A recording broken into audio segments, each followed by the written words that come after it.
stop me now.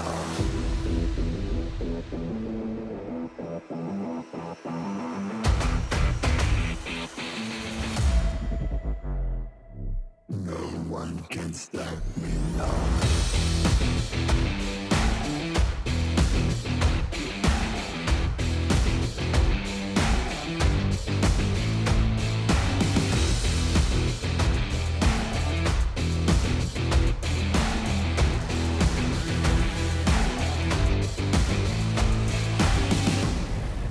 No one can stop me now.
Popularity Annual Gala event tutorial. Hey there, welcome to the 2023 Popularity Annual Gala. We've introduced a brand new competition and upgraded rewards. You will have to go through 10 rounds of 1v1 matches and compete to become the first ever PUBG Mobile Popularity Annual Gala champion. So let's get right to it. New competition, ladder competition. The Popularity Annual Gala event will be utilizing a new ladder promotion system. Players' initial ladder grade will be determined by their battle points at the end of the first round. Ladders are divided into 6 grades: Triple S, Double S, S, A, B, and C, with Triple S being the highest. Ladder promotion rules. Players are ranked based on the popularity they gain during the battle period. For rounds 1 to 9, the ladder results are settled at the end of every round's battle. Apart from ladder grade C, each ladder has 100 spots, with the top 20 promoted, the middle 60 retained, and the bottom 20 demoted. If you're trying to move up the ranks, be sure to stay within your ladder's retained threshold or higher before each round is settled. Additionally, ladder grades can only be promoted or demoted by 1 grade at a time, so your performance in the assignment round is crucial. Be sure not to miss it. Final showdown. Based on the rankings from the previous 9 rounds, round 10 will be the decisive showdown to determine the final rank and ladder grade placement, including the champion of the 2023 Popularity Annual Gala, who will emerge as the ultimate winner. New exclusive rewards. At the end of round 10, rewards will be issued based on the player's ladder grade and final rank. For outstanding players, they will receive exclusive rewards that can showcase their supreme honor both in and outside the game. In-game rewards include the honor title, honor name tag, and honor avatar frame, which are sure to make you stand out. Moreover, there are also physical trophies, interviews, custom-made popularity gifts, official social media promotion, game exposure, and other exclusive honorable rewards. Gain global renown both in and outside the game. What are you waiting for? Participate in the 2023 Popularity Annual Gala now.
Greetings, PUBG Mobile players! The long-awaited Frost Festival is about to commence. In the new version 2.9, we'll be introducing battles filled with a frosty atmosphere. Snow Battle is coming to town. Furthermore, you'll also get to experience updates to World of Wonder and Classic Mode. So let's dive right into it.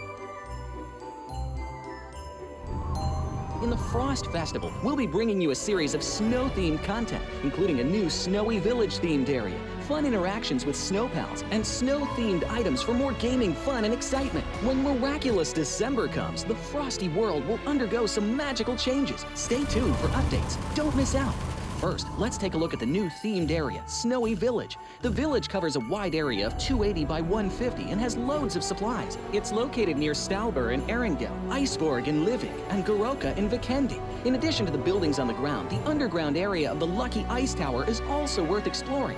Make use of the two-story layout to experience a completely new battle experience. Sound the bell in the Lucky Ice Tower, and you can even summon rewards. Additionally, the village also has a snow rail, which can help you quickly move around and gather supplies. It allows you to navigate flexibly between different areas of the village and also swiftly relocate to advantageous positions during battles for your team to counterattack more effectively. Of course, you should always remain vigilant to avoid becoming the target of an ambush. What's more, the village also features a special two-seat vehicle, the Reindeer. It's also a great choice for transportation as it allows you to swiftly move all over the map. For intense battles, we've also prepared festive and practical battle equipment for you, the Snowball Blaster and Snowboard. The Snowball Blaster can be used in many ways and has loads of functionality. When you aim it at the ground or a building, it can create a snow pile cover for you. When used on enemies, you can temporarily transform them into lively snow pals to restrict their movement. When facing bodies of water, you can use the Snowball Blaster to freeze the surface so that you can walk on it. It's definitely a practical yet entertaining weapon. After transforming into a lively snow pal, you will be unable to use firearms to do battle. You'll only be able to rely on basic actions such as walking, running, jumping, and swimming to evade enemy pursuit. It takes some time before you can revert to your human form. Let's build a snowman together. The snowboard will also bring you a whole new experience. Apart from helping you glide and move on various surfaces, it can also be used with the Snowball Blaster. Explore the many possibilities and use these two items to have all kinds of fun. We've also designed various interactive mechanics, such as searching for snow toddlers, lucky ice, and the snow blast zone. When you encounter a lucky snowman on the map, don't be in a rush to leave. There are 4 lost little snowmen hidden near the lucky snowman. Search for the 4 hidden snow toddlers and bring them back to the large snowman. You'll then receive a token of gratitude. There are lots of lucky ice scattered across the map. Shatter the ice to get the supplies inside. Try using a melee weapon to break the ice more easily. Furthermore, you'll find that snow has engulfed some red zones on the map, and the falling snow will bring about many interesting effects. Players within a snow blast zone will be transformed into a lively snow pal if they're hit by the snow. If the snow lands on the ground, a snow pile cover will be created. In this World of Wonder update, we'll be introducing a brand new transformation skill gameplay and a catch me hide and seek gameplay for you to enjoy the transformation skills to the fullest. Of course, you can also use this skill to create more interesting creations. We've also added a Snowy Village map template to celebrate the Frost Festival with creators. Additionally, we've also made some updates and improvements to gameplay devices, game parameter settings, and the editor. For more details, please follow the official PUBG Mobile community. We'll continue introducing the latest WoW content to everyone. As for Classic Mode, we've also made some improvements to vehicles, firearms, creation mode, emotes, settings, and more. First, we've enhanced the designated marksman rifles. Some DMRs can be equipped with the full auto mod to fire in full auto.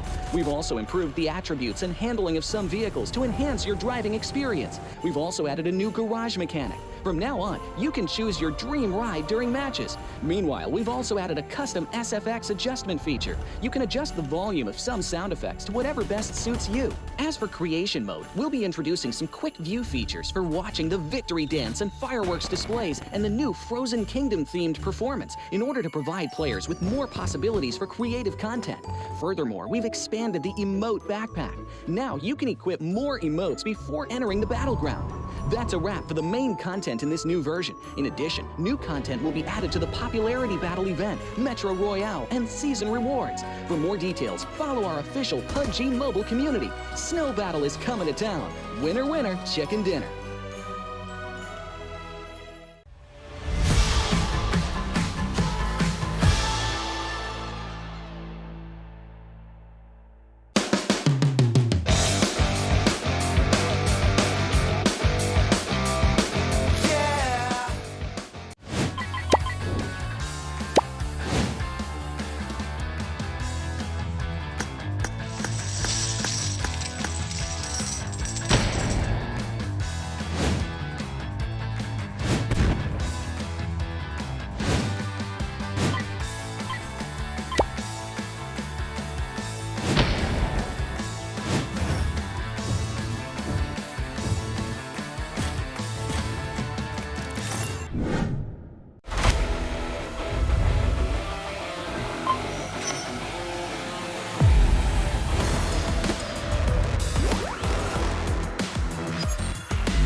investigator team and let's protect the game's fairness together.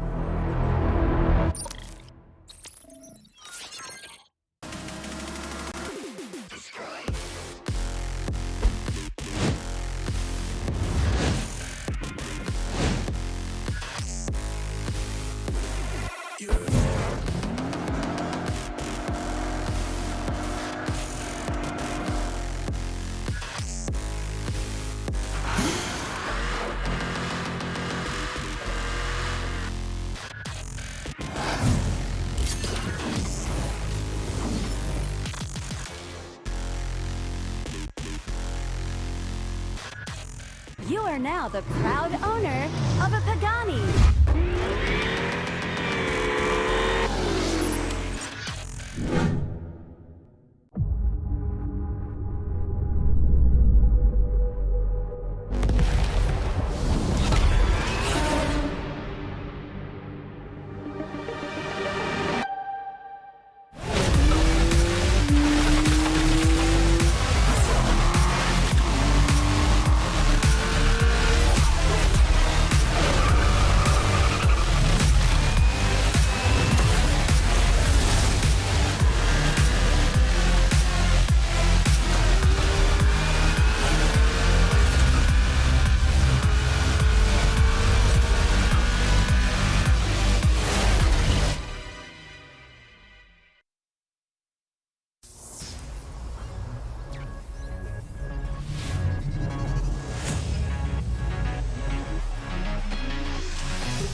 standing. Let's go. Coming at them, they ain't even see it coming. Survival of the fittest, be the hunter or the hunted. If you the one, show them you the one. Champions never back down and they never won. Coming at them, they ain't even see it coming. Survival of the fittest, be the hunter or the hunted. If you the one, show them you the one. Champions never back down and they never won. Hey, I said the hunt is on. Time to make it happen, time to get in the zone. Yeah,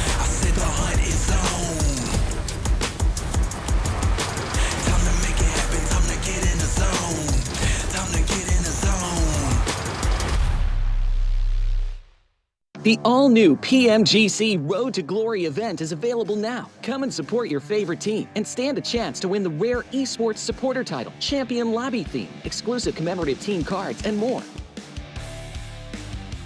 You can choose a team participating in the PMGC finals that you wish to support at the start of the event. Once chosen, you can carry the team flag towards the 2023 PMGC finals venue. Each advance requires a PMGC memento. Don't worry, we'll explain how to get them in a moment. While advancing, you have a chance to trigger a Q&A challenge when you advance to a special space. If you win, you can advance one more time for free. During the event, each player has up to 5 free chances. Don't miss out. Please note that the likes you receive from friends will increase your chances of advancing more than one space per day. In this event, there are 2 main ways of getting PMGC mementos. First, there's a chance to pick them up in the Frozen Kingdom themed mode. You can get 1 per match and up to 5 per day. We heard that it's easier to find them in Snowy Village. Second, you can get 1 free PMGC memento by using 50 UC on the PMGC Lucky Spin. Every time you reach the destination, you'll earn points. Tap the gift box on the left to enter the event shop. You can use points to redeem PMGC-themed space gifts, a time-limited lobby theme, and more. Most importantly, when the event ends, the top 100 players on the flag contribution ranking will be awarded with the Esports Supporter 60D title. Upon reaching the destination, the carried flag will be contributed to the supported team, and there's a chance to collect signed commemorative team cards. Come and cheer for your favorite team. Based on the total number of flags contributed by players across the server, a team prize of up to $80,000 can be unlocked. The prize will be distributed according to the team ranking, which is based on the number of contributed flags. The higher the ranking, the greater the share of the prize. That's it for the 2023 Road to Glory event tutorial. So what are you waiting for? Hurry and participate now. Greetings, PUBG Mobile players! The long-awaited Frost Festival is about to commence. In the new version 2.9, we'll be introducing battles filled with a frosty atmosphere. Snow Battle is coming to town. Furthermore, you'll also get to experience updates to World of Wonder and Classic Mode. So let's dive right into it. In the Frost Festival, we'll be bringing you a series of snow-themed content, including a new Snowy Village-themed area, fun interactions with snow pals, and snow-themed items for more gaming fun and excitement. When miraculous December comes, the frosty world will undergo some magical changes. Stay tuned for updates. Don't miss out. First, let's take a look at the new themed area, Snowy Village. The village covers a wide area of 280 by 150 and has loads of supplies. It's located near Stalber in Erengel, Iceborg in Livik, and Goroka in Vikendi. In addition to the buildings on the ground, the underground area of the Lucky Ice Tower is also worth exploring. Make use of the 2-story layout to experience a completely new battle experience. Sound the bell in the Lucky Ice Tower, and you can even summon rewards. Additionally, the village also has a snow rail, which can help you quickly move around and gather supplies. It allows you to navigate flexibly between different areas of the village and also swiftly relocate to advantageous positions during battles for your team to counterattack more effectively. Of course, you should always remain vigilant to avoid becoming the target of an ambush. What's more, the village also features a special 2-seat vehicle, the Reindeer. It's also a great choice for transportation as it allows you to swiftly move all over the map. For intense battles, we've also prepared festive and practical battle equipment for you, the Snowball Blaster and Snowboard. The Snowball Blaster can be used in many ways and has loads of functionality. When you aim it at the ground or a building, it can create a snow pile cover for you. When used on enemies, you can temporarily transform them into lively snow pals to restrict their movement. When facing bodies of water, you can use the Snowball Blaster to freeze the surface so that you can walk on it. It's definitely a practical yet entertaining weapon. After transforming into a lively snow pal, you will be unable to use firearms to do battle. You'll only be able to rely on basic actions such as walking, running, jumping, and swimming to evade enemy pursuit. It takes some time before you can revert to your human form. Let's build a snowman together. The snowboard will also bring you a whole new experience. Apart from helping you glide and move on various surfaces, it can also be used with the Snowball Blaster. Explore the many possibilities and use these 2 items to have all kinds of fun. We've also designed various interactive mechanics, such as searching for snow toddlers, lucky ice, and the Snow Blast Zone. When you encounter a lucky snowman on the map, don't be in a rush to leave. There are 4 lost little snowmen hidden near the lucky snowman. search for the 4 hidden snow toddlers and bring them back to the large snowman. You'll then receive a token of gratitude. There are lots of lucky ice scattered across the map. Shatter the ice to get the supplies inside. Try using a melee weapon to break the ice more easily. Furthermore, you'll find that snow has engulfed some red zones on the map, and the falling snow will bring about many interesting effects. Players within a snow blast zone will be transformed into a lively snow pal if they're hit by the snow. If the snow lands on the ground, a snow pile cover will be created.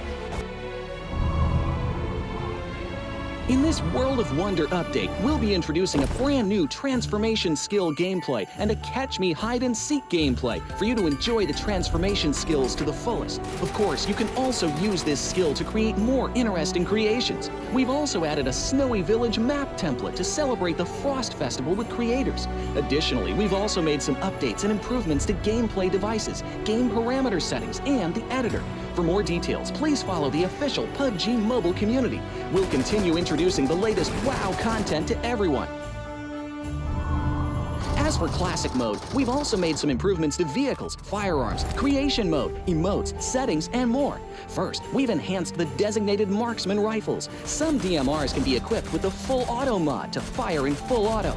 We've also improved the attributes and handling of some vehicles to enhance your driving experience. We've also added a new garage mechanic. From now on, you can choose your dream ride during matches. Meanwhile, we've also added a custom SFX adjustment feature. You can adjust the volume of some sound effects to whatever best suits you. As for creation mode, we'll be introducing some quick view features for watching the victory dance and fireworks displays and the new Frozen Kingdom themed performance in order to provide players with more possibilities for creative content. Furthermore, we've expanded the emote backpack. Now you can equip more emotes before entering the battleground. That's a wrap for the main content in this new version. In addition, new content will be added to the popularity battle event, Metro Royale, and season rewards. For more details, follow our official PUBG Mobile community. Snow Battle is coming to town. Winner, winner, chicken dinner.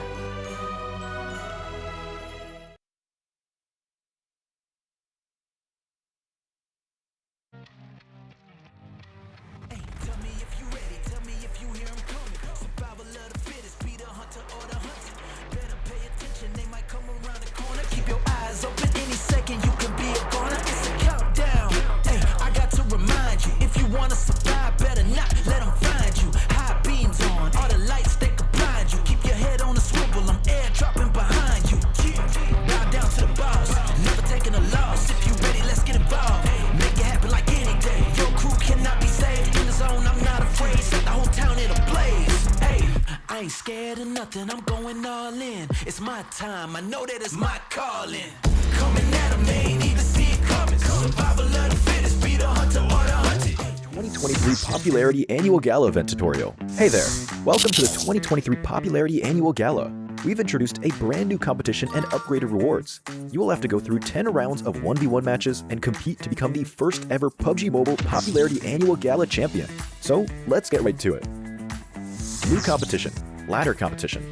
The Popularity Annual Gala event will be utilizing a new ladder promotion system. Players' initial ladder grade will be determined by their battle points at the end of the first round. Ladders are divided into 6 grades: Triple S, Double S, S, A, B, and C, with Triple S being the highest. Ladder promotion rules.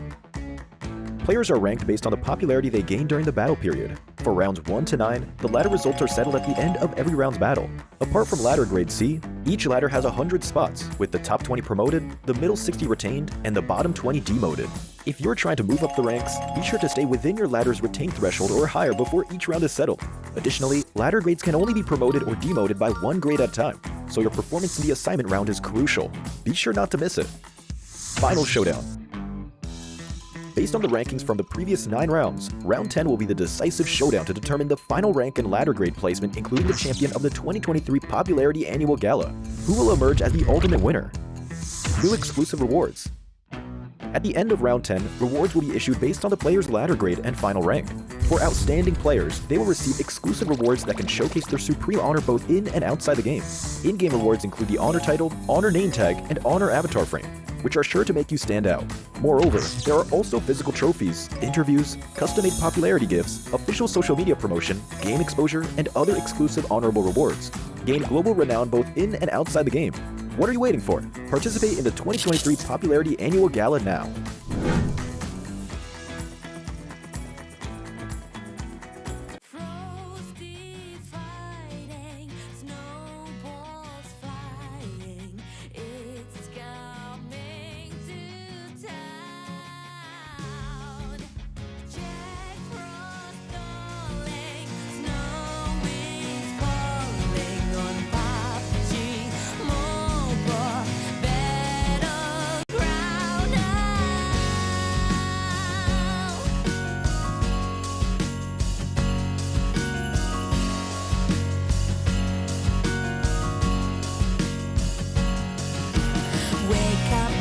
outside and see the festival is here.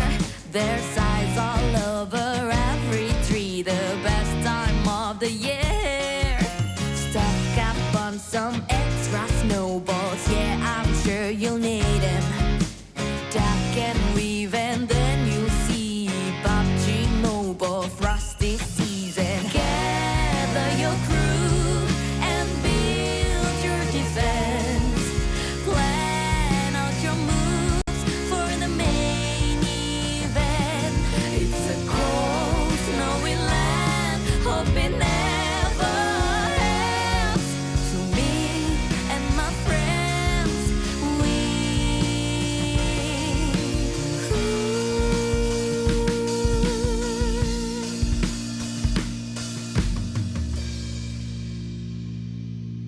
frosty fighting, snowballs flying, it's coming to town.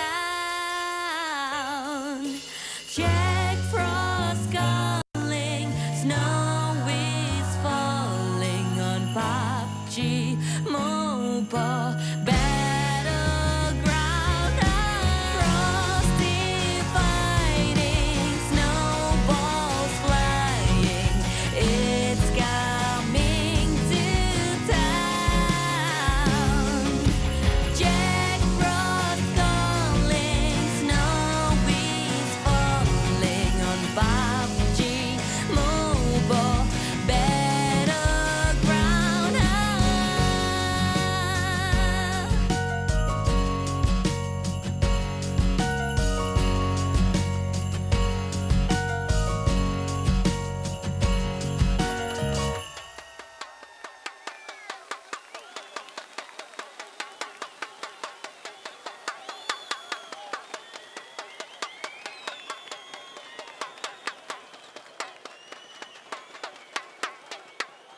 PUBG Mobile Global Championship Grand Finals teams.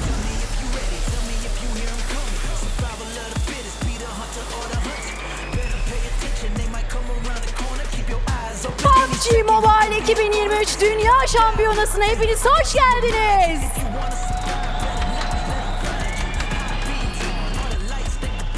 The Giants qualifying directly to the finals as the PEL points leaders, Titan Esports Club. Per şampiyonu Titan geliyor. I ain't scared of nothing, I'm going all in. It's my time, I know that it's my calling. Coming at 'em, they ain't even see it coming. Survival of the fittest, be the hunter or the hunted. If you the one, show 'em you the one. Champions never back down and they never run, never run. Coming at 'em, they ain't even see it coming. Survival of the fittest, be the hunter or the hunted. If you the one, show 'em you the one. Champions never back down and they never run. Where your squad at? Time to airdrop, going all out. Phase up for your third place qualifiers out of the last chance, FaZe Clan. Son şansın üçüncüsü Titan ekibi FaZe. You my chicken dinner, watch how quick you get devoured. This is my domain, this is way more than a game. Check the stats, I'm the best, better stay up in your lane. Yes, I got the passion, got no time for distraction. Let's get into it, cause I'm ready for that action. Might have had the title, homie, that was in the past tense. After I attack him, I got him running backwards. Hey, fall back, I make him fall back. Istanbul, put your hands together and make some noise for the Malaysian sensation looking to make a resurgence into the finals, You Alliance. Malezya'nın sansasyonel takımı Yodo Aliens de bizlerle. I'ma hit 'em right where they standing. Let's go. Coming at 'em, they ain't even see it coming. Survival of the fittest, be the hunter or the hunted. If you the one, show 'em you the one. Champions never back down and they never won.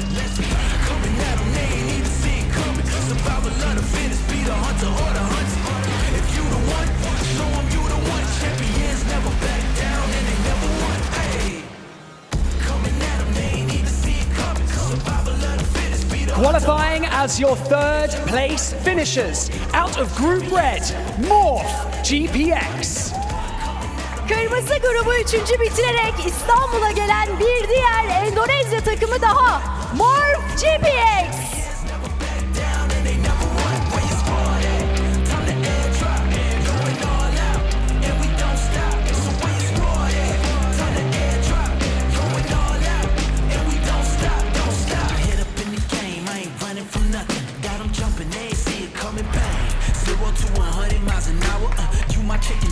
The Mongolian Masters finishing third in Group Green, Stalwart Esports.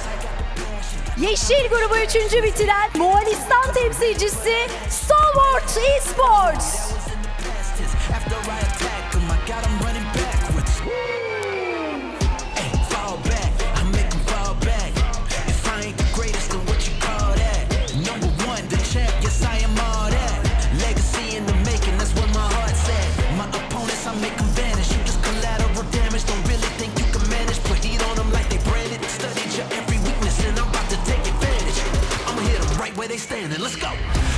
Qualifying thanks to an epic 13 elimination chicken dinner in the final moments of the last chance, IHC Esports. Son maçında yüksek skorla şov yapan IHC geliyor.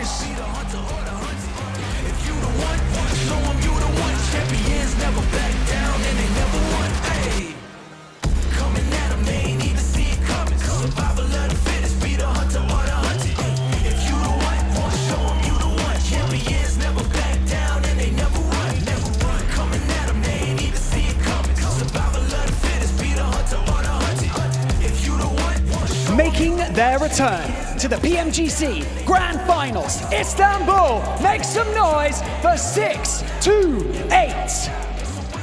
Çin'in harika takımı 6-8.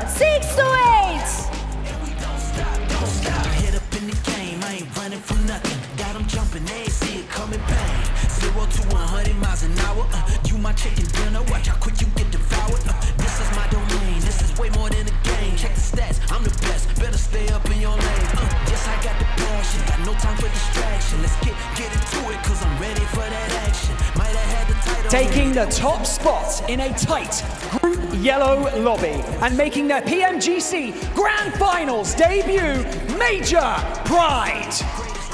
Zorlu sarı grubu ilk sırada bitiren Major Pride geliyor.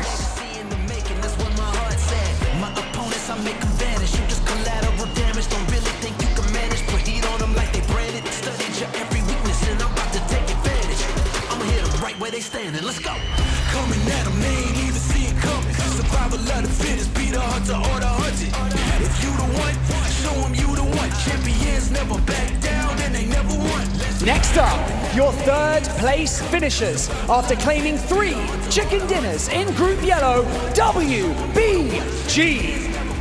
Turnuvanın bir diğer başarılı Çin temsilcisi WBG Gaming.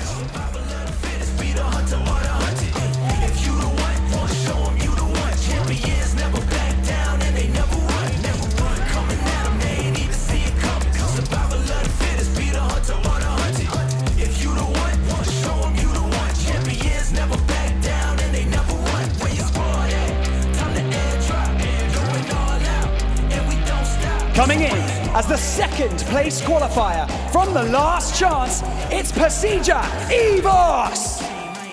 Son şanslı ikinci olan bir diğer Endonezya temsilcisi Persija Evos.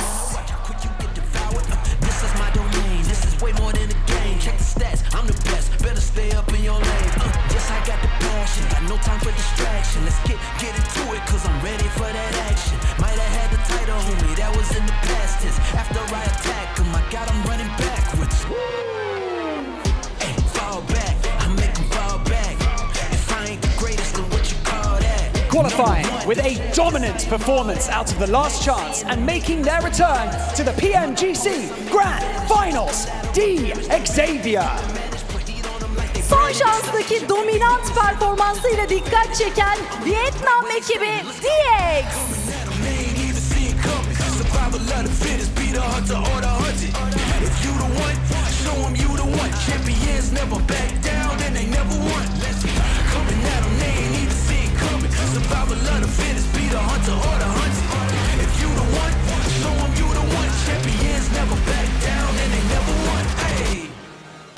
Your Group Red winners qualifying directly to the grand finals with over 200 points.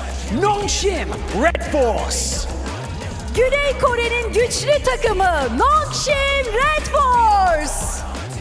If you the one, show 'em you the one. Champions never back down and they never run. Where you squad at?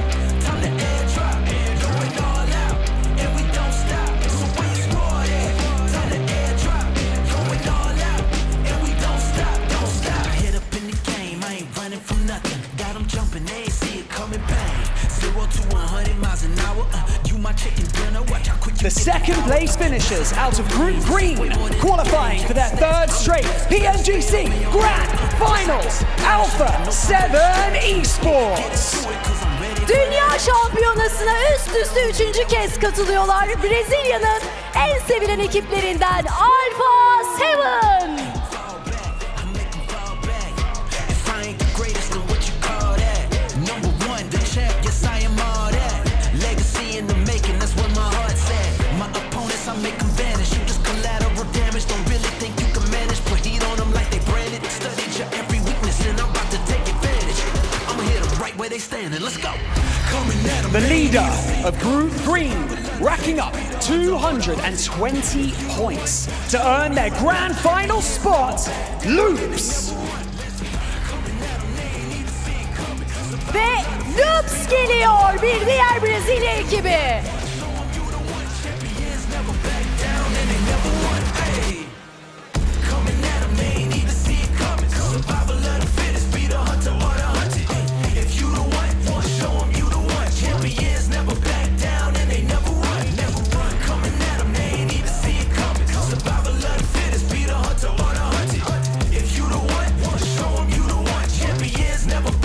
Qualifying in second out of Group Yellow and making their PMGC Grand Finals debut for MV.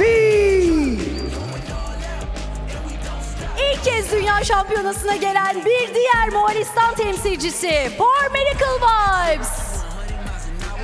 You my chicken dinner, watch how quick you get devoured. This is my domain, this is way more than a game. Check the stats, I'm the best, better stay up in your lane. Yes, I got the passion, got no time for distraction. Let's get into it, cause I'm ready for that action. Might have had the title, homie, that was in the past tense. After I attack him, I got him running backwards. Hey, fall back, I make him fall back. And now, your hometown heroes and reigning 2022 PMGC Grand Champions S2G. Türk e-spor tarihine damga vuran, göğsümüzü uluslararası arenada kabartan, çıktı her maçta yüreğini ortaya koyan, son dünya şampiyonu geliyor. Kim geliyor? Kim geliyor? Kim geliyor?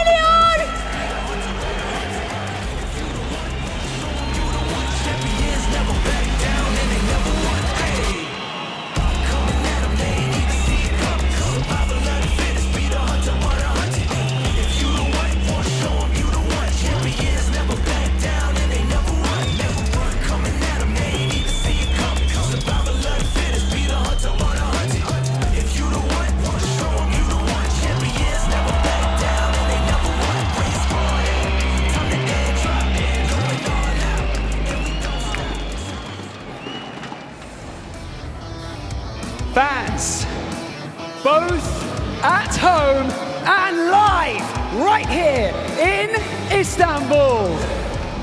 Welcome to the 2023 PUBG Mobile Global Championships. My name is Barney Banks and I am your host, and joining me here on the main stage is my incredible co-host, Dennis.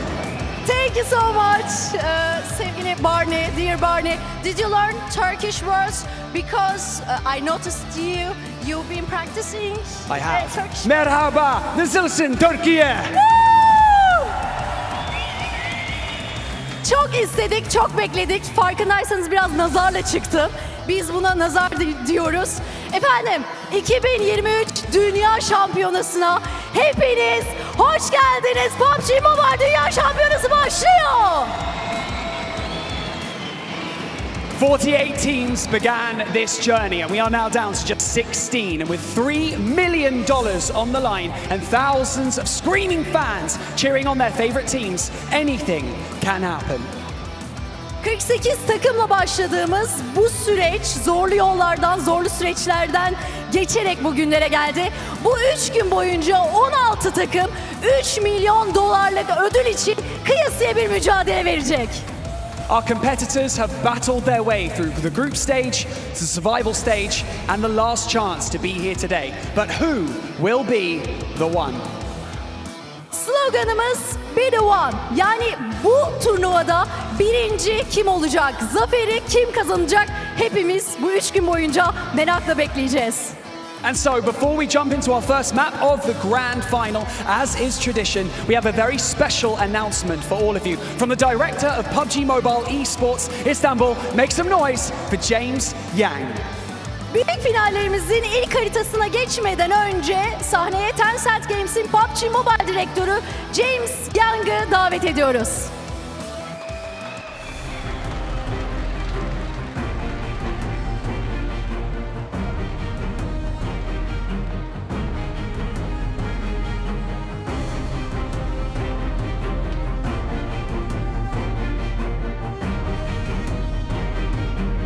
Wow. Hello, PUBG Mobile fans in the world and in Turkey.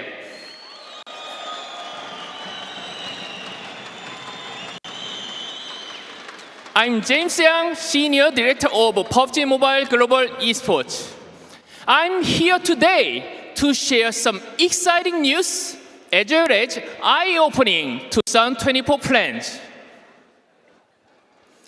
PUBG Mobile Esports continue to grow this year with a series of great achievements. We launched the PUBG Mobile Super League, PMSL in Southeast Asia, alongside partnership program, which has proved a huge success. We saw another successful PUBG Mobile World Invitational and are about to start PUBG Mobile Global Championship 2023 Grand Finals here in Istanbul. Yes. Ooh. We are also incredibly honored to be nominated by the Game Awards, the Pulse Mobile game for Best Esports Game category. And we are so grateful for you. Without your support, we couldn't make it happen. Before we go further, I want to recap on how successful PMSL South Asia format was. This is an offline league, and 4 partnership teams progressed to PMGC 2023 Grand Finals here this time. We also introduced the PMSL in-game outfits and voice packs for players. Through the PMSL Southeast Asia with 15 official partners teams, we could work closer than ever before to continue to keep the chance to improve our competitiveness for the regional level and beyond. Okay, in 2024, we made the changes in our esports ecosystem pyramid structure.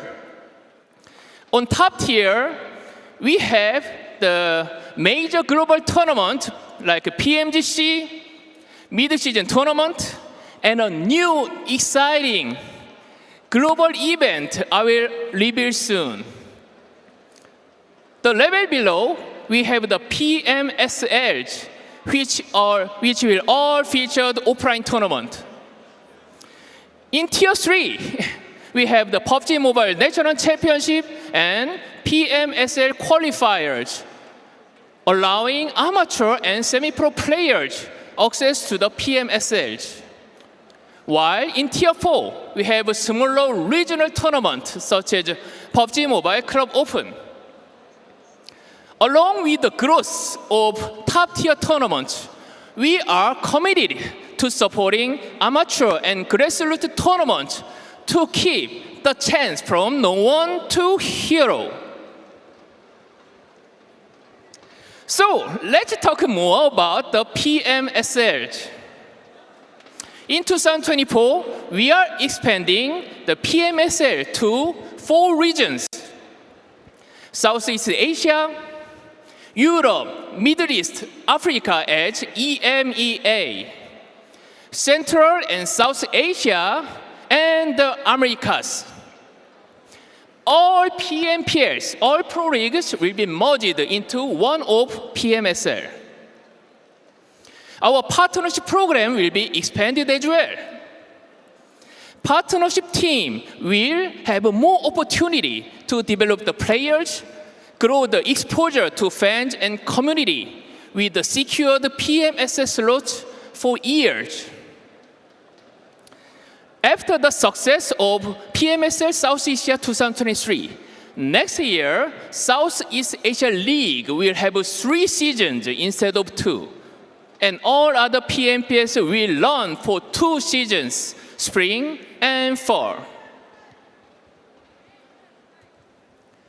With that, I'm pleased to unveil our new exciting global tournament at PUBG Mobile Global Open, PMGO. This Open New Style tournament will take place in Brazil. In March or April, with a prize pool of $500,000 US. This PMGO will have local qualification by open registration. This means anyone in Brazil has a chance to compete against the very best international pro teams on fantastic offline stage. It will be followed by mid-season tournament in July in Riyadh, and the PMGC, as we all know, at the end of the year. PMWI will have a new name and a new format to fit mid-season tournament, featuring a $3 million US prize pool.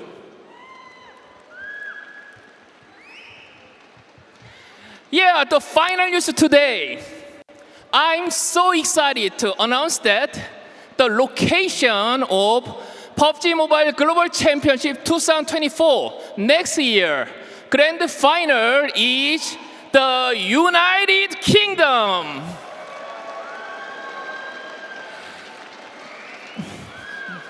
UK fans, get ready. PUBG Mobile esports will coming to your doorstep next year. That's all I share today. Thanks to everyone here in Istanbul.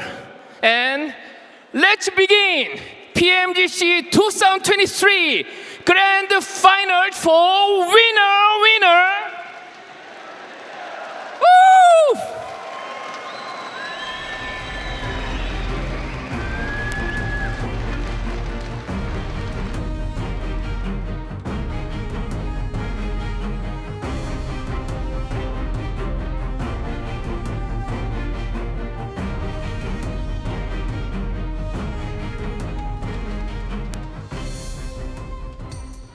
Well, you heard it here first. PMGC 2024 from the UK.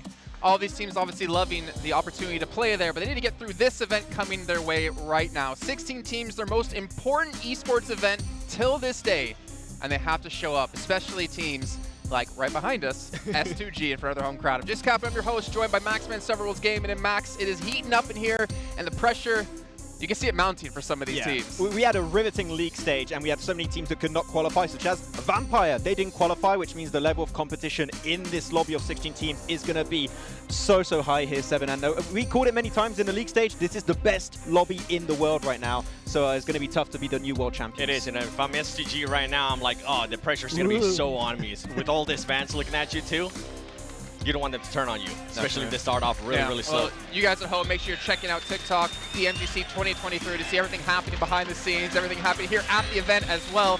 Honestly, I don't know if I'm going to be able to hear these two with the crowd like this. I'm already struggling as it is. Look, when they get 16th place, we're like, oh, that was a really good game. It's fine, guys. We're only bringing up the positive, but you got so many teams that are going to be able to compete, right, for that position. We're talking about regions as a whole. I know you're going to be happy. No, Brazil, got 2 teams, so it's going to be looking pretty good, and they're looking like a region that clearly could bring the trophy home at the end of the year. I was hoping I would see more Brazilian teams because of how many were able to qualify through the league stage. Yeah. But I'm happy with the ones that actually are here with Alpha 7 and Loops. I think they are very, very strong. And with Alpha 7, this is going to be their 4th grand final too. They have been improving over and over again. Maybe this is a time where they're going to be able to get that first place. I'm assuming you said great stuff there, 7. I have no idea what you said. Good point. But I heard some Brazil stuff. Yes. And I think we're all going to agree Brazil have a very good chance of taking it home this year. Looking the strongest ever, almost having 3-4 teams qualify to the grand finals. Influence Rage falling short, unfortunately. But honestly, there's a lot of tough teams out there.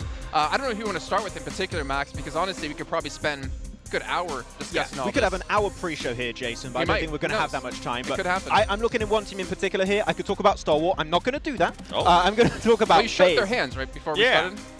Sorry, Star Wars fans. It's done. It's over. No, I'm looking at FaZe in particular. One of the biggest redemption arcs we have ever witnessed in a PMGC League stage. Going to from qualifying in the last match of the survival stage and then just completely shredding it during the entirety of the last chance. Mela in particular, Jason, we saw was just such a standout player. So if we see that kind of prowess from FaZe in this tournament, I feel like they have the chance of being top 5 and who knows, maybe also take the trophy. And what's good for them is they were able to do that within 2 days, right? Whether it was survival stage and then being able to move on from there to last chance in 2 days as well. We have a 3-day tournament. All these teams that are able to usually perform really well within at least 2 to 3 days, they got to take advantage of this first couple of days. One of them that I'm going to be thinking about is going to be Noncham Red Force.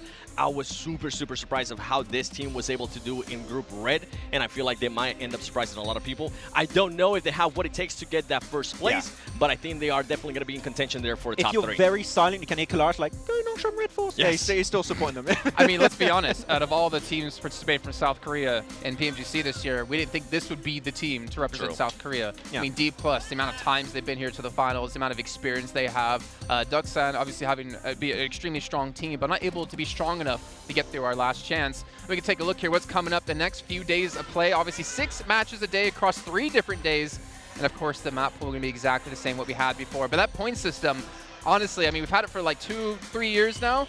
This is proving to give some really exciting finals. Yeah, and you can have teams that can stand out all by getting a consistent amount of placement points every single match, right, 7? Or some teams that I know we got some big names here also that are very focused around those eliminations. Especially, don't give 2 MG3s to IHC, otherwise you're going to be in trouble. Okay, they're going to keep popping up like at the end of last chance. But yeah, this point system, of course, has been proven that you can stand out in many different ways. But if you can have the both amount of points coming your way, of course, 7, you're going to be standing out.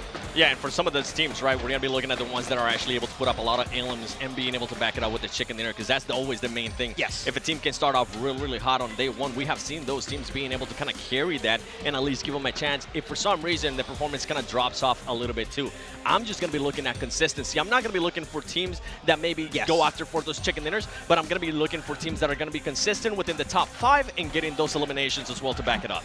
Well, the thing is, obviously, when it comes to placing top 5, one team that's going to stand out to me is going to be Major Pride. Nomi in particular, as we've discussed and seen many times, the off angles he holds, can he be successful in the lobby of this caliber is something that's yet to be answered. But here we go, Maxman, our record holders across the last couple of years, and obviously Vampire, they're going to be holding a lot of titles, but not going to be holding the PMGC trophy this year. Yeah, not be able to beat their own records this time around, it seems. They picked up Tony K's like, you're on vacation now for the end of the year. Hey, but Soup, he could outperform what his team did back at PMGC with 4 Angry Men.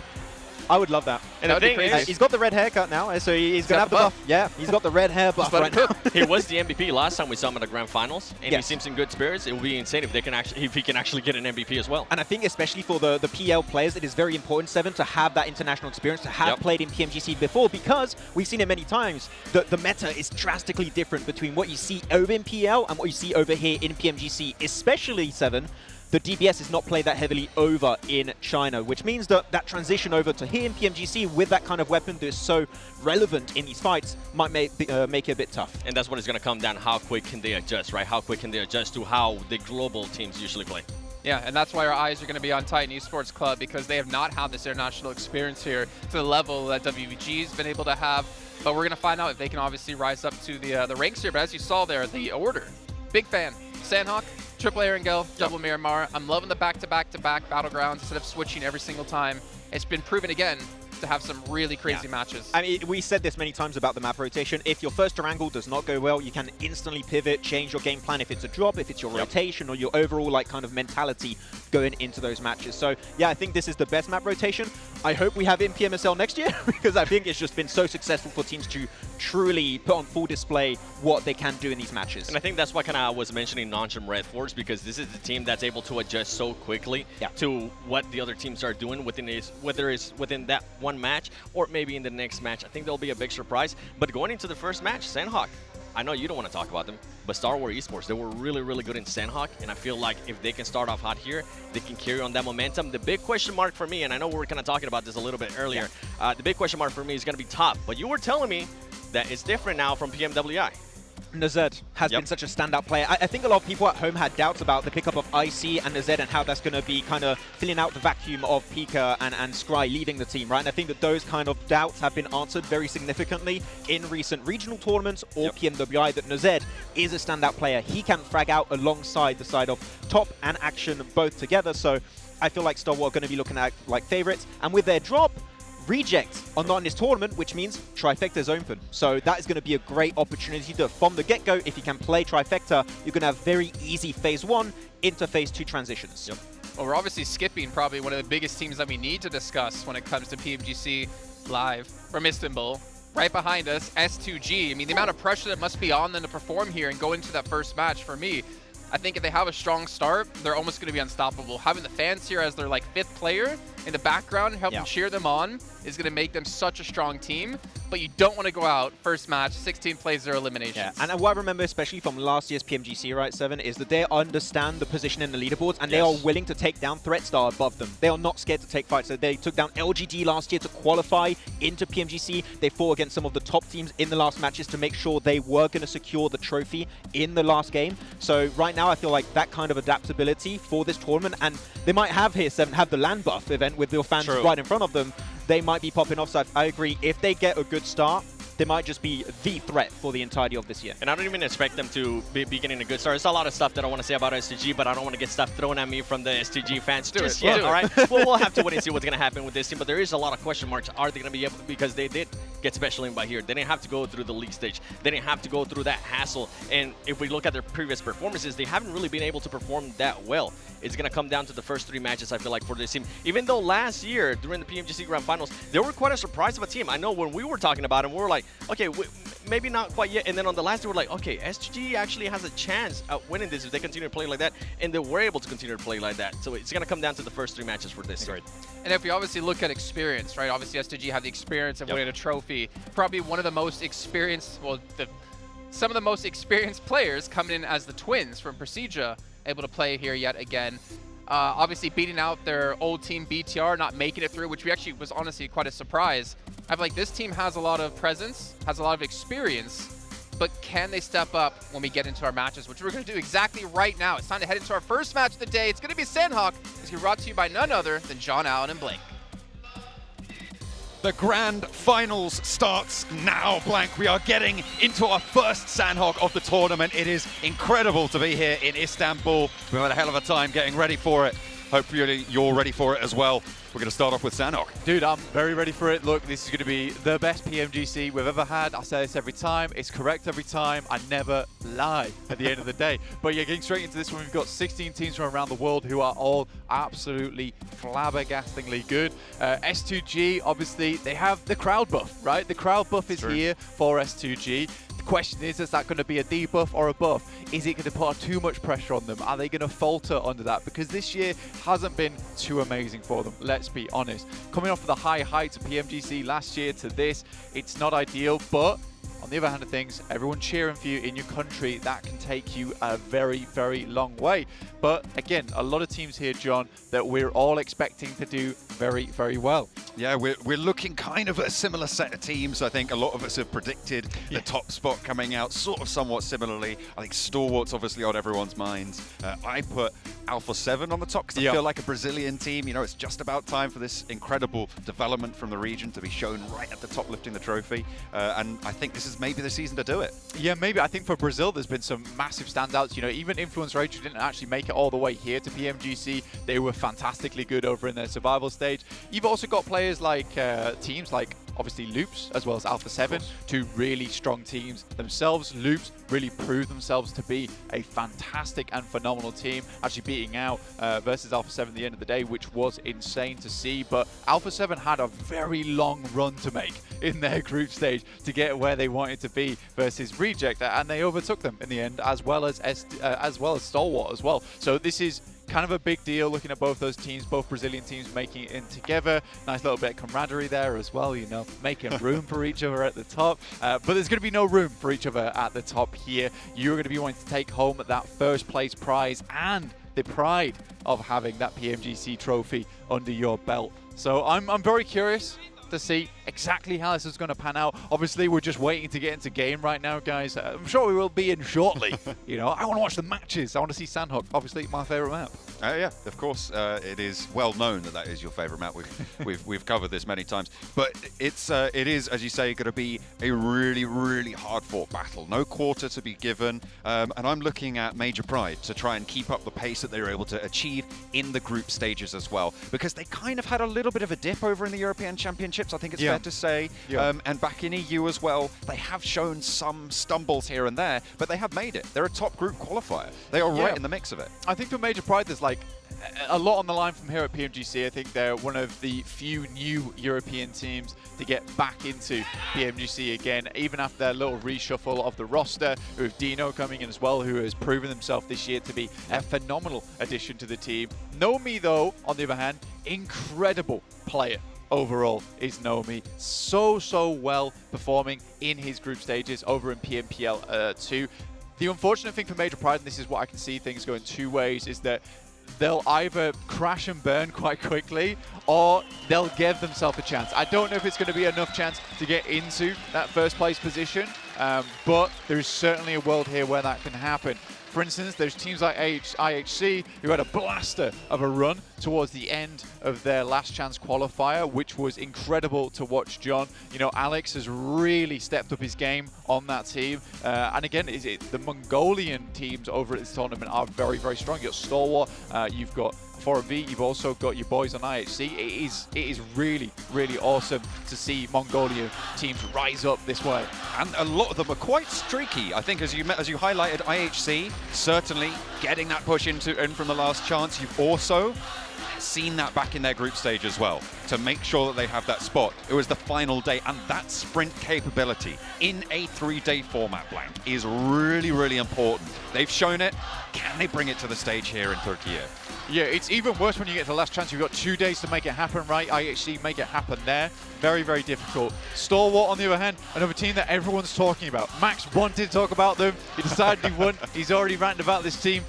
More than enough. However, for Stalwart, this is another team that has issues in terms of, the way I see it, is that they're a team that either plays the best PUBG Mobile you will ever see in-game, or they just do nothing. And the problem with that is that in between is not good enough. Now, there is players supporting them now in that squad.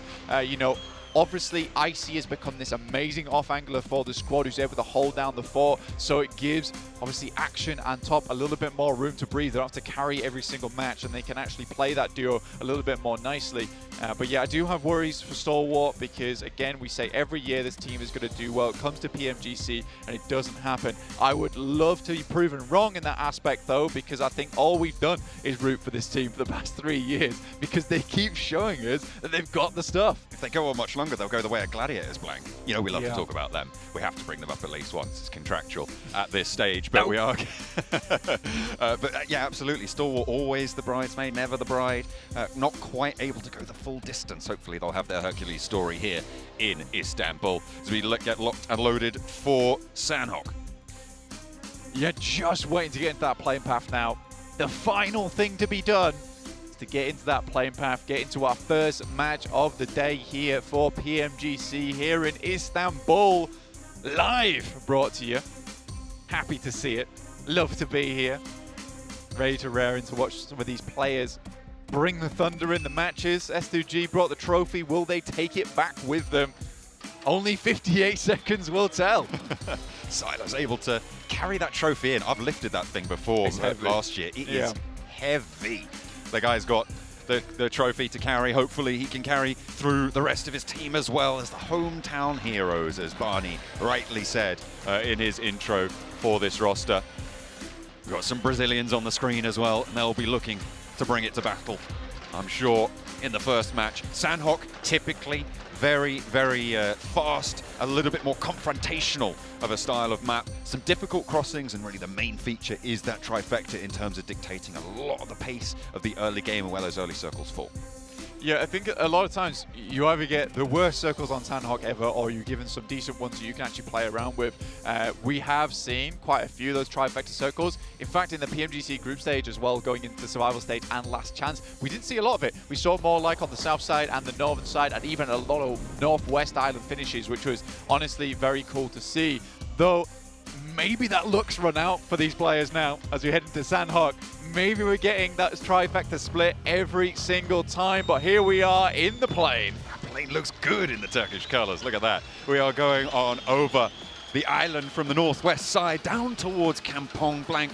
As again, Sandhawk is small enough, plane paths, unless they are super dramatic, really don't play too much into it in the same way that they do on certainly a map like Miramar and Erangel as well. FaZe look like they're dropping for that northwest island. They'll be taking that split.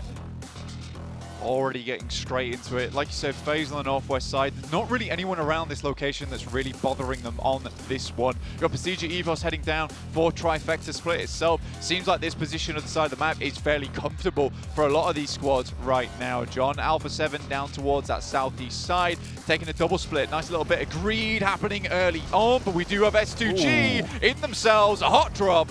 We're going to be treated today. It looks like S2G starting to get a little bit more of an edge on the damage, but they've taken a knock. One has fallen down, unfortunately, right at the start, but Razy holding forwards with that S12K, the DBS in hand. They're going to back off their opponents now. DXavier having to fall away now. There's a lot of damage has been done. S2G looking to get this res. They want to try and enact it. Molotov to try and keep them in this one over in Paradise Resort, with the circle heading up towards the north as well. Blank could be a little bit more trouble, but over here we've got Loops as 4MV take them on, and immediately Baron rings out for one. They've taken a knock in response, but the flush isn't there in the trade over onto Baron from Mythic. Excellent, and the flush to come through. So a 1-for-1 so far, and Loops have already got a knock on the backlines. Yeah, for Miracle Vibes down this side, it's important to win out this fight, and we do get one from Doc with the S12K. We'll take down Isla. That guy was on fire during the group stage, and losing him out is not ideal. But it's two players here, Apex as well as Doc. East is currently down for 4MV. Get him back up on his feet, but you can't imagine that Mythic and Cardozin's going to do too much in this situation. QBZ and a Thompson, not ideal for close range, but for at least cleaning up East here, there's a possibility. But what a shot from the top side. It's Doc to take down Mythic. With Cardozin as well on the opposite side of the river. There's very little chance that he gets across here against this roster, but look who's in the wings now. Procedure Evos, they've moved up from that trifecta position. They've heard this engagement in Painan, and it's time for a third party from the hills. It's a nice split here coming through from Procedure Evos, instantly hearing that gunfire. I mean, they're not horribly surrounded in this location. Stalwart is pretty easy breezy over in boot camp for quite some time. So for Procedure Evos, just stick their heads in. Notice that there's a fight that's ongoing, not quite fully cleaned out yet. You can see here they currently have the 4-man split right now, so they've got a lot of eyes on this one. And potentially 4MV's got a little bit careful in this situation, not opening up those sightlines to Procedure too early. Mythic very soon to go down fully here, but East actually steps back. I mean, to be fair, you could just wait out that timer. If Procedure Evos don't have angles, it might be a little bit tricky. Both sides of the river now covered off by Procedure Evos. In the meantime, over from Cow, it looks like Nongshim Red Force have moved down south to guard out the north edge of Paradise Resort. You can see S2G still holding strong, and they did manage to get all 4 of their players back and alive. So they'll be okay for now, but DXavier looking to try and make their way out are going to struggle with Nongshim moving all the way down. DXavier right now, I think things are okay. S2G are also able to get all players back up, but this was that initial engagement that we saw early on. I mean, the Turkish squad here and the Vietnamese massive on this side, looking to hopefully hold out S2G. I'll get a singular knock, that's about it. Chua, I don't know how many nades he had there, but this guy was absolutely killer with them during the group stage. But Kelsey pulls the pin on one, opts back out of it. He's only got the one in the pocket. Doesn't want to waste it without some sort of guaranteed return, whether it's information, whether he spots a play, sees two breaking wide. DXavier still holding on this northwest building on Paradise Resort. You saw before as well, Nongshim Red Force in the background. Unlikely that there's much movement happening in that area for now because it's slap bang in the middle of the circle, so we'll have to come back to that one. Besiege Evos, they have been snaking around, and Major Pride might just be bitten. Hopefully they got that anti-venom ready effect. Close to danger, perhaps closer than he knows, but Zuxi has the crossfire with Misery across the way. Yeah, Misery honestly has been fairly effective on this squad so far. More effective than I maybe thought he would be. That's Revo taking down one of Titans players, and Shadow will get flushed out. For Alpha 7, it's all about that first day for this team. If they're able to start things off strong, that's where they start biking it on down towards that trophy. They just gain momentum and cadence. These matches head out. Major Pride sends away Misery. Maybe looking to take shots as they leave on the back player in the vehicle. That would be effect, but successfully make it down here. Over towards Trifecta. And Besieger Evos has essentially allowed this team to leapfrog. I'm not sure if they scouted the move out from Besieger Evos or if they knew that was going to happen, but getting up to that left side, that west bank of the Trifecta, that east bank now, as Lamborghini steps up for a shot, sprayed out to east. 4MV as well, continuing their engagement with loops across the way. A trade, and it is going to be 4MV moving on in and taking down the majority of loops. Mythic is there, but there's the spray. Just a replay, unfortunately. Checking out what happened earlier in those games with Lamborghini being able to hit those shots over towards S2G. It was interesting that Lamborghini wasn't able to actually take him down there. Would have fought on the roof side. That was an easy flush, but I imagine the Lamborghini thought better of it. Likely less ideally gets knocked on the actual balcony than it is for Kelsey to get knocked on the rooftops because he drops straight back down again outside of line of sight. So Kelsey gets away with it, but by the skin of his teeth there. S2G happy to hold on to a few of their players. Going forward, it's IHC on your screens here, all the way on the eastern side of things. You got Udo Alliance towards their north as well. That's up towards the east side of Tap Mock. So could run into each other shortly, but this position, this area of the map, fairly cut between. At the moment, there is just this traffic jam around Painan, though, that has been held down by 4MV, trying to keep that north edge of it clear. You've got Morph now starting to move in from this southwest edge, putting pressure on, and Besieger Evos regrouping together at the moment under the purview of Major Pride, who have leapfrogged and put a foot into boot camp as well, so they can get a little bit further north along that coastline that FaZe actually might try and push across from this northwest island position that they dropped on the split. Wasn't really that contested at all. No, not at all. I think right now a lot of teams get a little bit lucky, let's say. A little bit lucky, let's say, in terms of how they've been able to angle themselves around. Circle heads over towards S2G. Don't really have to do too much. We've got to remember DXavier still here. Not by any means a weak team. And they're just going to be gathering that util. Sort of known for their nades as well, so clearing out those positions that S2G might be held in. Could be bad, but here comes Nongshim Red Force. Takes down one at least, and that's Levi's knocked. Oh. He's brutal with it. Straight through the door, the DBS breach. Now, can DXavier piece anything back together? Because Traz got one of his own. He's spraying, he's chunking through, but he's not landing the damage. Sporter pushes with the Thompson in hand. Still has to go for the swap. The QBZ is there. Breaks right, breaks left. It's all over the place, and DXavier still not able to get any value. There has been a retribution elimination, though, and Sporter still jumping across, trying to find the final player from DXavier, but he's just a little bit too elusive. S2G in the wings also hear this, and they'll be making their way on over. Could be able to clean up this engagement. It's Nongshim Red Force down to 3 players, 1 player knocked here. S2G decides not to get involved on this one. This could have been some 3 easy points coming their way off the back of it. I think this may have been a mistake. A little bit too cautious in a 3-day sprint, John. You've got to take these chances. 6-2-8, the third party Kings looking to move on in now from this northwest edge.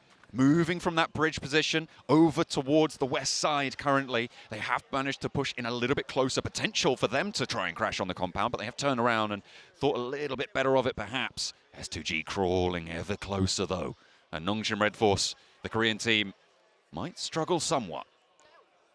I mean, for S2G, properly preoccupied with that building. They've been watching it for a long, long while. Seeing if it'll move, but fortunately, does not move an inch. Players inside you got to worry about. Zuxi, though, has brought himself back to a little bit of fame here, but it's his brother Luxi who's been hitting the majority of shots. Now Zuxi at a PMGC, he has been phenomenal before. Now he has to step up big for the rest of the team. Gets one knock, it's beautiful. Misery's there, he's catching the flanks. 4MV don't know what's hit him. Zuxi with the DBS goes down, and he's out in the blue, but Misery's right there to put the final nail in the coffin, and 4 Miracle Vibes will go down. Pasija Evos carry on. Really good stuff, and it's nice to see Zuxi perform, honestly, because it was Luxi putting in the majority of the heavy lifting during those group stages. However, we know Zuxi, he gets a little bit of that fire underneath him, a bit of that adrenaline flowing during the PMGC itself. And it's nice to see that that same kind of treat's working out for him here. You're looking over to the map now, though. We've got 628 still hovering towards the northwest side, and Tap Mock just trying to claim space. There's a lot of the northern side which is still open. Circle could still head up there as well. S2G staying very comfortable in Paris Resort, not attempting to get too much done. But it is stalwart on that south side. It'd be a hell of a push to get through Paris Resort in that area. We'll see exactly what they can get done. WBG moving up the east coast right now, past Lakawi, up towards Camp Bravo. With Morph just behind them. Their traffic jam over near Painan had to go somewhere. That's where it spilled over towards. Morph have found the backlines here, and WBG, they lose Sue on the backline. Sue going down is pretty bad news. This was the lad that, honestly, a lot of people had high, high hopes for on the squad of WBG. And they are rolling up. Look at them. Morph squadding up in the car. This is, I mean, I always hate to see it. You know, I always hate to see 4 people in a vehicle, but Morph think better of cresting the ridgeline in such a fashion. They drop out a little bit early. They want to get this flush confirmed. It's just going to go down to the blue, though, and they can continue to push forwards. But they're starting to look a little bit unhealthy here with the amount of meds that they've got on board, the stims that they've got ticking. They'll be okay, but they have to get out of the blue soon. Yeah, honestly, for Morph right now, it's not a huge deal for them, but coming in on that southeast side, you got Alpha 7 hanging around this area top, Titans as well. WBG send the rest of their force inwards, and obviously they'll have a read that there's a team behind them. And around this spot, you know, there's a lot of areas where you can gatekeep quite easily, quite well. So for WBG, already having that information early, heading down towards this ditch could be working out well for them. It depends how quickly Morph's able to send their way in, but a lot of the eyes right now is up towards Paris Resort and the compounds off towards the east side of it, where we have currently IHC in one of the most central positions, holding a fair few compounds to boot. You can see Loops here, Cardozen has spotted at least one of them, but they're on very minimal players right now, and by minimal I mean 1. That's probably, yeah, that is the minimum possible, I suppose, to still be in the running of it, but still give them a chance at a couple of placement points if they are lucky, if he plays his cards right, as you say, right in the middle, with a little bit of a chance here. Nongshim Red Force, they took the northwest position on Paradise Resort away from DX Xavier, but they lost a player in the process. Losing 1, playing as 3, they can stack up in this building, and they do have a decent chance of holding it off. But as soon as more than one team starts to rock up, as soon as both the west and east side of this position get threatened, it's going to be so much harder to hold on to as 3. You just need those sightlines. You can sort of respect the play that S2G is going for, because essentially they've lined themselves up, understanding the circle's likely going to move away from Parasol eventually on the rocky edges, right? Where a lot of teams are going to have to get through. It's much easier for them to hold out in that position than it is for teams to push through there, especially with the fact that with having FaZe in this location on that northwest side, they're coming in from the back of the blue. You've already got 628 in, Stalwart, as well as Nongshim Red Force. These teams are all going to have to take shots at each other as they move through, and S2G perhaps hoping to clean up the rest of the pieces at the end of this one. Right now, it is 628 looking to deal with FaZe, who have had that glorious run, as the Death said. from their final dying moments to bringing themselves back to life here, and they've only looked better and more rosy since then. Resurrection in the making. Hopefully the first nade goes through and 628 lose a player. Now FaZe can start to move on forwards. There's a player up on high that they do need to be worried about. Need to take care. A hard shift down to the southwest, so it gives them a little bit more circle time. Oh, nearly going down. 33Z runs away, turns tail, but it's not in time. He will go down. Can there be a trade? But Ventores is ready and waiting. Sees that they're putting these players on the deck time and time again, and ST and Stalwart are going to rock up to the southwest point of the Paradise Resort. 628 get crunched in the middle. Nongshim Red Force, though, send out Sporter to the side, and right now I think FaZe is being a little bit careless with this one. Not really too worried, a bit lackadaisical. This was an amazing little rotation coming through from Sporter. Quick jump out to the edge, gives you full sight lines, great bit of cover to play around with as well, and FaZe could get ripped to pieces by this. It might be a 3v4, but this opening that Sporter's given them could be the death of FaZe here. They're currently moving over the top side right now, which keeps them a little bit safer. Unleashes a nade, a bit of a risky approach, but hits it just on target. Ventores gets blasted. 2 players go down from FaZe in the blink of an eye, and now Nongshim Red Force have even the numbers and done more as well. They've been able to take that numbers advantage now, 3 versus 2. And S2G are here to play. Silas moves up, but he's immediately rebuffed. Holding their ground now. Nongshim continue with 3. Mela breaks wide out in the blue. The nade not going long enough, and Sporter stays alive behind the crags. Tizzy on the off angle, looking to try and keep up the pace, but XZY up on the high ground has gone down for them, so they're playing on us too. Can they keep it up against FaZe? For FaZe right now, Onzen's looking to get picked up, but more nades are flying through over towards their position. You can see Major Pride here taking the engagement down with Procedure Evos on the south side. Sporter will take down the last player of FaZe and shut down by an incredible reposition from Sporter at the start of that one. Certainly playing some sport of his own with a shot put on that grenade directly on target. Though curiously, is Silas to get silenced over towards the south side of this engagement. Does get picked up though and healed up nicely. Can they pick up these 2 points against Nongshim? Red Force, he is ready, he is waiting. Sporter with the DBS in close range against the UMP, steps up and Silas is ready. He takes the knock, takes the elimination, fades back with the rest of his team. Nongshim down to 1. A lot of time spent on this one though, John. And S2G do need to start moving out. Stalwart with this. Circle look to be having a very good position on the side of the map. Nice shot from Kelsey though, will take down another, not before he gets refragged himself. Will drop off the side of the wall. Udo Alliance putting pressure on from the eastern edge. S2G will have to leave this position. The blue zone will push them out from it. They want this res, but the nade goes a little bit long. It's up on the roof, and the res can come through now for S2G to keep them up as 4. Has just been enacted, but the blue zone takes him straight back down. Kelsey falls once more, and S2G are going to struggle to get this one back on through. In the meantime, WBG have gone down on the east side. IHC, Morph, Alpha 7 engaged in that conflict. But Udo Alliance still guard out S2G. A little bit of a struggle in their future.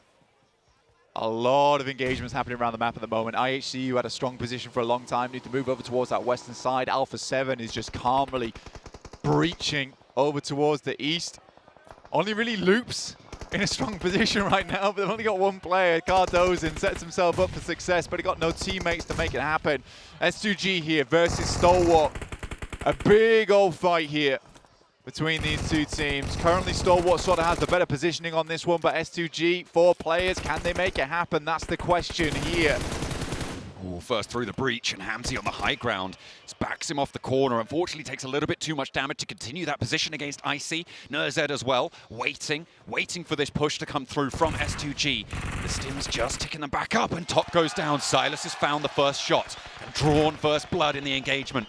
The duel rages on. IHC not quite close enough to engage because Udo Alliance are in the way. Silas continues to break forwards as Kelsey backs him up on the rooftop. Razy for the lower punch here. Nerzed right around the corner, biding his time, waiting on the door frame for anybody to step on through. It's dangerous, and Icy's there as well. Silas continues to move along the wall, and Razy steps in, and it's a 1-for-1. They keep it alive, but they find that they will lose Hamzy in the sidelines, and more start to fall as well. S2G keep it going, and Stalwart, a major contender, fall in the face of the hometown heroes. Realistically, that's a difficult push coming through from S2G to get down towards that south side. Stalwart held all the cards in that situation. Yet still S2G pushes on through with the support of their backers here in Istanbul. Alpha 7 in the center. A dominant team here on Sandhawk. Zuxi in the meantime, by the way, call him Levi Acker, but he's just taken down most of the Titans. He is on the south side, and he did go down in the end, but there's only one player now for Titan, and that's Major Pride to get a position now on the south side as they can move in and try and push towards Alpha 7. Major Pride. This is one of their best maps. It's sort of odd for a European team to be very, very good at Sandhawk, but Major Pride is one of the few teams in Europe that actually can play Sandhawk very, very well and pick up some big numbers off the back of it. Very likely of them to actually go for a central position. But this time around, they're playing a little bit further towards the edge. A little bit scared about this one, potentially just trying to slowly make their way in. They understand as well as any other team within this lobby that honestly, the positions, the locations towards the center of this circle aren't really ideal. You're going to be playing edge for a long, long time. Tizzy still going though, trying to get further into this match. Going to be backstabbing over towards S2G. Has to hit another first aid kit though. Kelsey getting roughed up by Major Pride as Naomi opens up onto him.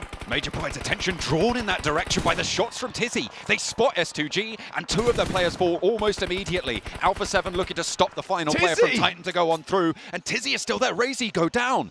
Titan do finally fall completely, and Kelsey's down as well. Just Silas remains for S2G. Gotta push further into this one. The placement points alone, very juicy towards the end here. Silas shimmying his way on the side. Good shots though. We'll take down one from Major Pride. That was instantaneous.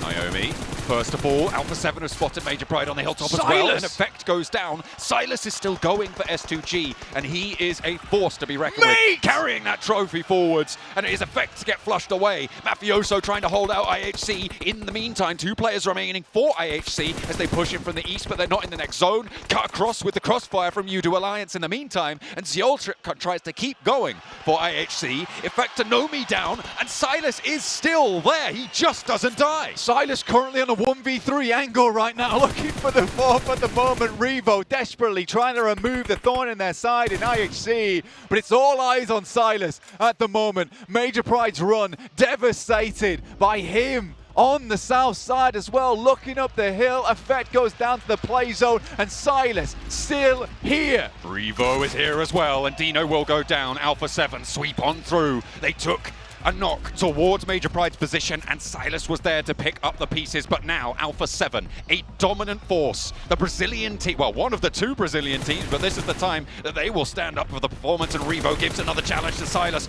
who just about squeaks on through, gets up there into third place with a cheeky little run for S2G, but it's Alpha 7 now all the way. Udo Alliance, last player to stand, and it will not be long for it. Alpha 7, clean house on Sandhawk. Really, really good cleanup there from Alpha 7 at the end of it, taking themselves a chicken dinner. And I'm scared. I hear the boots are rumbling from this team. You start strong for Alpha 7, you start strong for Brazil, and the train don't stop. We'll have to see exactly what the future holds for them, but Revo, incredibly deadly with that DBS, still looks as incredibly strong with the DBS here now in the PMGC. It's a worrisome moment for a lot of teams in the lobby when they take the first game as cleanly as that, but again, I think a lot of the thoughts are going to be about Silas there. Almost 1v4ing versus Major Pride, that's a big deal, and also something that can sort of bring down your confidence if you are Major Pride. I mean, he carried that trophy onto the stage. He carried that game for them as well, out of that Paradise Resort engagement. But to be fair, they took a straight-up head-to-head fight with Stalwart in the midst of it all. I mean, it's incredible because Stalwart are such a strong team in everybody's estimation, I think. So the fact that they're able to do that, brilliant. Revo, 5 eliminations for Alpha 7. As soon as they moved in from that southeast side, they just had so much pressure over that hill on the northwest. Yeah, honestly, for Alpha 7, it wasn't the easiest of pushes for them because they were coming in through the middle. It's probably the best position to be on that side of the map, but you've also got Udo Alliance on your north, you've got Morph as well, as I think it was IHC next to them. So they had to battle through for quite a lot of teams, which is why you see them at 12 eliminations at the end of things, but that's what they're very good at. They're not afraid to take fights to some other squads, to take great positions within the circle. And that's the important thing. That's what you sort of need on your team. You can just see from the damage numbers alone, it's all extremely high. Every single one of these players is extremely talented. But if you have a team in the lobby that is happy and willing to take fights with some of the best teams in the world back to back to back to claim strong position in the circle, it's very hard to battle them back. And Alpha 7 starting things off strong is sort of bad news for a lot of these other squads. You want to sort of keep Alpha 7 down in those early games, so they need to reset on the tomorrow. But going forward, it's just going to be 5 more matches of Alpha 7 feeling it. Goodness me, the t-shirt cannon's going off right in my ear behind me. Needs to be careful of that one. That startled me something awful. But that was absolutely an incredible game coming through from Soundhawk. Alpha 7 obviously taking that chicken dinner. U2 Alliance surviving up into second place, coming on through. I mean, fantastic performance coming through. Yep. Nongshim Red Force as well, taking a cheeky little scrap in Paradise Resort, seemingly another well-performing team. I was a little bit disappointed in Major Pride, though. That Southwest position that they had, felt like they could have done a little bit more with it. Yeah, I think that they got absolutely trounced by Silas, to be quite honest with you. I don't think you can really be too disappointed. They got absolutely destroyed. For U2 Alliance, though, this is kind of an interesting one because I think that their MO during most of their games, even in the past, right, is just consistency at the end of the day. Getting a second place here bodes well for the Malaysian squad, and hopefully they can continue doing that. Well, we certainly hope so. Let's take a look at some highlights. Head back over to the desk to see what they thought of that one. Well, there's a lot honestly to say about that one. We'll start things off. Alpha 7, we always talk about every single event. They start so slow, and we say the same thing, they're slow starters, and they'll pick it up later on in the event. But 7, I have to go straight to you with this one. Yep.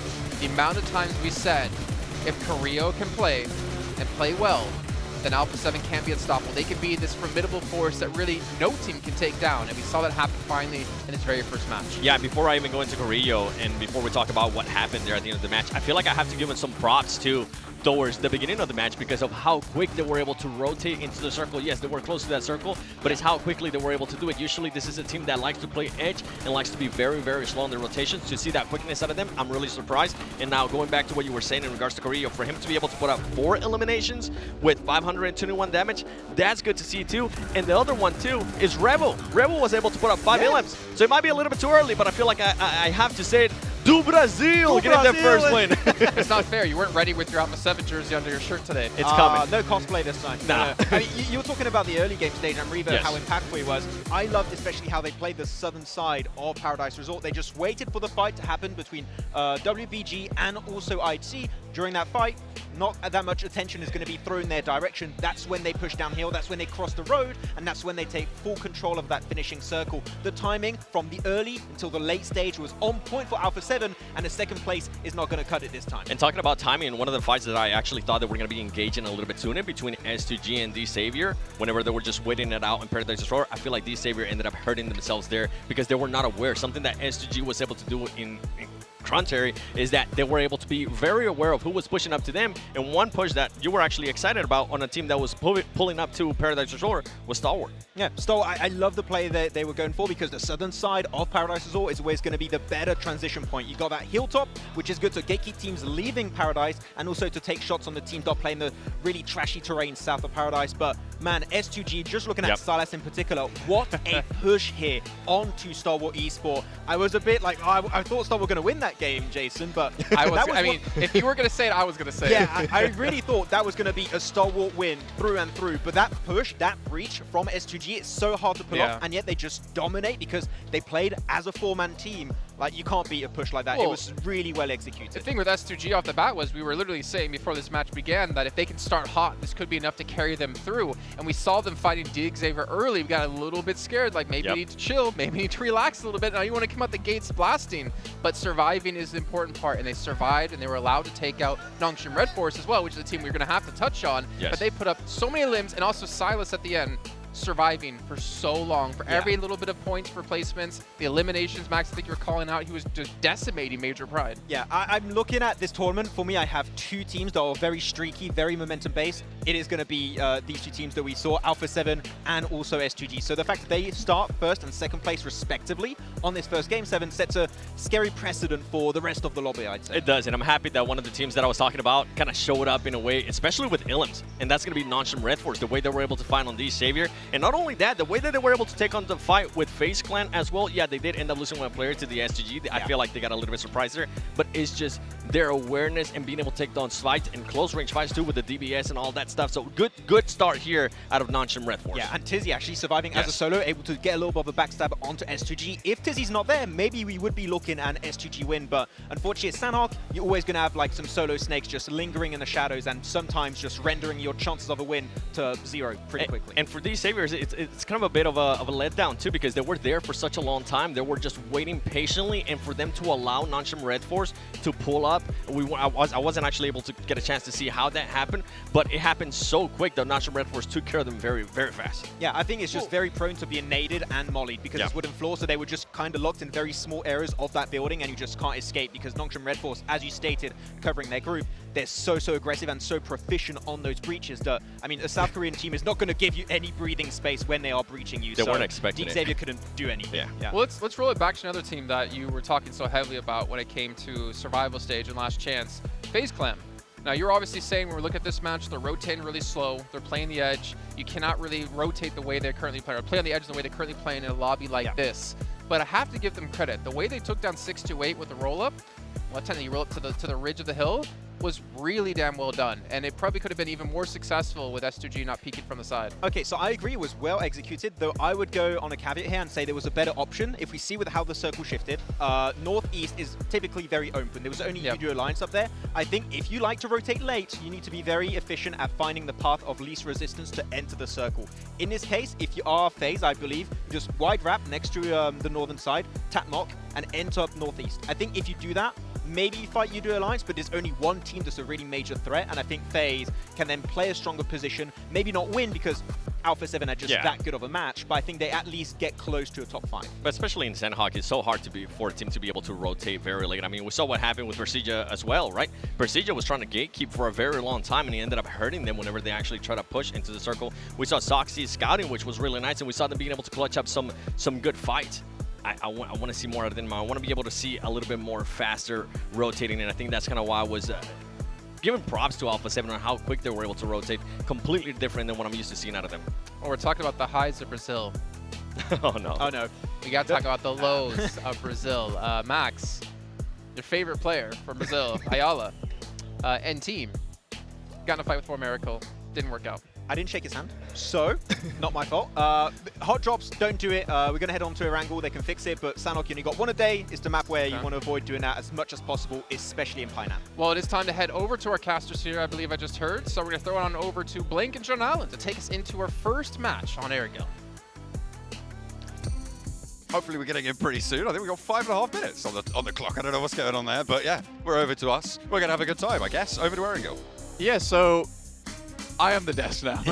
So we'll just cover it. So yeah, no worries. So we're heading over to Erangel soonish. It's an interesting one that we're looking at right now because, like the boys say, you've got the Brazilian squad in Alpha 7 that you sort of see start slow a lot of times, and in the tournaments they do amazing in. Usually that's a case of where they do really good at the start and then just blast through towards the end. But it never happens in PMGC, and we're always sad that it never happens, yet here we go. So again, it's that case of what I was talking about earlier. There's a lot of teams here that I think could do absolutely fantastically well into the future, or do horribly badly as well. There's a real mixture of teams that can go to the highest heights and to the lowest lows, which is making this one of the the biggest nail biters in terms of PMGCs that we've seen in a very, very long time here. It's curious, though, a lot of these teams that we're seeing so far, because I think the fights that we've already witnessed already are really promising in terms of what we'll see into the future, John. That's true. And I mean, a lot of the teams that I think we're going to be seeing towards the top when it comes to the end of these 3 days are the high variance teams. Because, I mean, you're rolling it with maybe, I would say, 5 or 6 high variance teams in this lobby, it's quite likely that at least 1 or 2 of them continue to have a hot streak, right? If Alpha 7 can keep up that mantle, great, but you've got a lot of other teams that are going to be looking to do so as well. You have Nongshim Red Force going in pretty deep into that game, getting a lot of points. They stayed consistent during their group stage, and that's what topped them out there.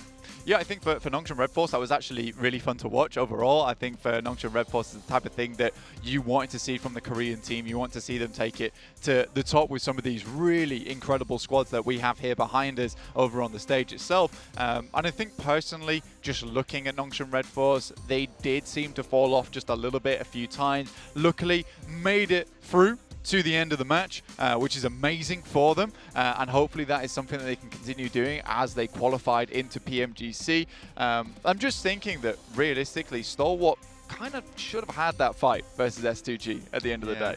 They sort of fumble the bag somewhat over in Paradise Resort. I mean, to be fair, S2G, maybe they're a little bit more familiar with, actually, take that back, Stalwart going to be equally familiar with the entirety of all of these maps. So, yeah, it just felt like they had that choke point to hold against S2G, but a couple of rooftop positions, a couple of cats amongst the pigeons on that engagement, and it didn't quite go their way.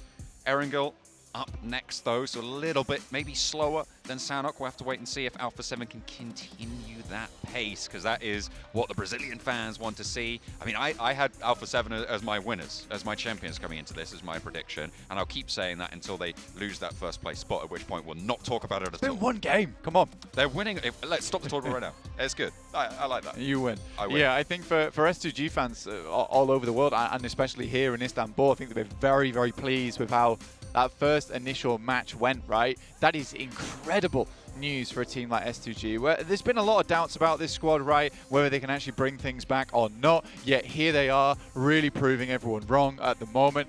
That's the thing that has to continue, though. It can't be a one-and-done game. I mean, they can't show up for this first Sandhunk and be like, that's it, boys. We proved everyone that we can play the game. We're going to go back to our old antics now. But no, this does feel more like a team that has won the PMGC in the past. Not won S2G. You just claim the team at the end of this they did just won S2G, didn't they? They did. It's 1-0. They did. It's a 1-0. They came third, I think. S2G? Yeah. Third. Udo Alliance managed to get a player into second place with 2 eliminations. I am pleased with Udo Alliance. I think that's the one thing that worries me, though, is the elimination points overall. I think for Udo Alliance, great consistency on that squad. A little bit afraid to take fights, though.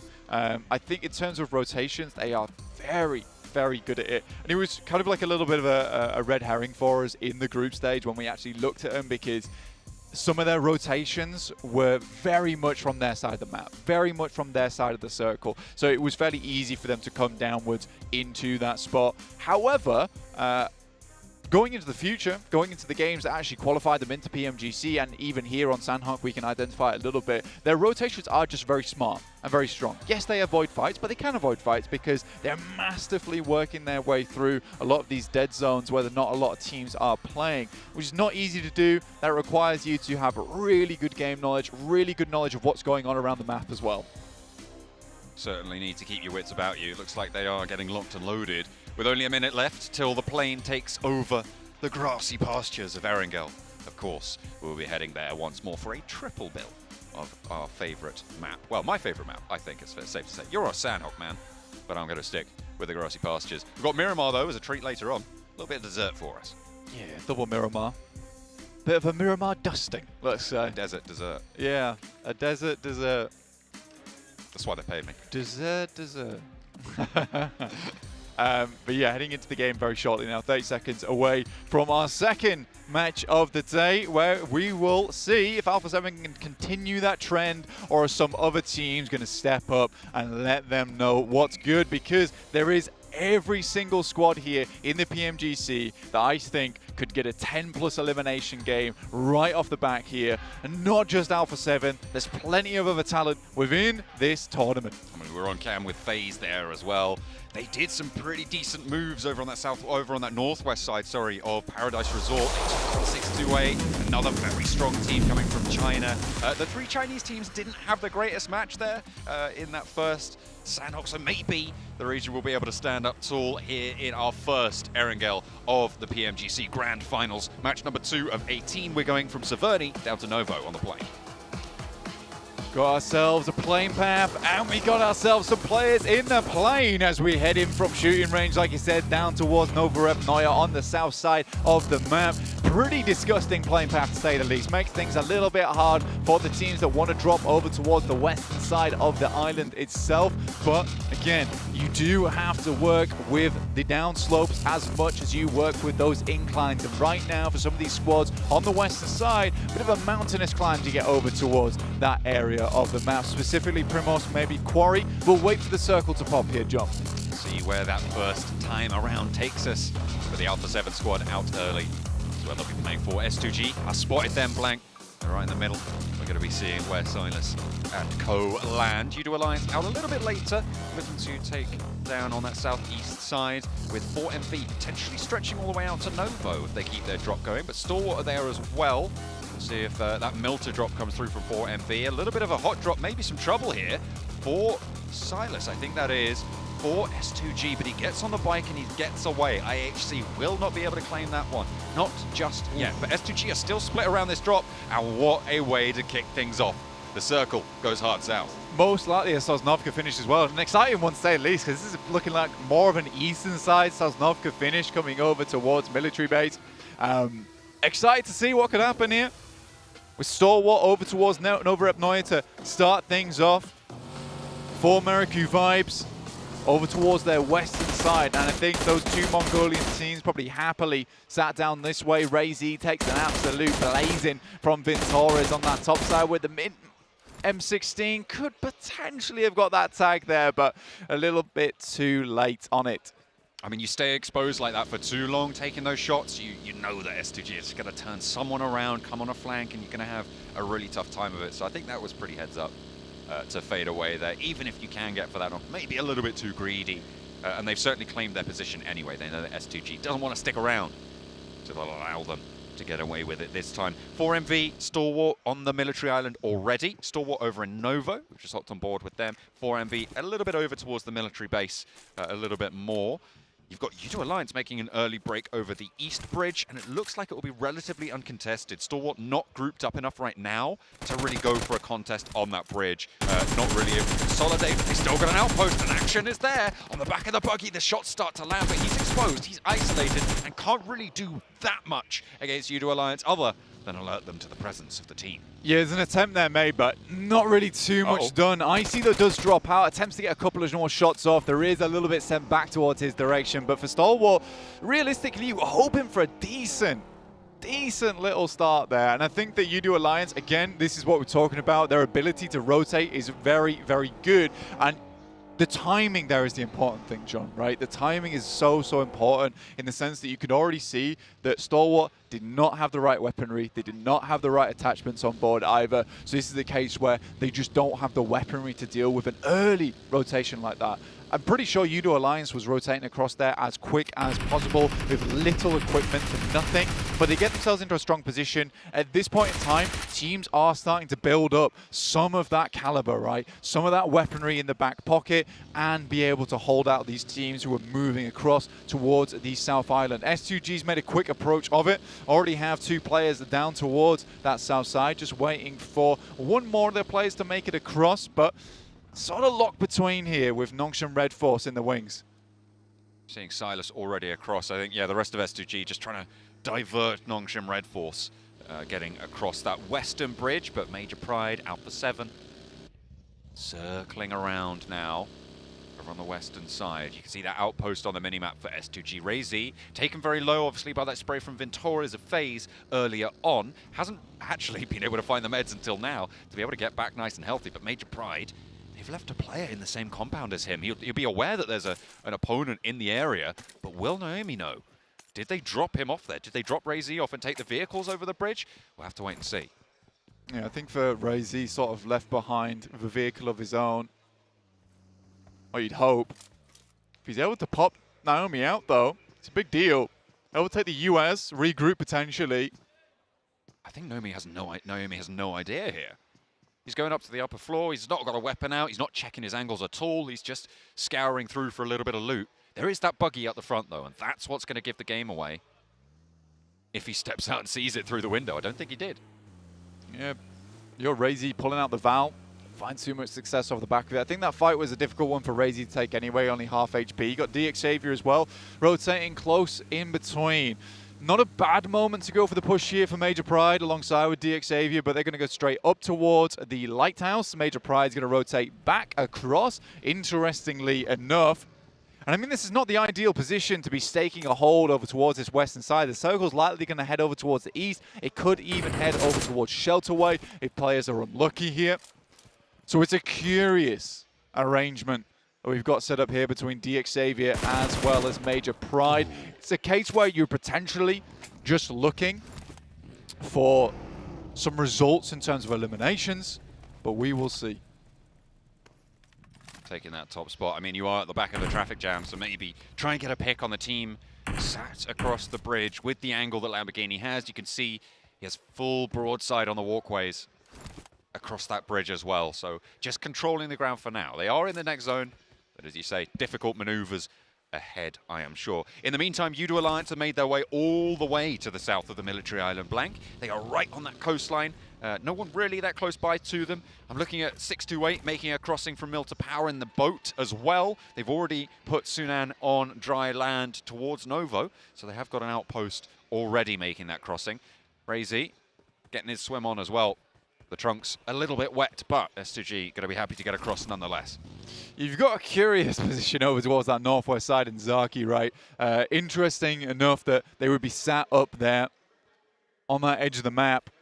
Still not moving in the blue zone currently.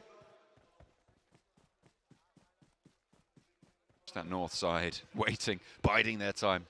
Now the rest of 628 have moved on in, but Sunan's been scouting in the meantime to give them a little bit of an opening on to the south point of Novo. Gotten through to the hills there as well. Razy swimming underneath gets spotted. S2G potentially down a player here, as I think Razy will really struggle to swim all the way across with that health bar ticking down, having to get through as well on a broadside. This is what DXavier were looking for. This is what they wanted to find a player on the team sat across the bridge from them, and they've been able to do that. To take Razy out of the mix is going to allow them a much easier crossing when they want to go for it. Yeah, I think for Razy getting taken down here, a bit of a difficult scenario overall for him. But again, that's what happens when you get left behind like that, right? And S2G has been so split up for so long, but it's WBG currently saddling up against IHC. Demo should definitely go down there. The spray was forgiving towards the end, but the start, brutal. WBG decides that not too worth it. Godless should be able to pick up its teammate there in Demo behind a rock as well. The rest of WBG just send away. Decide to get out. They're turning around. He's out. Ming dropped off in the process. Su as well. Going to roll on in, see if they go for a reposition. That is another hard south shift, and we are going certainly to the east side of Military Island. But IHC and WBG on that northern side of this angle. Godless moving up, looking for this res. We're stage 2, so these reses can happen in the blue zone, despite it enveloping the fight. It'll start to put some pressure on. Gap already down and flushed. Means WBG lost a player completely. IHC, if they can pull their player back up, they're up at 4 again. Yeah, I mean, for IHC, definitely a possibility to get back into this game quite easily. That is one hell of a hard shift on the circle, John. Ton of water involved as well. Stalwart, realistically, should have a good game off this one. They currently own Observatory, right? The question is whether Icy and Action is going to get up there shortly, because we do have the Piranhas swirling around that position on the mountain. Procedure Evos, Titans, as well as Udo Alliance on that south side, not to mention 628. And I think for Icy and Action, it looks like they are getting back into vehicles now. Lamborghini spots a couple of players. Out come the smokes, out come the stun grenades, but not quite enough here. At least one player has swung wide, and Lamborghini's not watching. It doesn't matter. Levi's has the angle. Razy now low HP by that pillar, has been knocked twice, but is still going. Hamzy up on the high ground, spotted by Lamborghini, not able to tag the spray. Silas under the bridge, lone really in his pursuits, but steps up for the fight, and Lamborghini takes half HP. Now trying to get back into it. Molotov forwards, pushes Lamborghini up to the high ground, doesn't find the knock, but that's an excellent reposition. The flush goes over to Razy, and now Lamborghini forced to go for this med kit. Chua on the back lines with that nade, tries to go long with it, but might tag onto Lamborghini if he's not careful. Good comms there to stop his teammate pushing. Hamzy in for the pickup now as S2G play on with 2. Xavier currently have been fairly successful. It's Silas as well as Hamzy G, like you said. Silas, incredible last game, but that nade might just be on point there. Drops directly next to him, half HP. One more should do the trick, and Parajin's always been very successful with these nades. The smokes pop just a little bit too late as Parajin does get the lineup.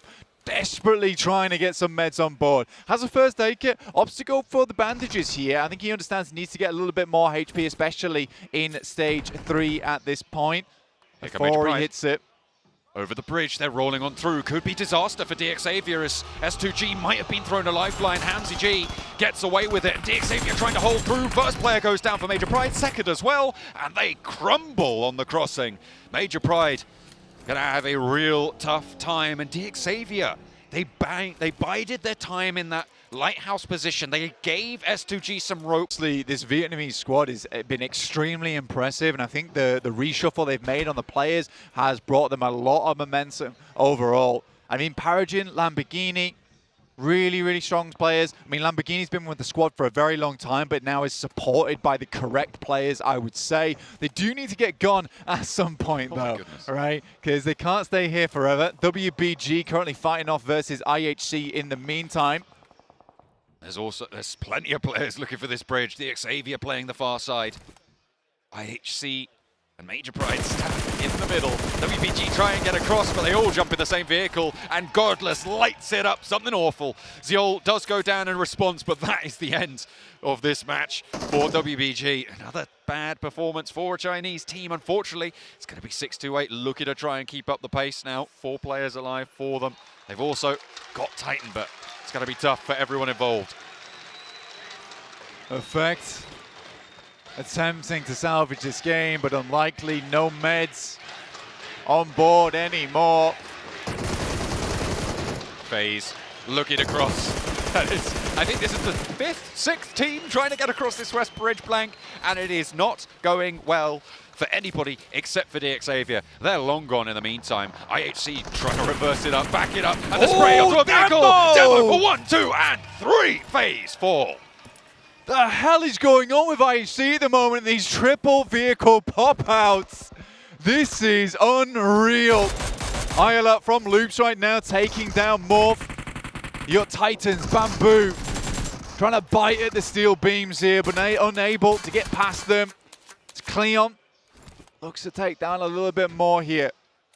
You're a little bit out of range for that pan there, unfortunately, Yoru, but take out the rifle. You might have a better time of it. Yala might eat a nade here, but the cook is just a little bit too long. Spots the player up on the rafters. They need to be careful. Yoru has to drop down. He's low HP. Does he get knocked? Just about. The blue zone finishes him off. IHC 10 eliminations over on the Western Bridge. I mean, we saw plenty of action there, so I don't quite doubt it. Morph, though, having a tough time over on the East Bridge. It looks like Titans are going to come out smelling the roses here. DXavier, in the meantime, all 4 of their players close to 4MV. 1 falls, and it's Nongshim Red Force on the western edge to take a little bit of the wind out of the sails for DXavier. Lamborghini gets knocked down here, and realistically for DXavier, it's all about trying to reserve these players, trying to get them back up on their feet as quickly as possible, but they are surrounded by squads at the moment. You got XZY over behind them from Nongshim Red Force. Levi's decides that it's just not worth it to stay in this position for too long. They sacrifice 1 player to try and get both reses off, but this is a good approach for XZY, though, lighting up the players on 4 America vibes. The rest of Nongshim Red Force moving into position on the south as well. You can see they've now established that 3-player blockade. They've got a little bit more of a backstop in wings as well to that south edge, trying to keep Udo Alliance at bay so that they can take this third party. Sporter wrangles himself a high ground position onto both of these teams. So 4MV and DXavier, they're pretty much forced to take this scrap. Lamborghini goes down. The res is trying to come through thick and fast, but it's just not that easy. Udo Alliance being forced a little bit further east, and Nongshim Red Force claiming this scrap. Yeah, I think for Nongshim Red Force, it's a great rotate they made, a great decision to push up the hill when they did. Excellent at these little micro repositions that are going along around the map at the moment. So very pleasing to see from the Korean squad. Levi's, last player alive, certainly can take a hell of a beating, but he's had to be the front liner for the rest of the squad to try and get them up. Now just Parajin with the DBS, rocks over the top side. It's a good initial hit, but that's all it will be. Gets a lot of damage done, and now it's time for Nongshim Red Force just to clean this one through. DXavier, they're taken down. They got out of that western bridge, which is more that could be said for most, but they won't get that much further, unfortunately. Now, Nongshim with the remnants of 4MB. 2 players left to stand for them. And Tizzy's there to find Apex now, just the one to go. U2 Alliance, they have been denied access from the south side of this fight for so long, and they get a little bit too antsy. They move up, and Sporter goes down. I like this from U2 Alliance right now. The double split at the moment, trying to control both the road and at least a little bit of the rocky crags down towards the south side. They're not trying to get too aggressive on this one, at least taking shots where they can. But at the end of the day, when you look at this, U2 Alliance has at least afforded themselves 2 very strong positions no matter where the circle goes in the next shift. You look at this circle, though, I've never seen it before. I don't think you've ever seen this circle before, to be quite honest with you, John. This is in one of the wildest spots inside of Sosnovka to see a circle end. There's a lot of strange terrain around this spot. The major talking point, though, is definitely going to be Stalwart, right? It's how are they going to control this north side edge? Because Procedure Evos as well as Loops are coming in, 2 really good teams. IHC go down, but those 10 eliminations will be more than worth their while. And it was a great approach on that western side, essentially living as the lone survivors other than them and DXavier. This south shift is great news for current leaders Alpha 7 as well, for them to try and keep up the pace, but we'll go back over to that one, I'm sure, in a moment, because Doc has a scrap on his hands. Won't be able to last it out, though. Won't quite be able to weather the Nongshim Red Force aggression, but 2 players go down, and that's going to slow things out for them. Loops might have a shot over to them. The forward duo for U2 Alliance might also have a say into this fight. It's a nice little rotate that Loops made between them, Ayala and Cardozin. Obviously, only 2 players in the squad, but they're attempting to search for positions around the map where they think that it might be weakest, where they can find a 2v3, maybe a 2v2. Titans got Suki off in the distance. Lynx is taking some long-range shots, but not plinking. 3 players alive for Procedure Evos. They weren't in a bad spot either over towards this northeastern edge. Interesting that Lynx would spend so much time outside the blue to attempt to make that happen. You know, if he doesn't get in soon, that's likely going to be a knock on his side of things. Yeah, these blue zones will start to do quite a lot of damage now as the ticks go up into stage 5. Stalwart are, though, in their way. And I feel like, I mean, you highlighted before, Stalwart happy with these circles. They are in a very strong spot, and it's just got stronger. It is Stalwart on the north, 628 on that south side. These 2 strong positions forming a major blockade of this circle, that road that runs through the middle, isolating both sides of it. Yeah, it's going to be a curious one, honestly, because I think for 628, I wouldn't personally think they have any idea where Alpha 7's currently playing. They were out in the water for a very long time, but there's potential for a bit of a surprise play here from them. In the meantime, it's Loops versus Nongshim Red Force coming over the top. 2 players versus 4.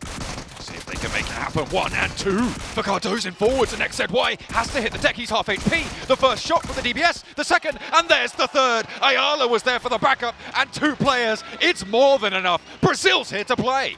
That is an unreal result. I was saying they were looking for potentially a weakened team, but they want the strongest. They only want to play with the big dogs here in the lobby. That's what made Loops so good in their group stage and what made them look so impressive. Cardozin, Ayala, DBS Kings, the 2 of them. Stalwart, though, on their 2-2 split still. Alpha 7, potential on a surprise play. 33Z currently holding in his own. Nice shot there coming through from Action. Instantly takes down Titans. Final player. Alpha 7 on the south side. I think that is going to be the major scrap of the next few moments. You've got Xing and 33Z on that south side, currently on a split 6-8, looking to try and regroup on this south side. Alpha 7, see how long they can remain unknown. The blue zone was taking them down as we get a cheeky little replay. This is IHC's bloodbath over on the west bridge. Godless spraying them down with the backup of Demo and Ziol. And I mean, what can you do here? Loops on this hillside, though, similarly impressive on that performance with only 2 players. Yeah, I mean, we're already farming clips. Let's put it that way. We are really farming clips at this point in time. Alpha 7 just about make their move upwards over towards 628. Could potentially be starting to take their engagement between them. There is 4 players versus the 3. We just saw Brazil absolutely trounce when they were down on players. So potentially it can be done again. But 628, one of the more aggressive Chinese teams, has some strong firepower on this squad as well. Mafioso, though, has the nade in hand. It's a good arc on it. Ooh, looks pretty sweet, but it's going up to the top of that cliff, unfortunately. Sunan avoids that damage. Stalwart have spotted Loop, so they're going to be a little bit too much to ask there. I think Cardozen, most likely left as a solo, gets into a shack. He's kind of in the middle. And Stalwart's probably the only team that's going to be looking to push there. But the question is, when do they want to take this spot? Yeah, second time in a row right now for Cardozen getting into a shack nice and early in the game to try and get a stronger position in terms of placements. I mean, he made it very, very far into that last match. Potentially another top 5 available for him, which would be great in terms of point scoring on top of the eliminations they already found. But seems like he has been spotted here by top. Likely going to be a lot of smokes dropping through, a lot of Molotovs coming through also. You ain't going anywhere, Cardozen. You're staying right where we put you. And go into our points total if we can help it. There it goes. The burn is on, and Action picks up the point. Clear. Stalwart able to take control of the shack, and now Action can move up to it. That's what Stalwart wanted to do, take position, and that is exactly what's going to pay off with this circle shift. This has overall been quite a strong game for Stalwart in terms of taking a lot of space away from other squads. Been very confident to dominate this northeastern side. It's come back in a very good way for them now. They hold both the south and the northern edge of it, so they could just clean through, hold these teams into a bit of a chokehold between one another over with 628, Alpha 7 and Udo Alliance. There's a big chance here for Stalwart to take this game away, but there are still some big players in this match. 628, Udo Alliance, Alpha 7 though, I'd say they're kind of in their dying throes at the moment. A little bit, it would seem that way. Senab, the last player to stand for them, and I think they know he's down the hill. They've really struggled to move in on the south side. They tried to push up, but 628 were ready for them. They were playing as 3 from this position as well, which makes it even harder. 33 said, oh, he knows. The nade is in hand. It's underarm. Drops it down. Is that going to be the final nail in the Alpha 7 coffin? No. Senab sidesteps. Still got some moves left in the back pocket. He's still bringing them out. Okay, Shing taking damage though. This is Udo Alliance. With Cluck actually taking some shots from afar there. Iftar joining in, but that's given a lot of knowledge over towards Stalwart. They just needed a couple of shots, identify the location. They send 3 players over towards that north side. Nurzed claims and hangs on to the compound over towards the eastern side. Just in case another hard shift comes through, you want to secure all the chances you can get. Iftar goes down. That might have been some shots coming through from 628 there. Alpha 7 finally fall to the top spot. Eliminated from this one. Stalwart trying to sweep around, but Udo Alliance giving a good fight here on the western edge. Sunan moves on up for 628. Looks for the flush, can't quite get it. He's backed off the angle. Has to fold back in with the rest of his team. A little bit further down the hill into the buildings that they've occupied for a while now. They want to stay as 4, and I think rightly so, with only 4 teams alive. That's exactly what you want to see. Besiege Evos have survived with Luxie over on the southeast side, but very minimal utility there. You can see that count at the top of your screens. Really not too much more to do, just try and survive as long as possible. Stalwart, on the other hand, 18 smokes. They are going to be able to get wherever they want to go. This is a nice position. Currently Nurzed's holding over towards the eastern edge, right? Has the high ground. There's going to be a lot of open terrain in front of him. Having that little angle there is going to be so important, just for gathering intel more than anything. A couple of pot shots could be lovely. See what happens about it. A Udo Alliance now off in the distance. For them, this is a big game. It's an important game for them as well. They need to prove to these squads they're not just a second place team within this lobby. They need to take a little bit more action, be a bit more proactive. 33Z takes down one of them already, will back it off down the hill in the blue, not likely to survive from this one, but open things up. Cluck gets the pick now over to Shing to take up the mantle of this angle. I don't think Olio's getting back on his feet here. Udo Alliance not able to push down that ridgeline, does get flushed out here eventually, but in the meantime, Stalwart just march forwards. They're keeping that pressure up from the northeast side. Difficult push now for Udo Alliance. However, they get given a bit of the zone. Stalwart, top Action, Icy, all are able to move over towards this northern side. This hilltop that they've been controlling for so long is going to give them that eagle eye. Nurzed likely can follow suit, move over towards them. Shing though, dirty shots coming through. Flax feels the brunt of them as well. Bandage is back up again, but I think for 628, they have really been scrapping. The underdog fighters here in this match Oh, they love to get in and amongst it. 33 said on the back of the buggy with Sunan in tow as well.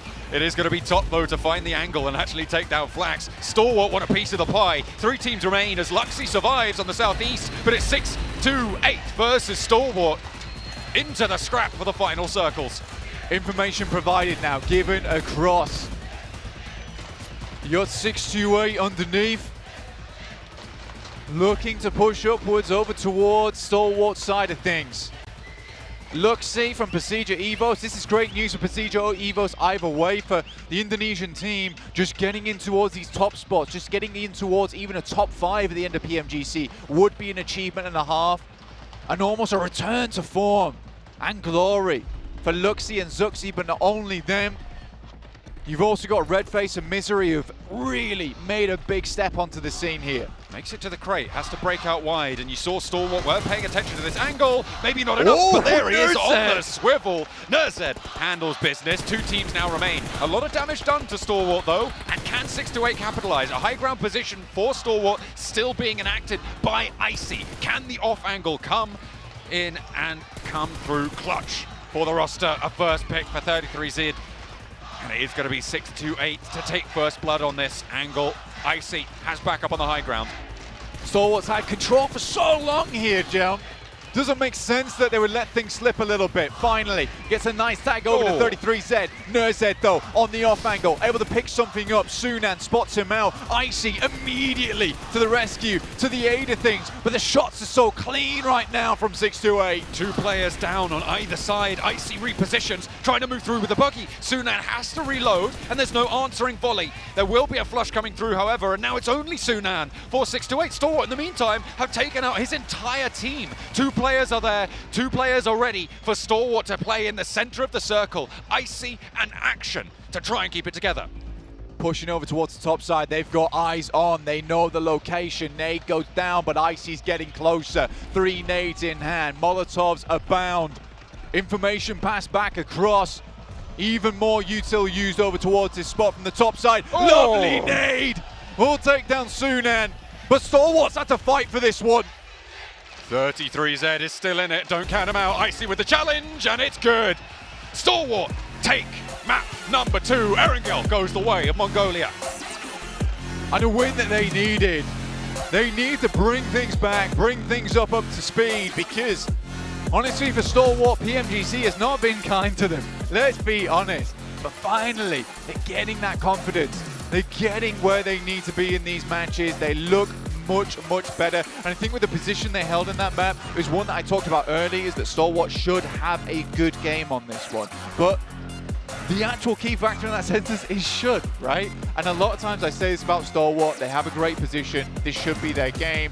This time around they proved that positioning for them, they will make it matter at the end of the day. They'll push forward from that position, they'll make it count, because again, 3 days is all you get. Every single game where you get a little bit of a benefit, a little bit of an advantage, you have to take advantage of. We're starting off in excellent fashion here at the Grand Finals, Blank. Alpha 7, they open the bidding over on Sandhawk, another tournament favorite. Over at that top side, and Stalwart answer raucously with a strong positional game there. A really well played answer to the aggression from Alpha 7, who go down, fair enough, on a difficult coastline ascent.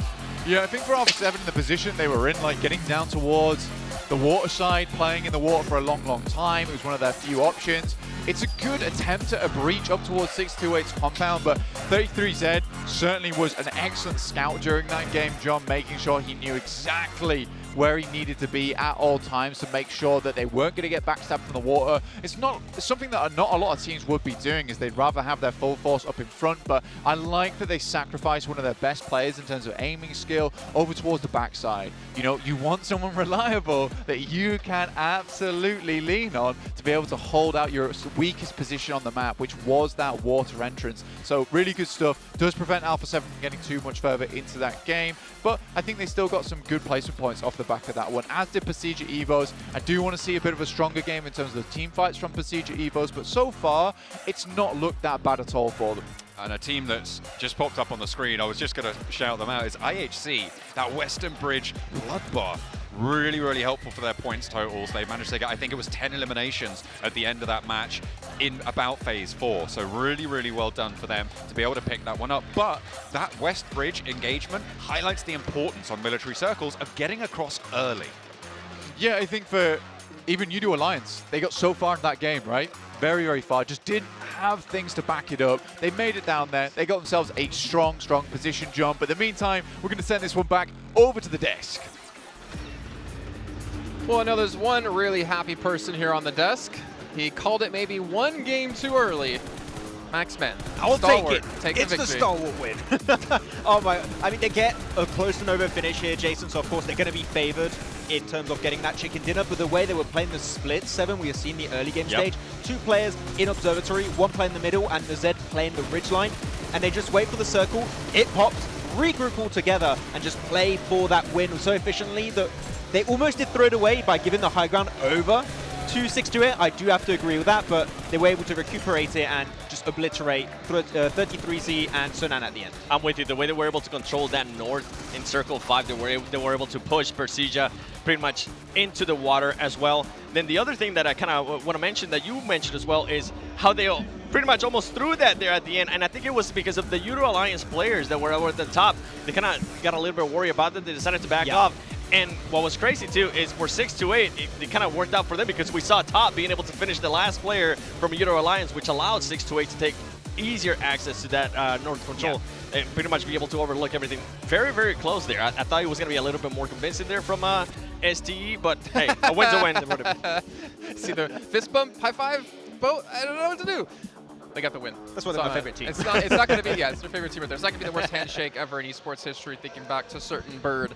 But moving on here, we can see Stalwart taking themselves the 10 eliminations, 20 points in total. 628 though, I think it's kind of impressive to see them be able to pull this kind of off, but I think the real story for me, IHC.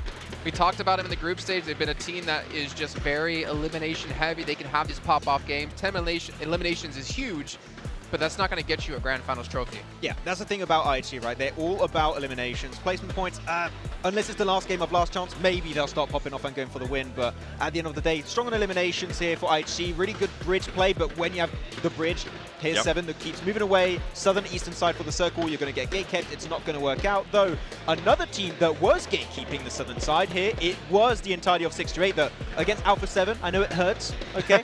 But what an execution. It was, and you know what, we're talking about great rotations, we're talking about great early rotations. The boat rotation from 628 ended up working out wonders for them because they were a melted power. They were able to do that boat rotation all the way to the south. And like you were mentioning too, they ended up having to gatekeep Alpha 7. For me, for Alpha 7 to even be able to get points in this match, it was actually a bit impressive. It was only 3 placement points, but we saw them, we're like, okay, there's no way they're going to be able to even survive any longer. They were able to survive longer and longer, so it's good to see that out of Alpha 7 for them not to end up with a 0-point match. Well, another Brazilian team, Cardozo and the DBS versus Nongshim Red Force. That's just that makes me want to take DBS out of the game sometimes. Man. Some of these long shots he's pulling off here, but he pretty much gets the 1v3, obviously with the help of Ayala, but he was the last player remaining for the team yet again. DBS, the new M4. Pretty much. DBS, the new AWM. Oh, pretty much. Just snipe with it, mid-range with it. It's going to work out at the end of the day, but he's able to survive and keep it up. I want to see a game here, 7, where loops have more than 1 player live at the end. I want to see that too. Is that possible? We'll have to wait and see.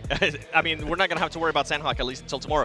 By the way, top 3 here, Nongshim Red Force, a team, the way they've been able to time their third party into the way they've been able to tie in the rotations, because this team was playing outer circle, especially towards the south of military. They were timing perfectly. I think it was when who was it actually? D Savior and 4MB. They were actually fighting against each other. They were able to time that perfectly and push into that fight, being able to get those eliminations as well. Ultimately, Cardozo with the DBC was a little bit too much for him. Yeah, okay. Any team can win these fights, except if you're going up against a DBS, and that you're maybe going to encounter a bit of a tough transition later on. But yeah, Nongshim Red Force being consistent without a win, being podium finish right now. South Korea, we expected D+ Kia to qualify, be the big team from South Korea. Nongshim Red Force giving a run for their money for these other squads. Not surprised. Yeah. Not surprised. No. I think highly of Nongshim Red Force. I think they're going to be continuing. I expected them to be in a top 3 situation, but if they actually continue to play like this, I might end up changing my mind and think more of a first place finish for them. Oh, wow. So you'll see them walking into the UK with a PMGC trophy to put it up. I wouldn't mind that. You wouldn't mind that? Okay, yeah. I mean, to be fair, it is amazing to see South Korea we've been talking about for years, thinking back to what, Archer days. in like 2019, 2020, and see how they've been able to improve here. Also going on currently within the game at the moment between the 4th and the 10th, you got the Road to Glory, where you can win exclusive rewards such as that esports supporter title, which I already have, just saying. I got that from PMWI. Always flexing that. It's like the only thing you flex. What's your rank, James? Let's not talk about that. Let's talk about the PUBG Show, where you can upgrade to the VIP ticket online as well. Obviously the 8th through the 10th, so that is the 3 days we have the grand finals happening. Max, let's talk about John Allen's ring. Oh, okay. Good thing you can't hear me over there. We did abandon him. Yeah, well, that's true. We didn't have to. Maybe Blink did hear. I don't know. I got some looks from the other side, so I'm not sure. You're good, John. Don't worry it's about fine, it. Don't worry. It's You're okay. the best player, John. He's in Face Clan right now. Something, something we need to mention, though. Obviously, teams have more than 4 players. Presija, as you pointed out, Seven, while we were watching, they brought Luxie in instead of Zuxi. Small change. Obviously, one twin for the other. But interesting to see that they're doing that after 1 match alone, that they're willing to swap around rosters. It was, but it ended up working out for them because Luxie was the last one alive and he was able to get some extra points for them. Now, I kind of was hinting there at Face Clan. I don't know what's going on with this team. You were talking about you want to see them a little bit more aggressive, and we're continuing to see them rotate super late into the circles and getting just caught off guard. They need to be able to change that playing style. I was mentioning earlier too, I'm going to give a lot of these teams 3 games, and we're going to be able to start seeing a pattern. Now we're starting to see a clear pattern here. Maybe they're going to be able to adjust here going into the second Aaron go. Exactly. Like the fact that you're going to have another angle, hopefully you're going to see fixes on that. I wouldn't use the word aggressive. I just want to see them be faster on the pivot. Because right now, if you have tough circles like this, unfortunately, in PUBG Mobile, in any Battle Royale, you have a section of RNG that's in play, right? And you want to take the worst case scenario in account, and you want to try and move as quickly as possible in a spot where you could technically still reach the circle, which right now, the Western Bridge, not the best option. Maybe go for rotation in a circle like that because it was a really bad first few circles. I think that would be a better option moving forward. The thing is, if we're thinking about Face Clan even challenging for that first place, right, especially when we go to Sunday, they need to be able to adjust it. And I think one of those teams that I was talking about earlier is Alpha 7. They had to do that same rotation, but they were able to do a little bit faster. They were able to actually survive a lot longer to the point where we're like, okay, how did Alpha 7 even get there? How did they end up even with 3 placement points? So these teams need to be able to adjust very quickly on the go, and right now Face Clan is not new to that. I mean, Face Clan hasn't been able to adjust. Think back to groups. The only matches they really did well in was when they were center zone, because the zone shits on top of them. And then, like you mentioned, the turnaround on survival. Let's see if they can turn things around here. I believe we're into a short little break where we get things ready to go for our next match. So we'll see you all in just a few.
I'm Gold Investigator.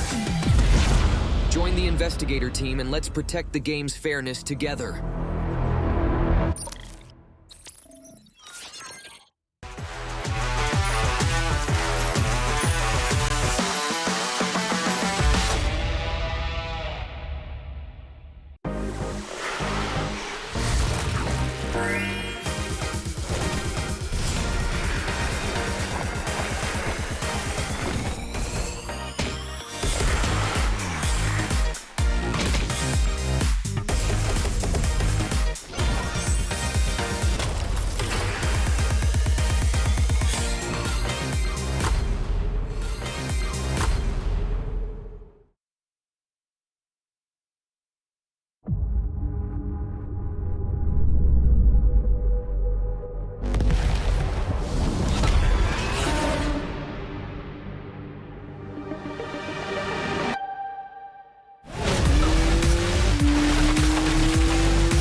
We've already had an interesting first couple of matches here. Alpha 7 starting off the gate strong, S2G starting off strong and then not being so strong. Unfortunately, I don't know, I'm kind of getting some weird little enjoyment out of seeing them perform badly in front of their home crowd, which obviously is very odd, to be honest. I think it's a testament to my character.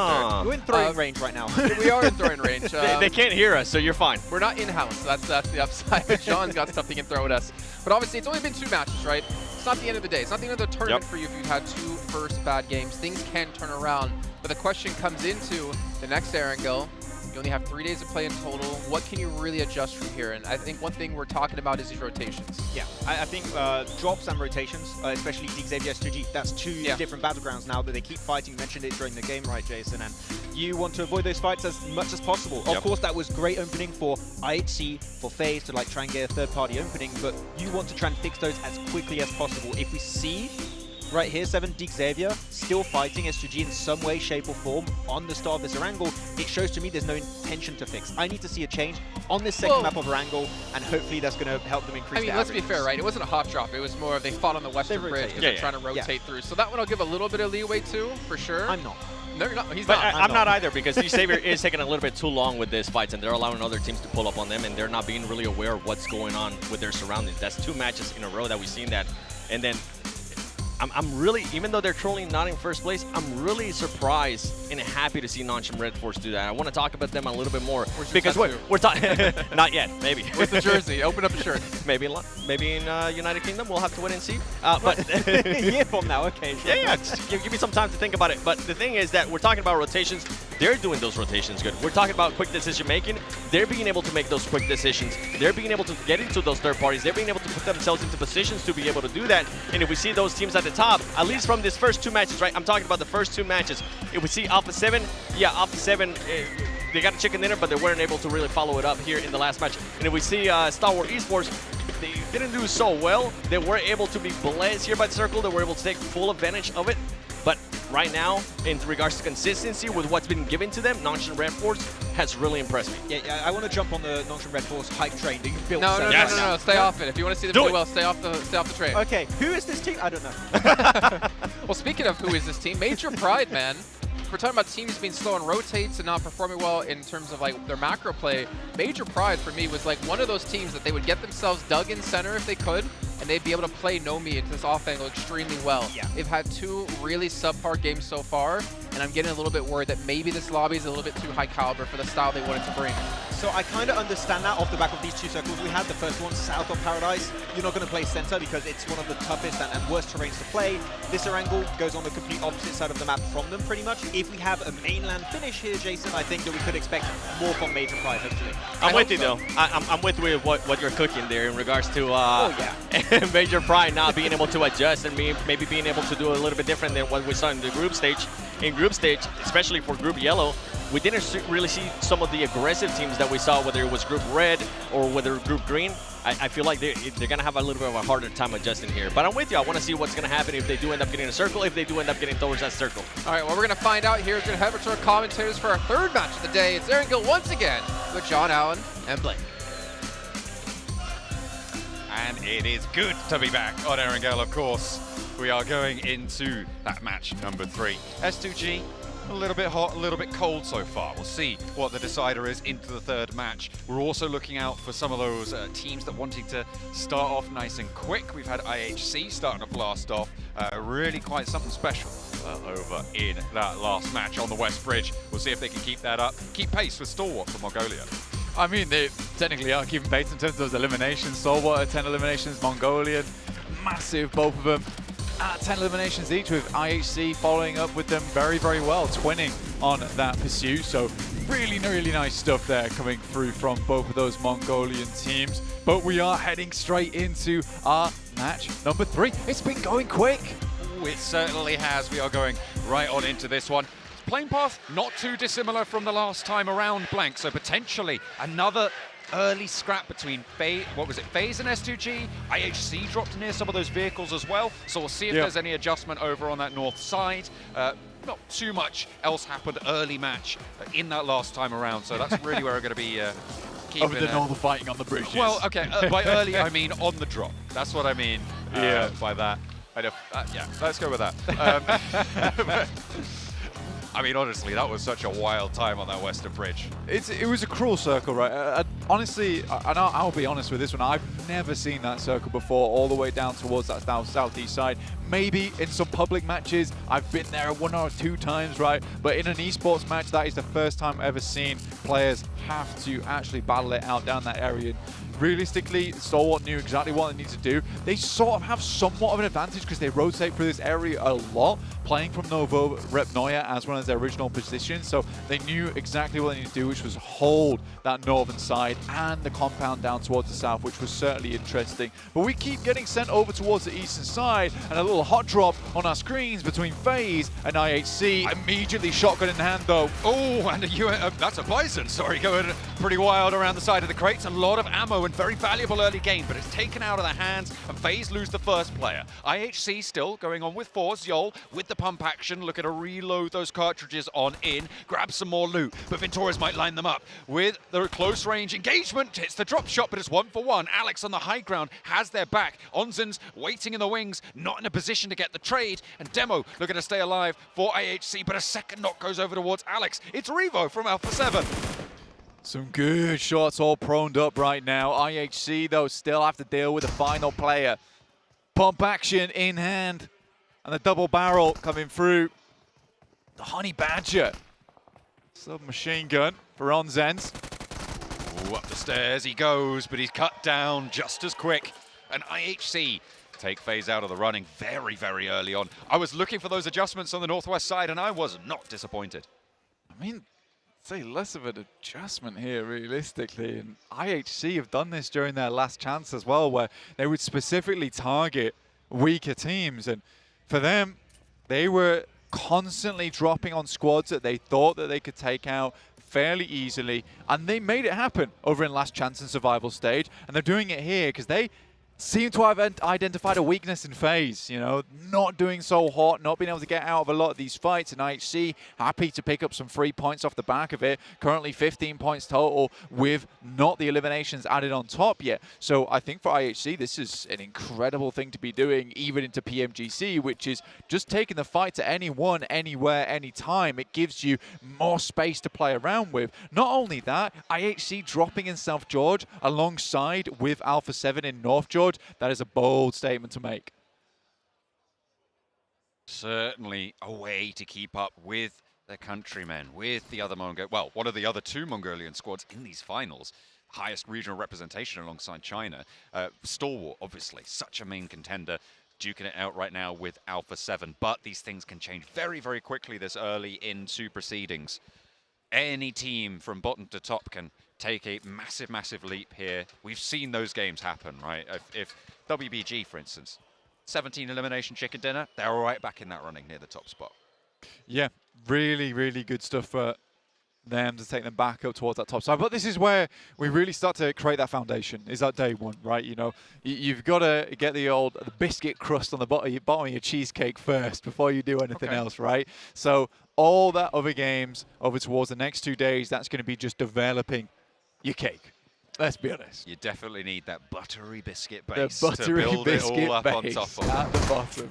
Exactly. But yeah, IHC really good on these hot drops, and they were practicing them all the time over in the PMGC League stage. Doing it here again. I can't believe it's happening over in the finals, which is fantastic to see. So I'm super pleased with how this is going overall so far. I rated them going into last chance as well. I'd had the pleasure of covering them in their group stage during the leagues. We saw that blast off, and again, it's that streaky style, it's that high variance play when you are a more elimination focused team that is paying off for them. And it seems like it might be this roster that's going there, but strong and consistent is the story for Nongshim Red Force. They have been able just to keep it going, right? 17 points on the standings right now. You can see IHC a little bit ahead of them because of the eliminations they just got, but yeah, that's a really solid result. That's 8.5 points a match. Yeah, I mean, if we're looking at the leaderboard right now, what's really nice about this one is that the spread is awesome in terms of where these teams are placing. You know, it's only a few points drop off every single game right now for each and every team. which is something that really reads into the fact that this is a very stacked lobby, right? Very equal in skill. So for a lot of these squads, some are finding more success than others, but it follows that general path downwards. And I mean, that it kind of makes sense that we would see Alpha 7 and Stalwart on top alongside with IHC, particularly because all these three teams do have rotations in hand, which are very good. They can take team fights as well, and they're very, very good at holding multiple positions on the map. So for Alpha 7 STE, or Stalwart and IHC, this is something that makes sense for them to be here. Same with Nongshim Red Force, S2G. Udo Alliance are further down the list in 6th place because I don't think that they have that team fight down yet. That team fight aspect is just not there yet. So it all makes sense. And I'm curious to see if playing versus these top squads in the world will change out how some of these teams do end up playing. But in the meantime, let's take a quick look at the map, John. A circle heading over towards that western side. Alpha 7 still have Revo. A couple of other players up towards that northern edge. They've got to split downwards, though. In the meantime, it's Sue versus Mythic. We'll take down one. Much needed elimination there for WBG as well, considering down in 16th place. Only the 2 points. Certainly need them. But I said any team can make it happen this early on, right? And we've seen WBG have a lot of strength in the past. Hopefully they'll be able to continue that pressure into this match. Alpha 7, a team that's certainly shown that pressure in match number 1. Not quite as lucky in match number 2, but wow, they're fighting for the top of Everest. So are IHC and so are S2G right now. They are once again into a little bit of a scrap. Senna wants the nade over towards the back lines. Silas dodges out of the way of that one. Mafioso fairly low here, but shouldn't be too much to worry about. In the meantime, S2G marshalling their forces to move forward. They are a little bit split right now, which means they aren't at full force. You can see Razy and Calci a lot further back. Alpha 7 a lot more cohesive in their position right now, a little bit further east, but S2G can change that. They go for the regroup. I think for Alpha 7, there's a lot of talk about how this team's going to be the new Grand Champion of PMGC. They've yet to make it happen yet, but taking this fight between them and the previous Grand Champion is a step in the right direction, right? You know, if they can prove versus S2G that they're better the team, you know, that story becomes a whole lot more believable going into the future. Either way, looking at that shot coming through from Silas over towards Demo, kind of godlike, to be quite honest with you. The lock-on from the DP, sort of disgusting the way he tracked him in the air as well. Tell this guy's been playing for years now at this point in PUBG Mobile. And S2G, I mean, if you can take a player from IHC down, you take that opportunity. Perfect capitalization. Try and take the wind out of the sails for the players of IHC. Try and keep them in the corner. It's going to be a hard task, but you've got to start somewhere, and that's the way to do it. Major Pride, a little bit disappointing so far in their games that we've seen from them. The first match, it looked like they could have done more. Second, didn't really see anything. That West Bridge was their Achilles heel. This time around, they're not going to have to cross, but we'll see if they can play a little bit more central, as they have got the spot here on the map for the center of this next shift. Loops have got a shot over to DX Xavier, but they won't be able to find it. Do have that shot, but not able, like you say, to connect anything on that side. Morph currently playing up towards that northwest edge. Holding strong as long as they can. Stalwart coming in from Novo Repnoya at the moment. Alpha 7 close by to Morph now. Both of them looking to take position. A north outpost for Alpha 7 to try and keep them clean on that side. But Cleon is there, rolling around the ridgeline to try and give them a little bit of a spook. Unfortunately, not finding an angle on them just yet. Nade sent towards Rocky. Slow down the backstop. Mafioso's there. Looks like he has an angle. Potential to ruin Morph's stay.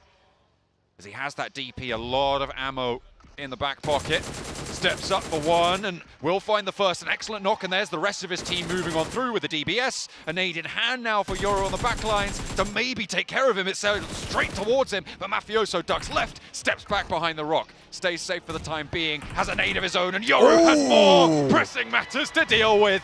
Sent back by Alpha 7. The top spot will not go that quietly. Yeah, I said that the boys were holding on the northwest side, but not for much longer, like you said. And Alpha 7 will get all players back on their feet. 6 eliminations added to their tally once again, John. And this is what we were talking about. The boys from Alpha 7 running away with things. Oh. IHC taking a challenge with S2G. Hamzy does have backup from the high ground. It's an even trade right now. If Hamzy can get the heal off, though, he might have an advantage. Drops out the smoke in the meantime, and here's the backup. IHC rolling forwards. Alex in with that UAZ, moving on through, but Silas is still there with a DP. Finds Demo in the backlines. The heal comes through for Hamzy, and now he's back into the fight. Alex on the inside. Fully known on the position. Godless for IHC on the high ground to maybe try and turn things around. Alex looks to take the shots for Silas, but he just doesn't make it happen. Silas continues to put on a raucous display. Violence for S2G. Yeah, and I mean, honestly, for Silas there, that is a big deal versus Alex, who was kind of the apex predator over in his group. Versus a lot of teams, he was able to 1v3, 1v4, yet there, Silas puts him down man to man, face to face. So S2G, again, not looking too bad at all, honestly. So far in the 3 games that we've currently seen, and are watching presently. Stalwart on the south.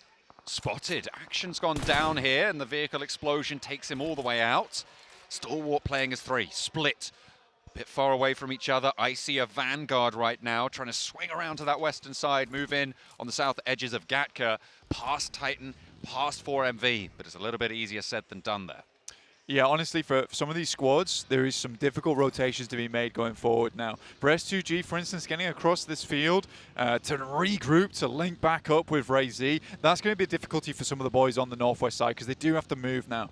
Udo Alliance on the northeast edge around school will have to push through both 628 as well as WBG. Not the biggest deal, but we have already mentioned that team fight factor coming through from Udo Alliance. Do they have it now? Can they break through the barricade that is going to be set up in front of them? That's a real question here for Udo Alliance because they can't just keep putting their guns away and putting their Nikes on. It's not all about the movement, John. You got to have a little bit more in the back pocket. Fanciest feet in the world. Won't do your job good if you take a bullet to the brain. Unless you keep your brain in your feet, then it might help. Not sure how many people do that. It would also explain why you've had an operation on your foot. That's true. Yes, I did need brain surgery. Yeah. To, you know. You do. Oh, no. Why is he so right? You did what? You limped into that one. That is true. At full waddle. We all need to have sympathy votes for John right now. For context, I've had an operation on my feet and I'm using a walking stick right now. He's an old man. I'm absolutely fine, but I am waddling. He's waving his stick around. Oh, these young'uns. I was there back in Berlin. You were? Yeah, PMCO. 100 years ago. God, crazy. Major Pride over in the center of the circle right now. Honestly, this is a chance for Major Pride to actually get some points on board. Not looking too hopeful for this team at the moment. I did actually want to touch on Procedure Evos earlier on, and I liked what Jason brought up on the desk there about, you know, switching the players in and out. It's something they were able to do during the group stage as well, because they were comfortable with switching Zuxi and Luxi in, having Zuxi and Luxi in at the same time, just so they could really mess with my pronunciation on the regular. But I do think that for Procedure Evos, being able to have players in and out who are all comfortable playing with each other gives you that chance to reset, to go again almost at the end of the day. So for Procedure Evos here, maybe another game where they can get a good result, not only in just placement points, but also the elims. And coming in from Ruins on this north side, there is an opening. But going versus Major Pride and Alpha 7, it's a difficult push to be made, that's for sure. For me, this is the proving ground for Major Pride, right? In this position, can they keep it together? Because it is, as you said, a strong position, an opportunity for Procedure Evos, of course, but also similarly, that same opportunity afforded to Major Pride on that north side. Can they keep it through? Because if they can't, I'm sort of going to start to pay attention to other teams in this standings right now. 12th place on the cards. They had an opportunity match 1. We'll see if they can take it this time. Yeah, I definitely think for the time being we can count them out. I don't think they've done anything too spectacular so far. There was some good rotations on Sandhawk, but so far I would say that's really about it for them at the moment. But you're right, this game is one where they have a position they can maybe do something from. IHC, final player, Godless. Looking to take a little bit of revenge on S2G, and this is that crossing that we're talking about. Could be a little bit dangerous. Get their first player across in Hamzy G. towards Calci and Razy. Two limbs on the match, but there are shots over towards Silas. I think he's just about made it safe over that ridgeline.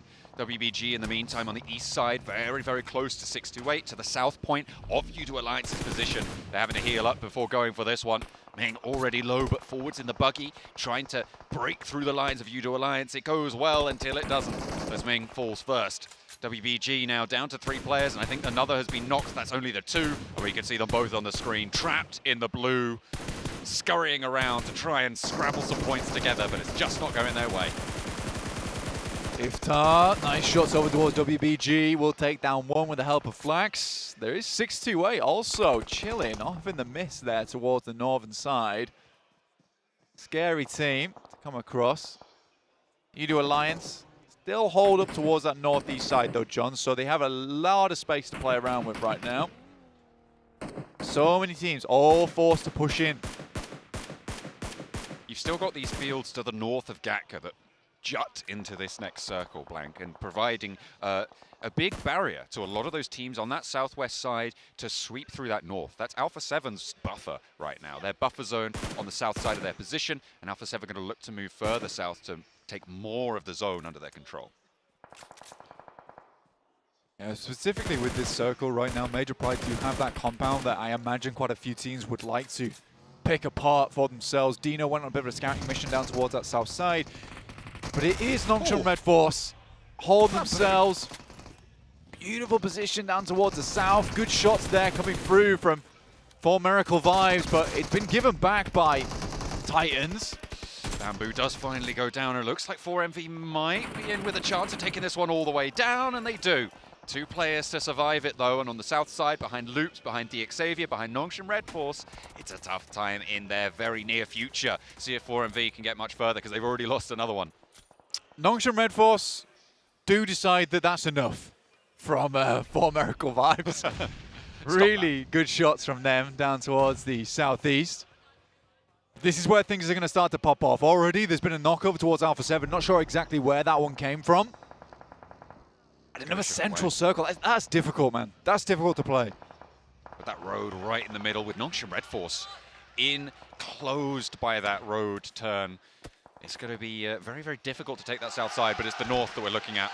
And it's S2G that we turned our attention to now, as Stalwart have met their match yet again. This is 2 for 2 so far for S2G against Stalwart on the fights. Blank, looks like Turkey have turned up in the home ground. Nurzed left alone. Yeah, sort of rinsing Stalwart, honestly. And if you think about it, if Stalwart was able to get further into a lot of these matches, it wasn't for S2G, potentially they'd be much further on the rankings. Here's Pasija Evos versus Alpha 7. Big engagement for this squad. Alpha 7 a little bit split, but Misery down first, and Carrillo always slick with it, always looks good. Luxy with the chance though, and Carrillo's good for one, wow. And he's on the swivel. Who is this man? How does he keep doing this? Carrillo is here. A statement made against Pasija Evos on the northern flank. Can Major Pride get ahead of this though? Can they swim in on this south? Mate, the boy just came up with 1 pump for each player. That's all he needed. That's sort of mad. I ain't gonna lie. Singh, though, tries to get across, but U2 Alliance are at least singing him a nice little funeral dirge there to finish things off. DXavier over on the rocks. Trying to live this one out themselves. There they go. Major Pride with their chance. Can they hold the rock? U2 Alliance take the first knock sent their way. A good start to things. Can they keep it together? They've still got Nomi on the back foot. Another nade over the top to get one more knock. And U2 Alliance starting to falter. A lot of damage sent to Olio. And more nades to pour through. Major Pride smell blood in the water. And they will not slow it down. They roll on in. And now just 1 player left to stand. Iftar on the back lines. And it's right in the sight lines of Major Pride. They take 1, but he goes down for it. And they'll get the res. In come DXavier, though, from the south. Okay, effect. Up to 4 eliminations for himself there. You're right, though. DXavier not happy to let this one slide on the other side. Nades come through. Chua, absolute arm on this lad. Instantly flow away from the side of that smoke. Really good coordination right now from Major Pride here. Nade over the top. Doesn't do too much for them, but Levi seems to have them on target. 5 more nades in the back pocket. Just keep sending them over the top here. Chipping away are the boys from Major Pride cutting away at the marble here. But they can't really afford to go too far forwards with the sight lines that other teams are going to have on their back. Getting across this road is going to be really, really tough. They need a knock or two over towards Major Pride. That's what these nades are hoping to achieve. And Major Pride can answer with relative impunity at this stage. Unless Alpha 7 start to get involved from this western edge, they've got more pressing ideas, looking to move more central. They don't want to flank out this way just yet. They might change their mind, but for now, Major Pride kind of have the advantage in this trade. Interesting position, and one that I would kind of look out for here is right next to the blue. A lot of players go for this, but they've fallen for it easily as well. Nade over the top will do more damage. Incredibly low now. One of their players is in effect on life support in the backside there. They're going to pop the heal immediately, and that was what they were looking for, that knock and go. Over towards Major Pride. Jump up into those vehicles, but they're being slowed, they're being harried by loops behind them, by East, the last player from 4MV as well. Naomi with a challenge, and Trump tries to move forwards. He's through, he's across, but he's taken half his HP. Levi's tries to make that dash as well, but is being handled. In the meantime, Effect on the back lines does not get taken down by Levi's. Unfortunately for DXavier, they cannot find that hole in the armor, but Dino steps straight into the sightlines of Levi's, and Major Pride once more will crumble. Effect the last to stand for them. Can he make it work? Because DXavier have picked them apart. So unfortunate for Dino that you can tell the information has been passed across from this player that he's just on the edge of the smoke. Dino reads into the call, immediately tries to spray for him, just doesn't quite hit the shots. Now Effect has to hit some more, but will go down with only 4 eliminations in pocket after that one. 6 teams remain. Alpha 7, DXavier, Loops, 4 Miracle Vibes, Nongshim Red Force, and S2G still in it to win it on that western edge. They took some pot shots over towards Alpha 7. It's really only Nongshim Red Force that's managed to find some big damage. That is until the Vietnamese squad set foot onto the scene. Starting to extend their influence now. High ground found for DXavier. 8 eliminations. The smoke blooms around Alpha 7 to try and keep them safe. Alpha 7, the main arbiters of S2G's position. They go down, S2G have a much better time of getting across this open field that sits in front of them. Certainly right now, DXavier's got one of the strongest positions in the lobby. You know, playing over towards that roadside where currently Loops is would be nice to play, but again, this is where you can completely rinse the guys on Alpha 7, and Levi's opens things up. Doesn't wait, doesn't hesitate, he's in. He's rolling on forwards, keeping those sightlines under control. Alpha 7 should be able to find this res, but they take 2 sightlines out of the mix, Lamborghini and Levi's. A duo move forwards for DXavier. They want to keep these points rolling on into their bank. 9 eliminations they're up to now. Levi's sat back. I think that might have come from S2G, you know, back across the way. And there's the shot. There's the nade. Lamborghini finds Senna. Alpha 7 cut through the middle there. A swift thrust. And Lamborghini looks to put the hurt down, but there's an answer, and there's a reason these guys are at the top of the tables. Revo keeps it on going, but S2G are blinking away into the back lines. 1 player falls, Kelsey's there, and that's the high ground on the top of the building for Nongshim Red Force, because there's 2-2 split going on right now, and Nongshim have power as well. Yeah, honestly, we've not talked too much about Nongshim Red Force, but they probably have held one of the strongest spots in the lobby this whole game. Max is indicating that they were definitely talking about it the whole time. 7 called it. He's a wise man. You can't hear him. We're busy with the scraps going on between S2G and Alpha 7, but he's eating the whole meal on the south side with Nongshim Red Force. Alpha 7 under pressure continually by DXavier, and that is not going to change anytime soon. Just Revo left. Lamborghini down again. This guy's solid. This guy's a pretty good player. We should pay attention. This guy is a really good player, honestly. Revo is sort of sick with it. And again, this match doesn't matter too much for Alpha 7, even if they go down now. With the 11 eliminations they found, this is a fantastic game overall. But I think Revo on a bit of a timer at this point in time, right? Good shots from Levi's, takes him down. Beautiful little headshot over his way, moves out, but Levi's gets taken down by the S2G players in the process. Both players have to duck down. Levi's technically gone now, really. Lamborghini desperately trying to heal back up again, but DXavier down to 3. Their star player and Levi's falling on the way. Oh, high ground. Tizzy finds Ray Z. Nongshim really the main force in this lobby. S2G have done well to survive on this western edge, but that open field was always going to be tough. Hello? Except Hello? spotted by Loops. Chua's here, right over the top with the DBS for 1 and 2, and Loops are cut to size. Chua is answered towards though, and there's the shots coming through from Nongshim Red Force. They will not go down. Another shot, another knock over towards S2G, and Lamborghini's light them up. Lamborghini coming through with maybe the 1v4. One more on the cards here for him. Keeps spraying. 15, 13 bullets left in the mag. Looks to go for the shots on the side. Hardly any HP left. Silas getting pushed by the blue. Just about keeps them in. Gets to the tree, gets to the cover behind Nongshim Red Force as well. They know exactly where he is though, and I don't think Silas is going to be able to get much further. XZY opens the mag and will take it down. It's Tizzy to take the honor though. And Cardozin for Loops. Ladders up into second place. It is Nongshim Red Force, consistent, always there, always in the conversation. Now they've found their opening. This should be the chicken dinner for them. I mean, we talk about loops, mate. This has come full circle. We're having another loop on our cards with Cardozin being the last player from loops in the end game once again. No eliminations. Sort of silly. No eliminations needed.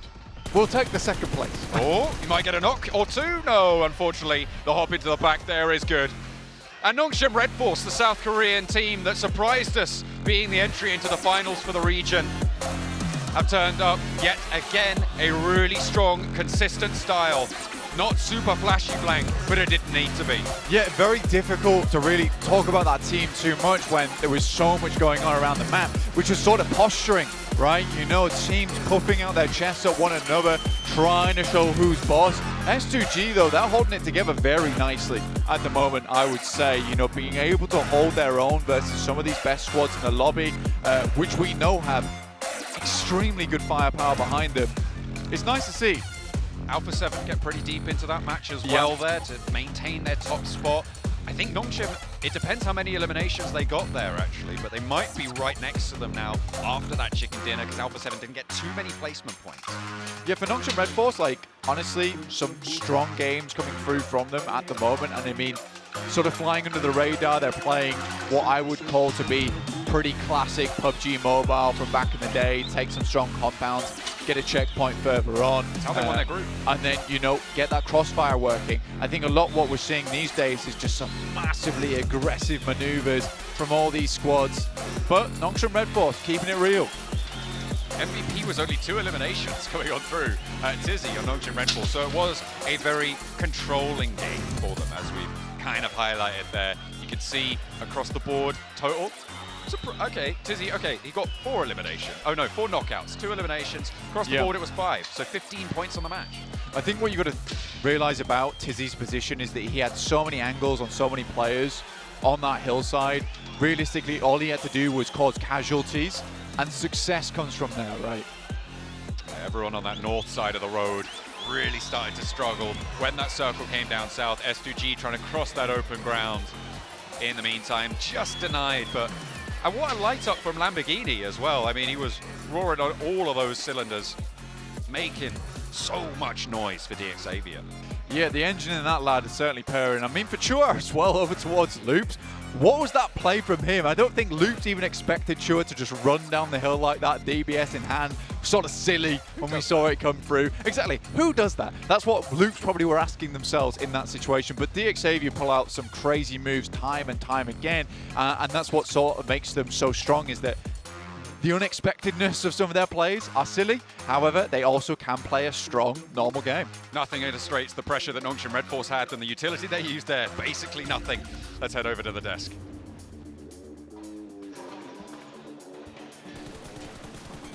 Well, like Kalaris out there, I for one welcome our new South Korean overlords here in PUBG Mobile. Nongshim Red Force, man.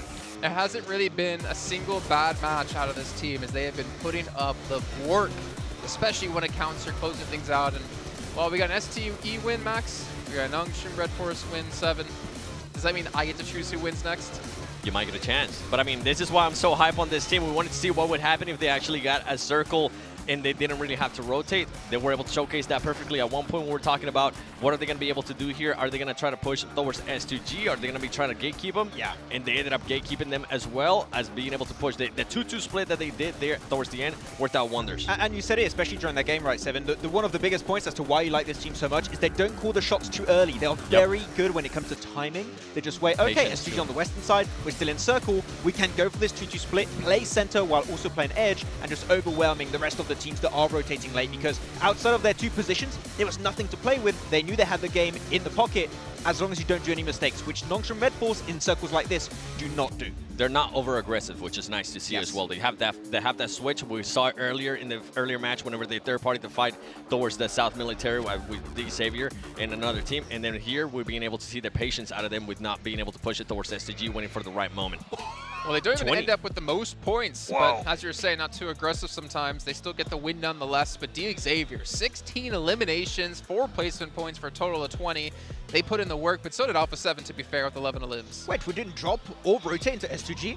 Yeah, pretty much. I mean, they were playing so well, even at solos, right? So, I mean, we saw Chua have some great clutch moments. We saw Levi's at some point have 6 eliminations, and Lamborghini just clutching it up, almost able to overwhelm the entirety of S2G in what I think was one of the worst circle rotations for them. Like, they had such a tough time playing the eastern side, but they were just making it work out, and the DBS of Chua was enough to get rid of loops too. Like, there was so many points of this game that Xavier, I think, were going to fumble, but they just keep surviving thanks to their raw gunplay. Even earlier in their match, we were a little bit worried about the big 2-2 split that they were doing right, but I think the way that they were able to rotate faster, being able to regroup in that split second, that actually impressed me. I thought they were going to be able to hold it a little bit long, and I thought it was going to backfire. And then talking about Carrillo, I mean, that 1v3 that he was able to get with the DBS and precision, that was absolutely beautiful. We've been talking about, we were wanting to see Carrillo from loops when he was able to just absolutely destroy everybody in the game and out of the game. And then right now he's being able to just do it in the game as well with the DBS.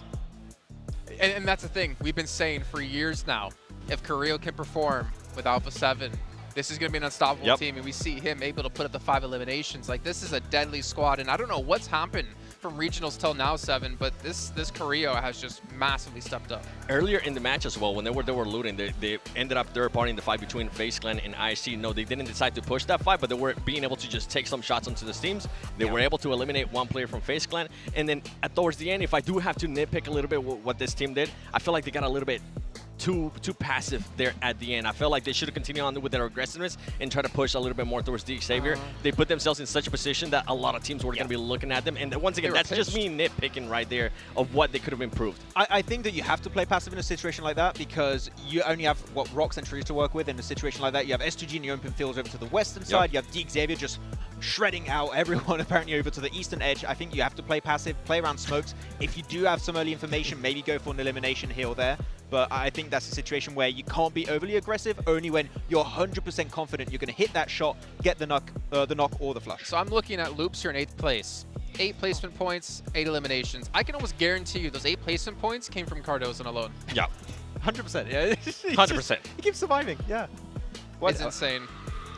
What's that? What's 3 matches in a row now. He's the last one alive for his team every single time. Yeah, and just snaking it up. Like, if they can, I feel like when you see how good they are as individual players, I want to see Ayala in particular. I've hyped up Ayala quite a bit. I would like to see him survive a bit more in the later stage. If they are playing around Garadozin a lot more in the late game stage, I feel like they are in scenarios, in positions where they could maybe gun for a podium, if not a win. Like, it's just Garadozin as a solo never has the chance to do so yet. I'm with you on that.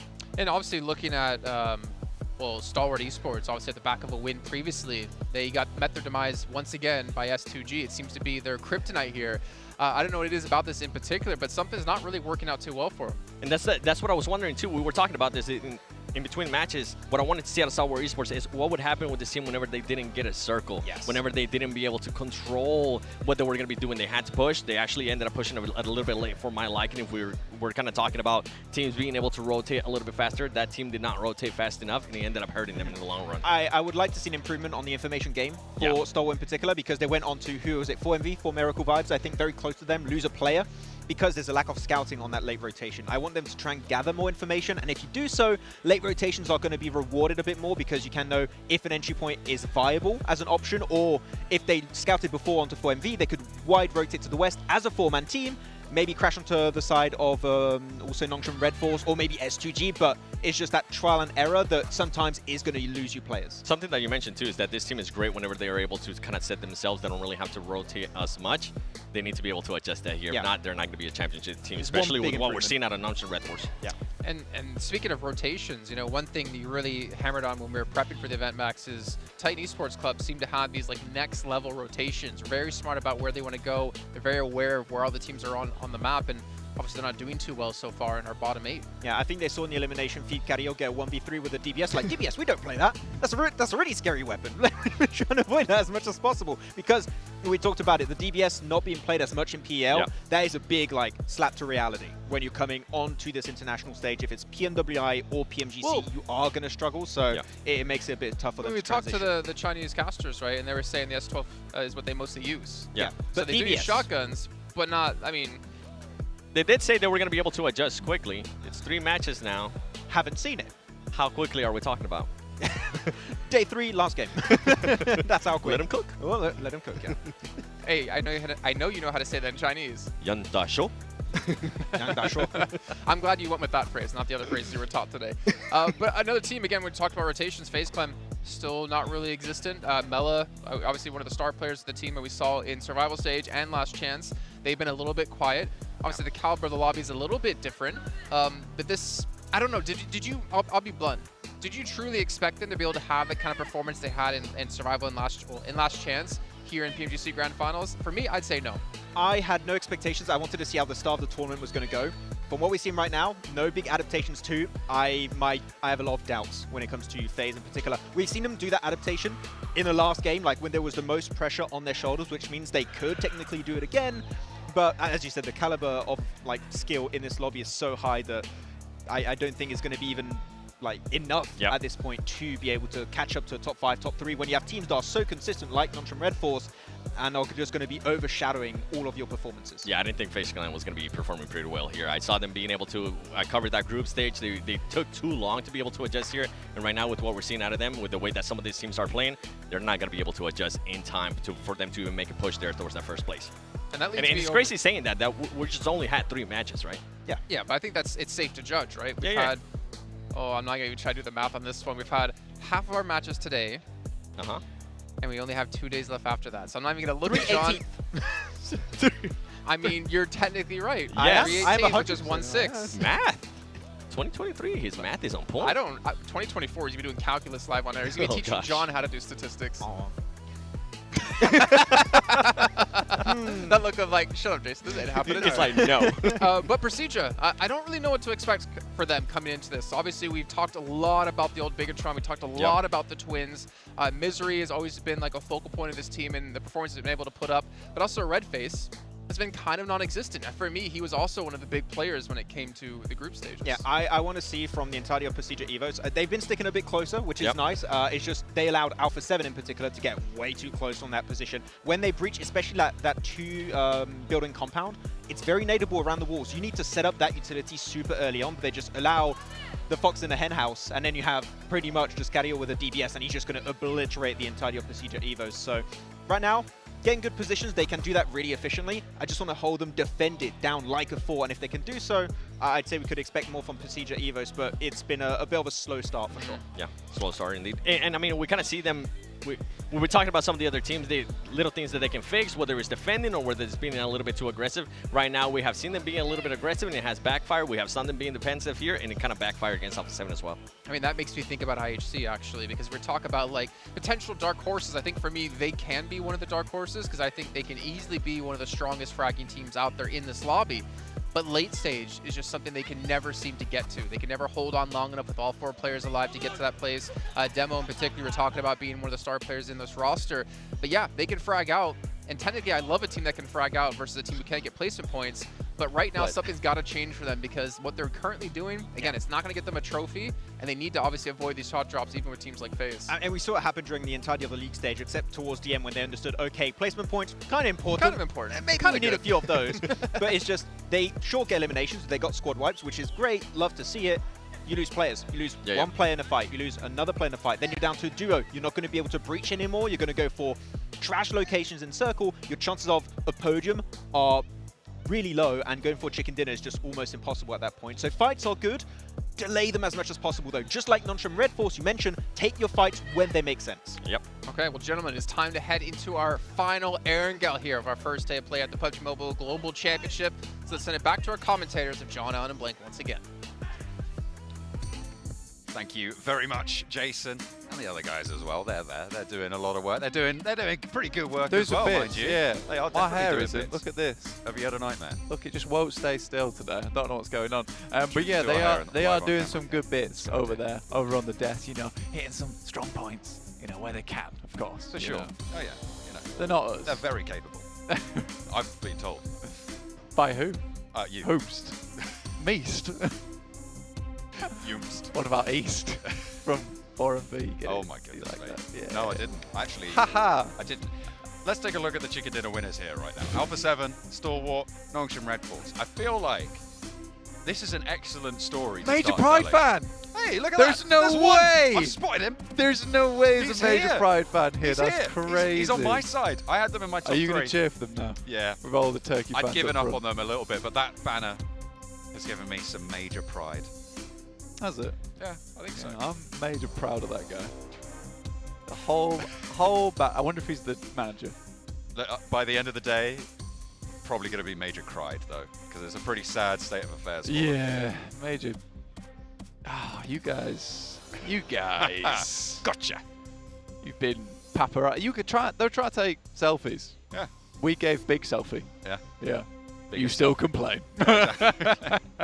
I don't think that's how that works. But Yeah, absolutely is. Anyway, fair enough. 10 seconds over towards our fourth angle, and then obviously our little dusty dessert on the Oh. desert of Yes. Miramar. Desert dessert Yeah. of the day. After I love that you were happy with that, even though you were the one who made Yeah. that joke earlier. I know. That's why I was happy. I was Oh, like, you were yes, like- I did do that. I didn't do That was that. me. Yeah. I'll tell you what is also going to be me all over us this next game, Blank. Erangel, the last one of the day, as we go into our over the 1/6 of the matches mark for this match number 4 Yeah, of 18. We're going into the Oh, 4 out of 18. 4 out of 18. Doesn't divide, I'll give you a It spoiler. doesn't divide, no. No. 4 Oh, you're still trying to do it, okay. 4 and 1/9. Look, 5 fours are 20. Yeah. 4.5 fours are 18. There you go. Damn. 119. 1/9. Is it? No, it can't be a 9. No, I think I've lied to you. You have lied to me. Anyway, what I won't lie to you about is this playing path heading over from that western side over towards Lipovka. Much easier playing path to work with than a lot of our other ones we've had today. Very much on the eastern edge of things.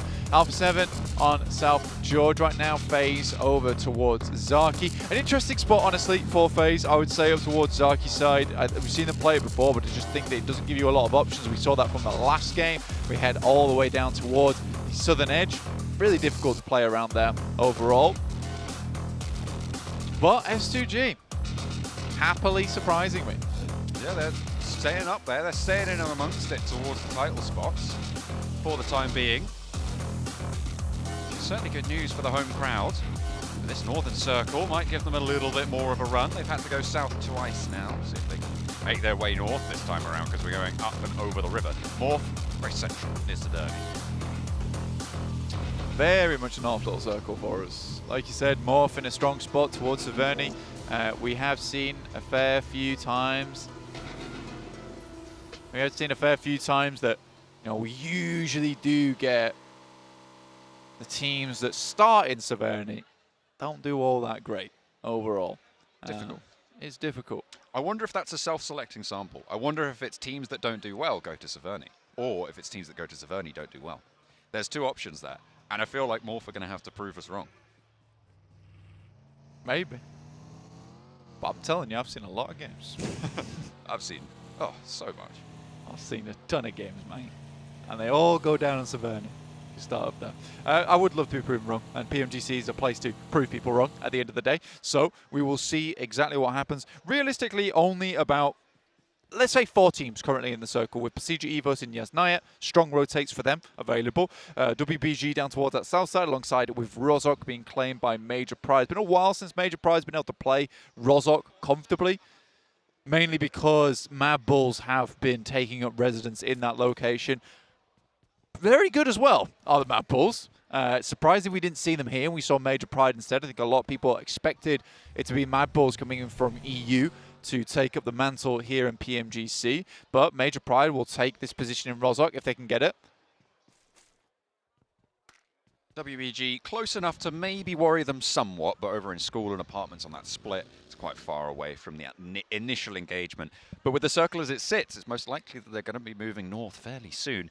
UDO Alliance over towards Milta Power on the military island circle. We saw them move very, very quickly down towards that south side. This time, they're a little bit more lento on their approach to this one. They'll have to get past loops if they want to move on up to the north side. Moving fast, though, it's S2G on the southwest edge of this next circle. They've moved up from ruins, and they're very, very quickly into those shooting range hills, Blank. Yeah, speedy. Obviously, third place right now. Doing great, I would say, in this tournament. I think third place would count as great. I yeah, agree. I'm pretty pleased with what we're seeing. Generally, some strong fights coming through from them, John, which is nice to see. Overall, I think that we had some concerns. I think those concerns have currently been alleviated. I wanted DXavier to do well. I wanted them to continue on the streak, and they have done, currently in 4th. But Alpha 7 still holding on to that nice #1 spot. But I do think that it is the South Korean team in Nongshim Red Force which has come as a surprise there in 2nd place. Just staying consistent. I mean, that's the value of getting those middle points games, right? I mean, to be fair, it was 8.5 points a match that they got in the first 2. They didn't really surprise us a lot in that last time around, in the first 2 matches, but they were still earning those points, Blank, which gives them that platform to get a 15-point chicken dinner, right? It's not the most elaborate, it's not the most showy of chicken dinners, sure, but because of the work that they've put in, because of that consistency, that's given them that platform to shine when the time comes. On the flip side, you've got teams like IHC and DXavier who go for these more aggressive, flashy styles, and they need to make them pay off in a way that Nongshim has a little bit more relaxed of an approach to that situation. Yeah. The difference being is that for teams like Alpha 7, S2G, DXavier, their playstyle probably leads to more points overall, I would say, John. Nongshim Red Force is very much a consistent playstyle. So the question is whether one of these teams has an absolute blinder of a tournament, because they can certainly keep up with the consistent teams by having some pop-offs here and there. But to be #1 versus a consistent team, you have to really pump those numbers every single match and take fights with everybody. What I'm trying to say is you have to be consistently aggressive, which is the difficulty in between it. The difference being between Nongshim Red Force is that when you play this sort of quiet play style, which relies on taking compounds and make sure your rotations are fine, some games you don't get a lot of elimination points, and that can lead a team that's quite aggressive to overlap you later on the tournament, just because they're putting out higher numbers that you can keep up with in the overall. So that's the one thing I do worry about for Nongshim Red Force. But again, I think this lobby is so flip-floppy at the moment in terms of the teams that Nongshim Red Force could technically get away with a consistent playstyle like this and still get to a strong position within the rankings, similar to UDO Alliance, that Malaysian squad that does have some very, very good games time and time again. You're right. I mean, they are absolutely ready to take the extended family to the beach with the amount of flip-flops they've got on this table. They are kitted out for it. At the moment, the teams that I'm looking at being those pop-off teams, I think I've got 4 in mind, Blank. I think DXavier, Hot Streak right now, IHC, similar sort of description, I think. Loops and 628. These are my 4 teams that I think I'm looking at to go for these pop-offs. That we haven't quite seen as much from 628 and Loops as we have from IHC and DXavier, but I'm still ready and waiting for it. I think they've got the fire in them. I'll be keeping an eye out to see if they can catch up and maybe overtake that Nongshim Red Force situation. Yeah, potentially. There's definitely potential there for them. Again, I do really want to see Precision Evos do well in this tourney. Just because I think the legacy there is quite quite good, right? It's something that you want to keep up to date with. It's something that you want to happen again with Zuxi and Luxi. And more than that, I do wish success to Misery and Redface, who have had to jump into roles alongside some very famous players and still manage to stand out in that situation. It's very difficult, yet they still have. And here they are at PMGC alongside them. So for Procedure Evos and all the Indonesian fans at home, this is definitely a really big moment for them. And I don't really want to see Procedure Evos go down in sub-11th place, honestly. I'd like to see higher for them. And I know they can do it, but right now it's fending off some of these absolute behemoths of teams. I think they fielded Luxi of the Twins this time around, and they get the circle shift up to the northeast side, Blank, into the Stalba foothills, to the east side of Severny, and into the shooting range hills. S2G went very early. They will be paid out for their troubles, and Blank, you'll never guess who's just lost a player to them again. It's Stalwart. S2G seem to be their kryptonite. Yeah, there's definitely some targeting going on. Let's put it that way. Because Stalwart just cannot make these rotations alongside them. And it's interesting because they're making a rotator at pretty much the exact same time, considering the fact that S2G is about, let's say, 2 kilometers, 1.5 kilometers away from this position. And then you have the boys on Stalwart in Nova Rep Neue. It's weird to me that that rotation is coming through at such similar times on a map where they differ in position so much. There's a question to be had there, but I don't think I'll ask it till tomorrow. Ooh. Okay, I'll look forward to that one. Lamborghini, saw him roaring on the engine there last match. A strong performance, nearly taking down S2G in a 1v4, but hit to the post by current, I think, damage leader, Silas, for S2G, who has had such a strong showing in the first 3 matches. Really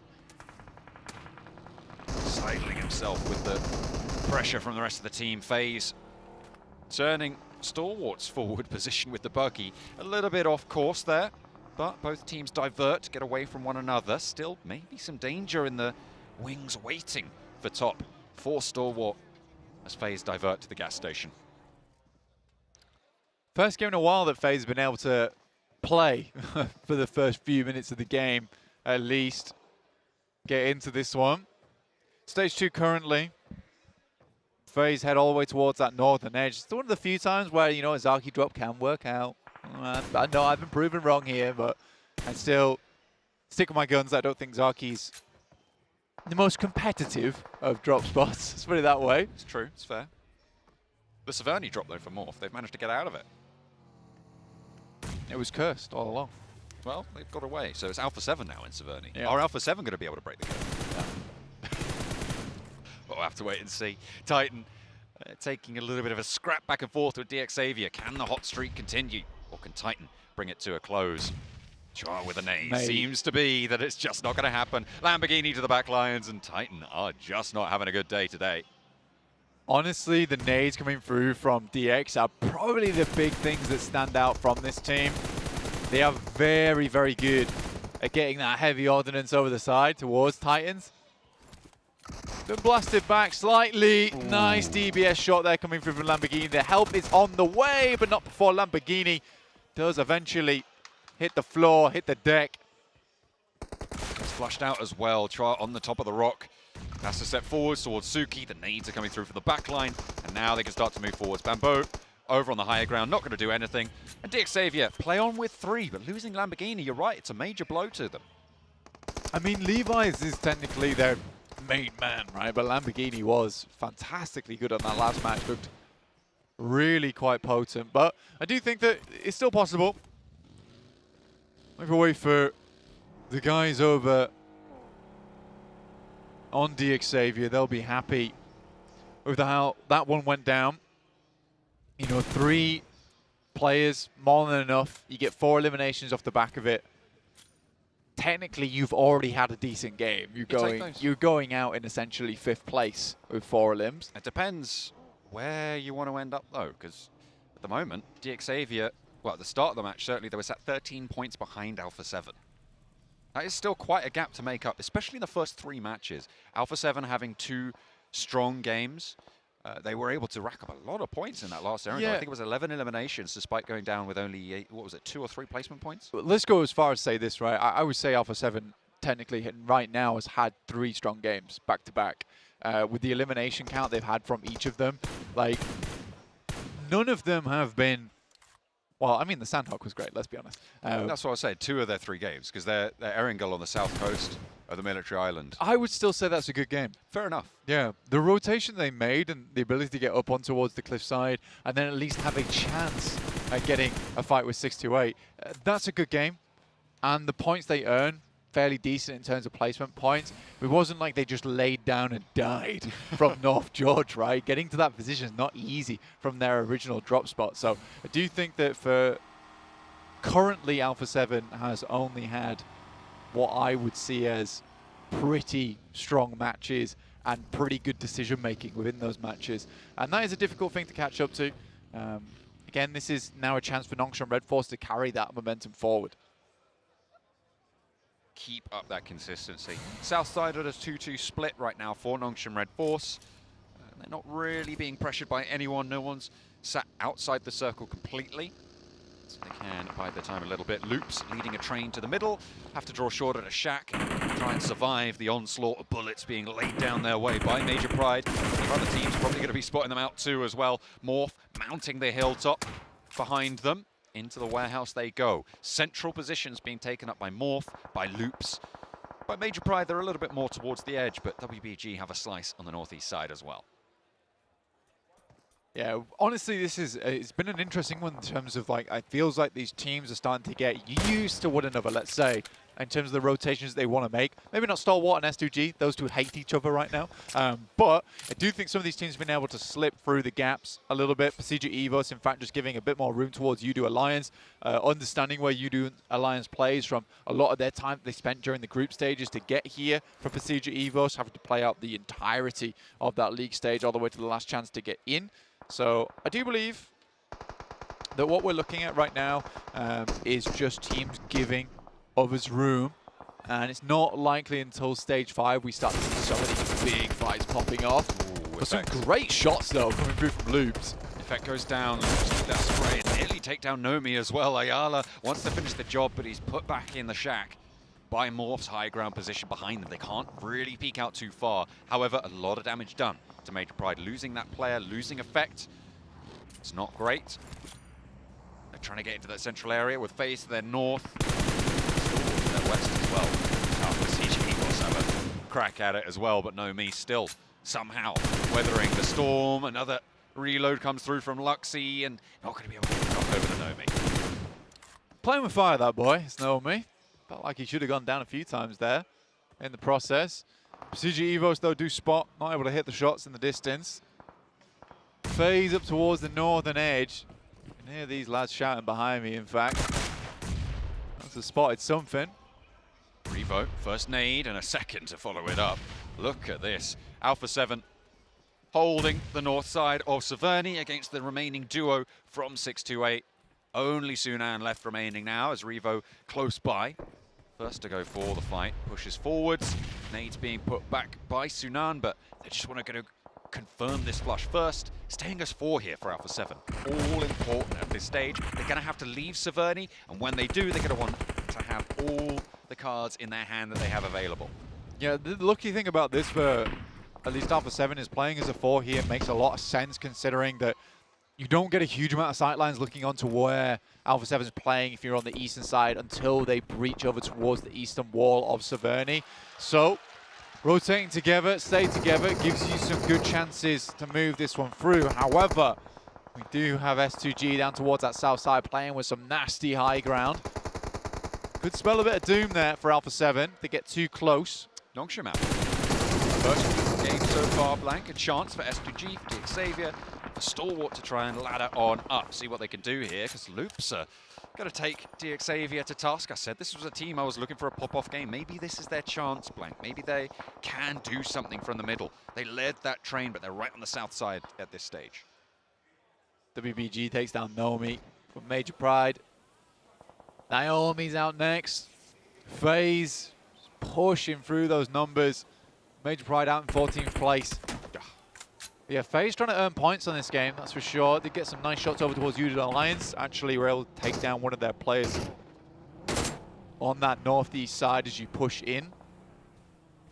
Interesting bit of terrain, though, going forward. A lot of ridge sides, a bit of high ground towards that southern edge here to play around with. Okay. Stalwart right in the middle. This is their time to try and keep it together. They only have 3 players remaining, remember.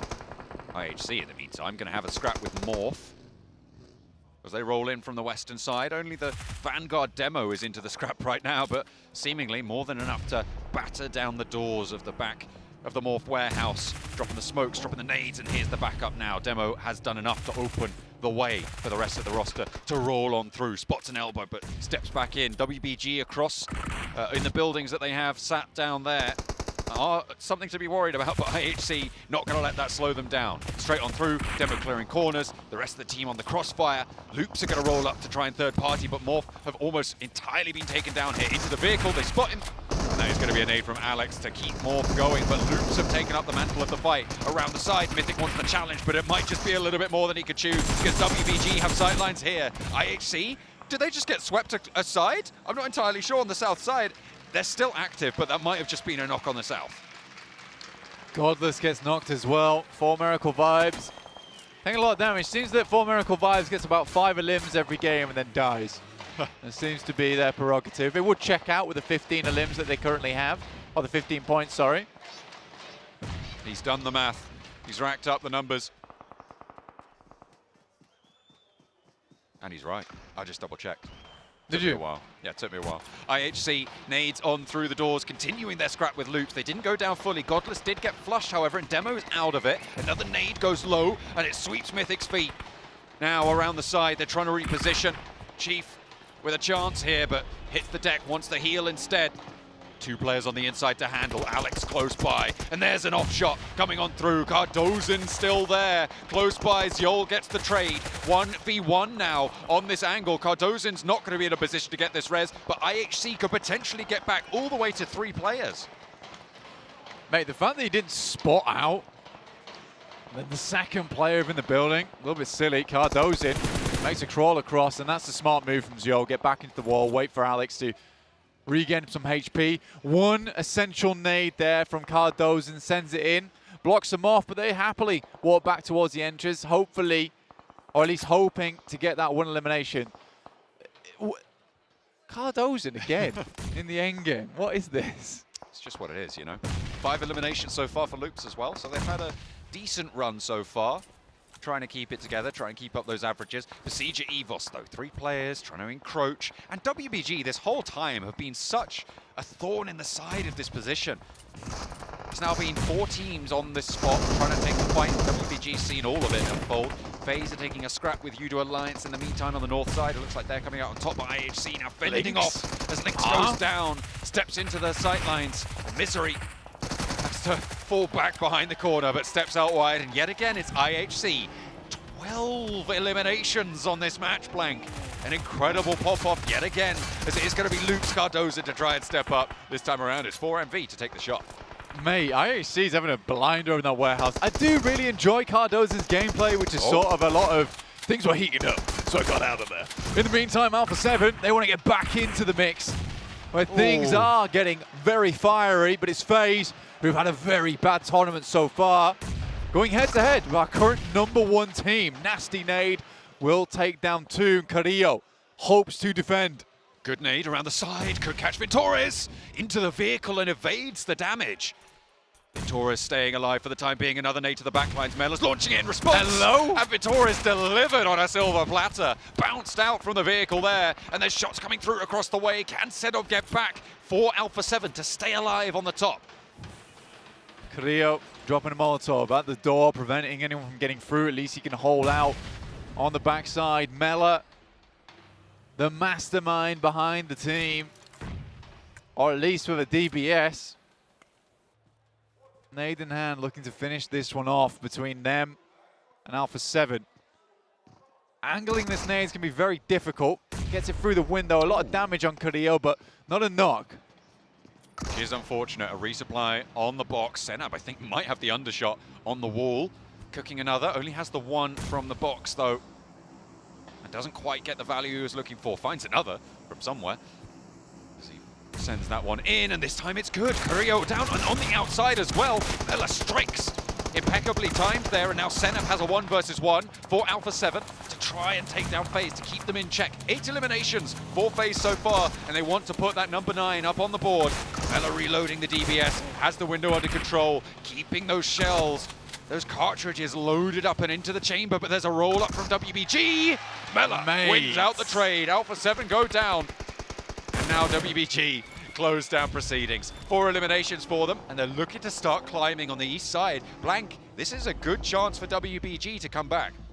Yeah, it's a good time for WBG to bring things back, but Mela, man, got that DBS special going for him. I've been pretty pleased with Mela, honestly. Max is also very pleased with Mela overall, and I think that it's essential that you do have a player like that on your team, right? That has that clutch power behind them. And Mela certainly has that for them. 9 elims though, good stuff. IHC, on the other hand, 12 eliminations. Looking for some more. 2 players remaining here. Could pick up some more points for themselves, but Alex has already taken a mean beating. Easy hole as well into a challenge that maybe is too much for him to bear. Alex going down and IHC full, but they've already done a lot of work this match. A lot of elimination-focused situations that they've been able to capitalize on. And they've done beautifully to keep themselves up towards the top of those tables. Blank, they are in the challenge spots. They will be in and amongst it. Stalwart as well, looking to try and keep their record up. They've seen Alpha 7 be so strong. They've seen an opening window now with Alpha 7 going down a little bit earlier. Can they keep this one and convert it? But WBG extending influence. They want to try and shut this down as well. For Stalwart, realistically would like to pick up a lot of these last eliminations, right? It's what's important to them. WBG, the links AMR, damn, in the head as well on Nurzed. Puts him to sleep there for Sue. For a while, at least. He is gonna be get back up there. The Rez does have the cover from the Lynx AMR. 4MV up into 3rd place. I think they know that Apex is there. He's going to have to move. The zone will push him in soon enough. A roll around the side from Sue. For WBG, 4 players alive. They have got all the advantage that they could ask for in this situation, but you're facing off against Stalwart, and that is frightening in itself. Mao off in the distance. WBG taking a pretty big split at the moment. Apex, and keep things going for 4 Miracle vibes. Last player alive for them. Action looks to see if he can put him down, or at least spot him out. Information passed back now, I'm pretty sure. Oh, they know. Nurzed's ready. He's got the angle, and Top's there as well. Oh, he's jumping. This is dangerous. Apex is baiting, playing with fire right now. Wants to try and turn this one around, but Stalwart zoned in. Really not much they can do from here. They just have to hope for a pick. Apex drops the smokes. This high ground on the shack is actually proven to be extremely useful for him. Circles enclosing in this lineup that WBG have been able to set up along the middle. There it is. Massively reminds me of gameplay over towards PEL. A lot of control exerted. It's Sue now. He's still got it. He's still got the links. 1 tap is all it takes. Nurzed crests the ridge line. Oh, he sees the rifle. Oh, catches the hand. It doesn't get the knock. Jesus. An Action goes down in his place. Nurzed has to go for the heal, but this is the time for them to roll forwards. They get the flush onto Action. Top is taken a little bit lower. Nurzed operates the heal there, but Mao can move forwards. Mao with the M4 in hand, playing that point position. Nurzed has to get back up on top. But as soon as you do, you know that it's going to encroach. A nade sent over to the backlines. They've got an answer, sure. But Su, Ming, Waimao, all of them ready, waiting to take on top. Nurzed, a casualty. The first of 2 potentially, but Ming steps out wide. 2v2 now. Top goes low. It's the deck. Can he get the heal? Could be crucial, but Nurzed's down, and there's the nade. And that's all you were looking for. An excellent close down. WBG from the bottom of the tables. So finally here to play. Goodness me. Some good plays there from WBG. Obviously Stalwart feeling a little bit less strong towards the end there. But although it's Sue to open up a hole in Nurzed's head, he opens up his inner eye towards the end of that game, locates and spots out where exactly these final players are, takes them down with the nades. It's good stuff overall, and you can see that Stalwart's disappointed with this one. Could have been an easy win. Could have picked up some more points. Top was looking a little bit nasty towards the end. Had some good shots, had those opportunities, but it was just pressure. It was that Nongshim Red Force style that WBG displayed there. I mean, I'm sure it's the WBG style as well, but they are looking good in that match. A lot of control. They swept through from that northeast side, and they moved in when they needed to. Looking for those third-party, not engagements, but gains of ground. Yeah, and I think that is sort of the important thing to be looking at the end of the day for them. A lot of cheering going on, which is nice to see in the crowd for these players and teams. S2G, again, still not doing too badly so far, which is nice. I think that although this wasn't a game where they took it all the way to the end, still decent point scoring, decent numbers from him. 4 eliminations for the MVP Wymout for WBG. Again, not super flashy, not super hardcore, but very calculated, calm and collected. Made the damage. And look at that damage. Kinda good. Very even. 4 eliminations for Gaff as well. Yeah, I mean, Wymout, 871 damage, 704 for Suk. But again, 704, probably that's half between the 2 shots from the links, right? That's Surely. 500 damage just from the hair color alone. Yeah, that's fire, man. That is fire. But again, it's really nice to see. WBG, they needed a game now. They like literally right now. Yes. So at least being slightly dominant here on our angle, on our final our angle before we head over towards Miramar is a really important aspect for them. I'm looking at what IHC were going to be able to do with the eliminations. They got that match to jump up. Stalwart, how far did they climb against Alpha 7, who didn't get as many points as maybe they would have liked this time around? We'll have to wait and see. Yet again, FaZe also starting to step up in that match. I think they managed to get 8 or 9 eliminations, maybe a placement point or 2, so good news for them. They really wanted to try and start to keep that pace together, and as you said, for WBG, it does need to be now. It is such a short form for what these teams are used to, only those 18-match sets. Yeah, IHC as well, on top of that, massive amount of eliminations. They're really, really resilient. Feels like not only Stalwart's a Mongolian team, but all Mongolians. How about that?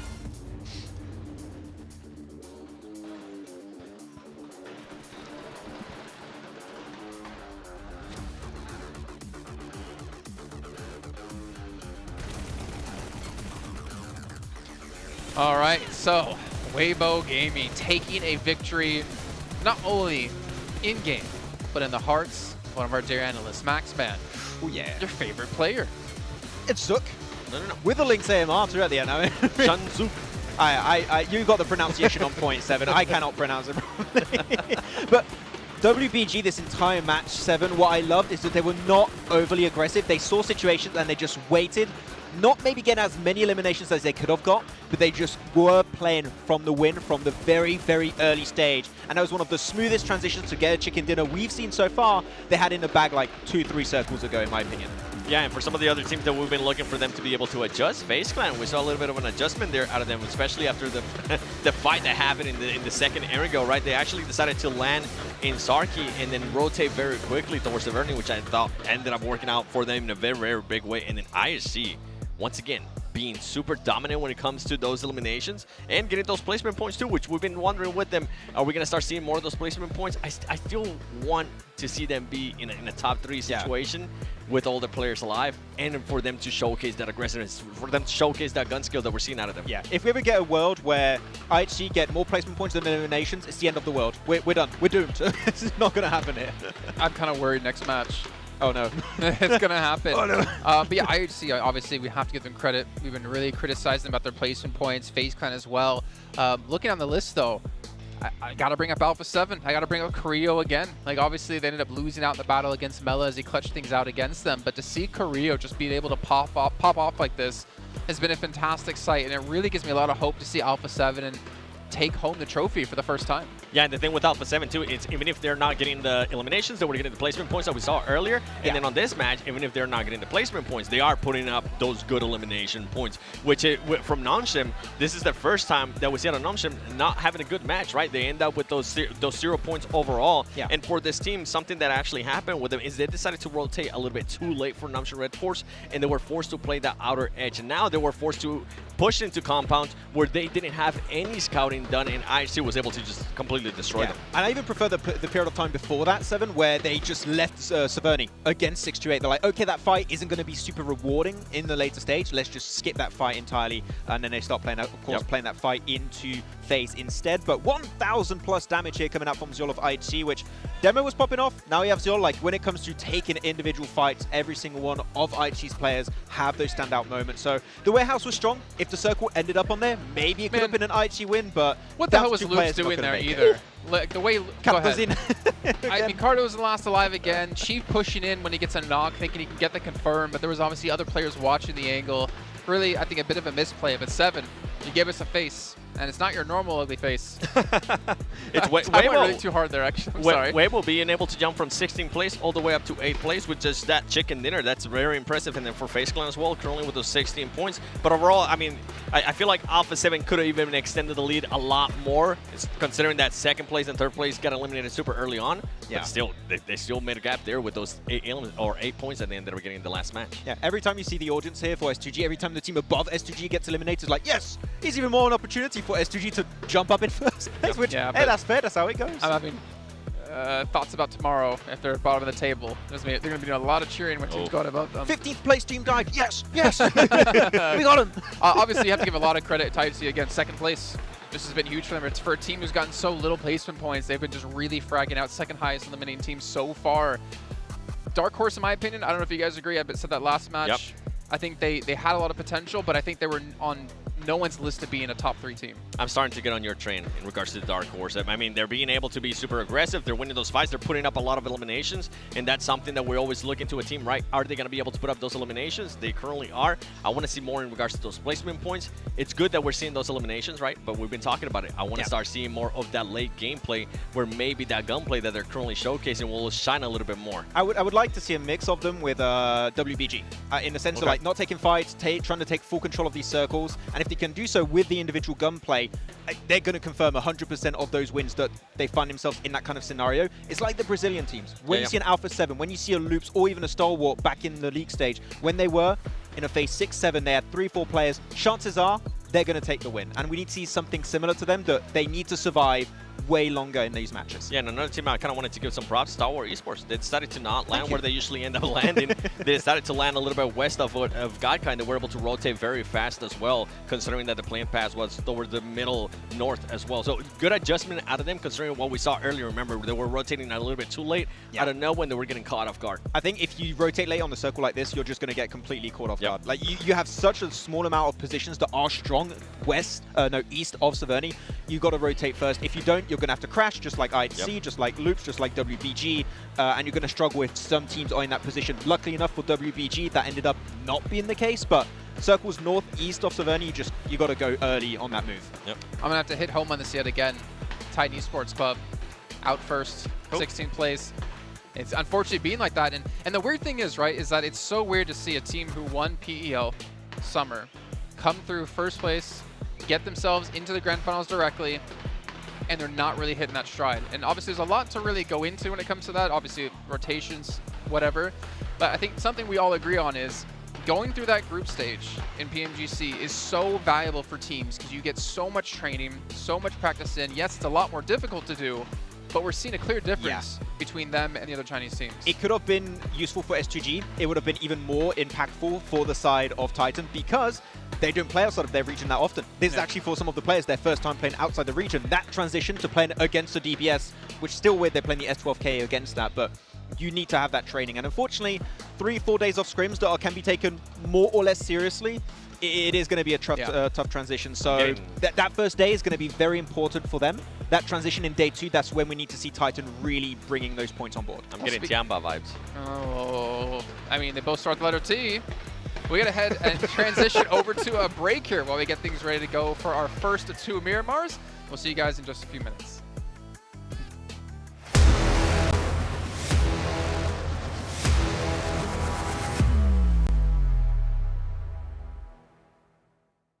...2023 Popularity Annual Gala event tutorial. Hey there, welcome to the 2023 Popularity Annual Gala.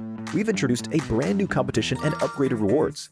You will have to go through 10 rounds of 1v1 matches and compete to become the first ever PUBG Mobile Popularity Annual Gala champion. So let's get right to it. New competition, ladder competition. The Popularity Annual Gala event will be utilizing a new ladder promotion system. Players' initial ladder grade will be determined by their battle points at the end of the first round. Ladders are divided into 6 grades: Triple S, Double S, S, A, B, and C, with Triple S being the highest. Ladder promotion rules. Players are ranked based on the popularity they gain during the battle period. For rounds 1 to 9, the ladder results are settled at the end of every round's battle. Apart from ladder grade C, each ladder has 100 spots, with the top 20 promoted, the middle 60 retained, and the bottom 20 demoted. If you're trying to move up the ranks, be sure to stay within your ladder's retained threshold or higher before each round is settled. Additionally, ladder grades can only be promoted or demoted by 1 grade at a time, so your performance in the assignment round is crucial. Be sure not to miss it. Final showdown. Based on the rankings from the previous 9 rounds, round 10 will be the decisive showdown to determine the final rank and ladder grade placement, including the champion of the 2023 Popularity Annual Gala. Who will emerge as the ultimate winner? New exclusive rewards. At the end of round 10, rewards will be issued based on the player's ladder grade and final rank. For outstanding players, they will receive exclusive rewards that can showcase their supreme honor both in and outside the game. In-game rewards include the honor title, honor name tag, and honor avatar frame, which are sure to make you stand out. Moreover, there are also physical trophies, interviews, custom-made popularity gifts, official social media promotion, game exposure, and other exclusive honorable rewards. Gain global renown both in and outside the game. What are you waiting for? Participate in the 2023 Popularity Annual Gala now.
And we're back for our penultimate match of day 1 of the PUBG Mobile Global Championships Grand Finals. I can't believe we're actually here. It feels like we just started off the competitive year, thinking back to spring, and I had to go back to NA with this guy on the end. You love It's a very sad time. You okay? Very depressing. Yeah. He's lying. But no, now we're here, man, and we are seeing the teams, the teams that put in the work throughout the year are the teams that are reaping those rewards. We see towards the top of the table looking pretty good. Alpha 7, the team that we've always criticized every year, it feels like, has been able to step up and claim that first place position at the moment. For me, I think actually, oddly enough, S2G is kind of the surprise of doing so well in the beginning because they didn't play in the qualifiers or the group stage, right? They looked horrible in the European regionals, but it seems like they've been putting the work and they've definitely been keeping that focus. And I think this crowd here is really giving them that 5th man buff for sure. I really think so. I feel like also ever since the spring season, they've been working to try and train for these bigger events. Like spring season, we remember they didn't even qualify to the European Championship, right? And I feel like ever since that time, they've been trying things out, trying to change how they play as a whole because the meta has shifted so significantly. Teams center it up so much faster. Teams are so much better when it comes to taking those fights head to head. So because of that, they had to adapt. And I feel like ever since spring, and they really struggled to make that adaptation. They're like, okay, bigger events like PMWI, and the full season was a big changing factor for the entirety of S2G. The only thing for me right now is I feel like S2G is starting to slow down a little bit more and more. These guys are screaming. They just scream at S2G as well. I didn't see that. No, but STG, I feel like they're starting to slow down. I feel like that high that we were having there at the start is starting to slow down more and more, and I'm hoping that they kind of snap out of it here going into Miramar. When you're at this point, also, you might start strong, but other teams are going to change and evolve and catch up. So I feel like STG might have been looking good. It's going to be a lot tougher to get those points as we move forward in this tournament. Well, quickly talk me through what we have about a minute left here. Miramar, what's your expectations? What teams do you think are going to excel? Any conflicts we're going to have in terms of drop locations? Drop locations, not really anything comes to mind. I know that and 628 maybe? I expect them to give it up. I think in scrims it didn't happen. I know the Brazilian teams, especially, I'm going to jump on Loops. Loops are really good on Miramar, so I feel like they could be a standout here. Well, Cardozo's been the standout so far today. Let's see if the rest of the team can join him. It's going to head to our commentators for the first Miramar of the day, once again, with Blake and John Allen. He's changed up the order on us. What's happened there? Okay, that is true. Sometimes you do go first. You always come first to me. We are going to be going into our first Miramar, our leading course of the Desert Dessert. Yeah, indeed. So I'm ready for this one. I'm ready to come through. Obviously, overall, Miramars are quite enjoyable to watch. You know, terrain-wise, it's always really interesting. I think specifically looking at some of the teams here, you know, Brazilian squads are generally quite strong on Miramar. But I would say Loops definitely takes the cake there, as Mr. Maxman did say. FaZe also very good at Miramar, as are the guys over on DX Xavier. So I respect that, man. I respect that. He was quick with it. He's ready. He's watching. He's on the ball, just like these players, you know, from plenty of these teams, certainly from Alpha 7. A little bit less so this last time around, but they were still able to keep the totals high, keep it on pace, and keep things going. It's the fans of S2G certainly packing out multiple sections of the audience. You can see, oh, a particular Kelsey fan there. Yeah. Question is, where are all the male fans? What do you mean? They're literally everywhere. Not seen any, have we, on the cameras? Well, maybe. Maybe we'll get some sometime. IHC, they've been getting plenty in these games. They've got plenty of eliminations. They have been on the warpath, and it has earned them a second place moving into the Miramars.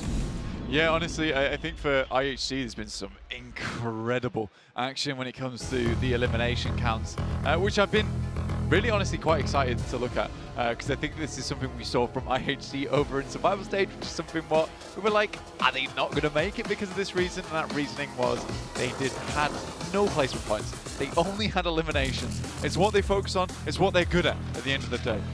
But let's not forget the fact that in their final game, in their final moment, they were to get that chicken dinner, to really send them over towards that top side, to get them that PMGC qualification. So they'll get placements when it counts. We'll see how these points start to stack up towards the end of the day as we approach that 1/3 mark of the matches to play. It is such a short sprint. We keep saying it because it is so important that you get these good performances in whenever you're given the opportunity to. Whenever you can try and convert, that's when it needs to happen. That's why it's the grand finals. That's why these teams are here, because they can do just that. We saw it even, I say even, with FaZe, right? A really, really strong team coming from Thailand. They have managed to put that last match up on the board, but they need to keep that pace up here in Miramar. Yeah, they absolutely do. I think for guys like Titans, this is likely going to be over very soon if they don't pick up the pace. And Loops also dropping on top of me over in Hacienda. Again for Loops, can't just be all down to Cardozing over and over again, but what a shot around the corner from Suki. Oh, that's bad news. All of them are going down. Oh dear, Loops just getting felled one by one, but there's still a chance for a little bit of a comeback. His weapon's not the best that we've seen. Mythic has to lose that trade there. Bamboo shoots on through. Cardozing with the M249. Keeps it together for now. It's always this guy. I don't know what it is, man. It's something in the water. He has been the Lone Ranger for Loops plenty of times today. Yeah, things were heating up. So I got out of there. Oh no, you guys are in a fight? Oh, I better leave, as he is going to be exited from the match as well. Looks like Titan aren't too happy, but they don't lose anyone. They get 4 points, and that is great news for the Chinese team. Jason was giving them flack over on the desk, but maybe he'll cheer up a little bit. I mean, now. they deserved it, though. Let's be honest. They absolutely did deserve it. Yeah, You're right. yeah. They've been playing They've badly. got the golden Mirado, the El Dorado. You love it. Sorry. I love it as well. I had to call it by its true name. It's what it's known as. Yeah, but I think for them, good couple of first points for them. Opening up the bidding well. Yeah, Pasija in Impala, split between the east point of Los Leones as well, within striking distance of those top spots. Yeah, sort of silly, really, with the way it actually pans out. But I think for fans of some of these Chinese teams, if you watch a lot of PEL, this is quite nice, good news for you, really. Seeing WBG over there in 8th place, you've even got 6-2-8 just underneath them, over in 10th with 17. I think a lot of people kind of expected WBG not to do as well as they have done in that previous match. 6-2-8 was sort of where a lot of the hopes were lying, but even they on our screen right now, 17 points, not exactly doing amazingly, but it's still early days, early doors. Potential bring this one back. Mythic really did spray a little happy rainbow over his head there. It was unfortunate. I saw a little bit of a chase down with a Winchester as well that came into contact with a pump action. At close range, that pump's going to win every time, but I love the Winchester, you know? I absolutely love this weapon. It is not great by all measures, but it just looks so classy, and it feels great. Yeah, it's just terrible. It's so unfortunate. Yeah. It just looks so clean. Over towards that southeast side, though, let's take a look at this, because Major Pride has had some moments where maybe they could bring things back. Equally, we could say the same about Pasija Evos. However, both teams very much suffering down towards 14th and 15th place. They're in not bad spots right now, you know, down towards that south side, Newport Paraiso. You do have Major Pride. A little bit further up towards the split on the outside of Impala on the west, you've got Pasija Evos. I do think that right now there is just this raging battle between these top 5 teams. South Korea, Mongolia, Brazil, and Turkey. All trying to keep things in check. The Xavier from Vietnam. Obviously, this team was doing really well. Fell off just a little bit.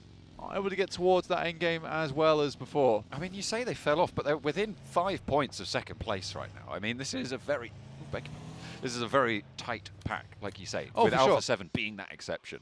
So, and that, I mean, that's the danger of being a high variance team, right? And that's what you kind of expect. It is anomalous that IHC have been able to do what they've done here, to be up in second place, to keep that consistent point earning with the high variance playstyle that they have.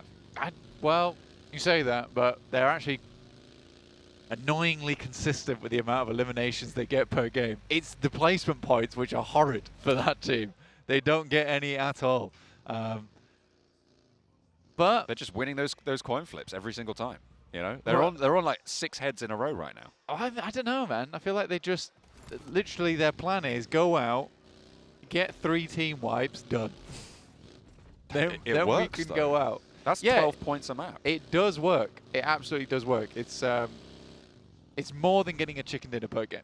Put it that way. But that is, as I keep highlighting, it is that variant style, right? Because it's maybe they're very skilled at it, and maybe they win, let's be generous and say 60% of those engagements, right? Because, I mean, that is quite a big jump to have that 10% advantage. Even if they're doing that, they're still winning. If they're able to do that like 6, 7, 8 times in a row, that's still incredibly unlikely to be able to pull that off. So the fact that IFC have been able to do it, they have been showing true metal here so far in Istanbul to be able to take the rest of the lobby to task.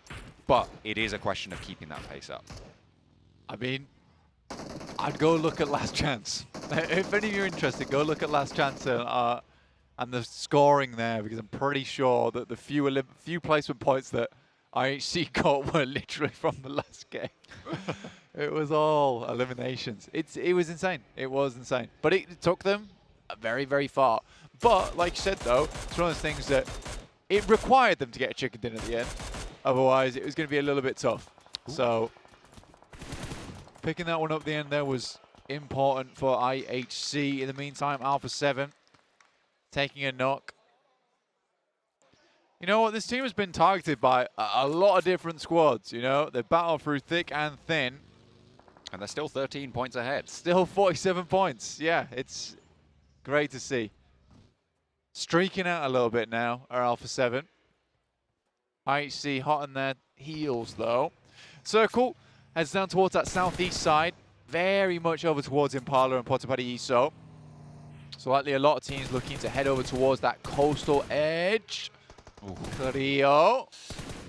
Not quite able to take down the first and not quite able to turn it on for the second. Remember, Titan able to get those 4 points earlier on against that hot drop for Loops. So Alpha 7 wanting a little bit of revenge for their countrymen. The two Brazilian teams have each other's back in this match, certainly. Sure, that will change very quickly if they come into conflict with one another. Alpha 7 trying to get out of here, but Mafioso's kind of isolated. And I think he's going to have to pull out a miracle here, Blank. Suki, first to pass the position, takes a lot of damage. The high ground is under control, but it is going to be the knock sent to Mafioso. Can there be an answering elimination? Can there be a flush coming through from Alpha 7? And given the early stage of things, there's potential for a res unless Titan just roll on in and get this flush, which will come on through. So no res available. Alpha 7 turn tail. Interesting that Titans are trying to make enemies of both Brazilian teams. I'm not sure how well this is going to work out. It's a bad idea. Yeah, see how this pans out, Cotton. It's a bold strategy. It truly, truly is. For Stalwart, still on 4 players though, is what you want to see if you're a Stalwart fan. CG Evos, I would say it's a good spot they're currently playing. It has a lot of rotational value as well. Currently on the crossroads over towards the eastern edge of Los Leones. With a lot of strong teams still in the mix, I think that realistically, I should more than likely be focusing over towards Nongshim Red Force and maybe S2G at the moment. Just trying to keep that northern side under control for S2G. It's very difficult to make that approach if you get too far towards the buildings. Over in the center of things, you've got Major Pride still just to the south side between Impala and Puerto Paraiso. And again, it's their time to get that opportunity. They need to try and convert more, find 4MV. The first of it, certainly. And Yoru wants to try and turn around for a second. Doesn't quite have the backup on his exact position, but from the high ground and from far away as well. There's suppression onto this 4MV position. A nice hold out towards the south side, but opening the bidding, it's Doc to try and be the savior for his team. Tags the res as well. The smoke's right on top of them. They might be able to stick this one. Keeping themselves up and alive as much as possible. The 4 players available will be a massive boon to them. Boboho trying to take some shots, but he's kind of isolated up there. It's a dangerous position in the tube there. And a nade being cooked for Cleon. Through the window, he might tag Apex if the heal doesn't come through. Right on the money. That's what you want. Cleon pulls another nade, pulls another pin. 4MV coming to their likely conclusion quite early. A lot of their matches right now. Boboho has to move away. Judo Alliance picks up, takes up residence over towards the hilltops.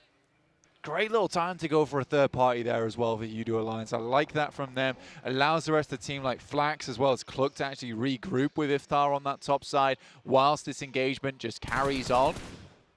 This is a good play from Judo Alliance. Iftar just needs to make sure that he does confirm things for as long as possible. Just keep that encircling position, but maybe taking position further north in those hills could be more valuable for them at this point. Major Pride with some of the best of it. Nongshim Red Force as well. Further in the middle still to the west side of Impala. A lot of open ground there though, so dangerous to get rolled up on. Difficult to maneuver. Major Pride further to their south, trying to hold that one out. 4MV still scrapping back and forth, and the nade finds Boboho and Morph looking to start to falter now. Cleon wants to try and keep up the mantle, but he's the last player standing. He's right in the corner, and Apex seems to know about it. They shut him down, and it's 4 players to continue for 4MV. Can Judo Alliance guard them out? Yeah, 4 Miracle Vibes haven't quite hit their 5 elim quota just yet, so they have to go a little bit further here. Flax could be that 5th one, how low he is. But in 4 Miracle Vibes, it's going to be a difficult push towards that northern edge jump. Could be. a little bit too much to ask of them, potentially. Udo Alliance starting to make their way further north. They've heard the cessation of gunfire to their south side, so they are probably aware that the fight has concluded. They've seen those eliminations come up on the feed as well, so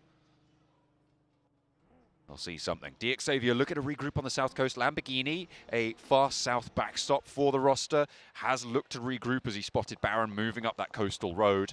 You can see 4MV just looking to continue to encroach there.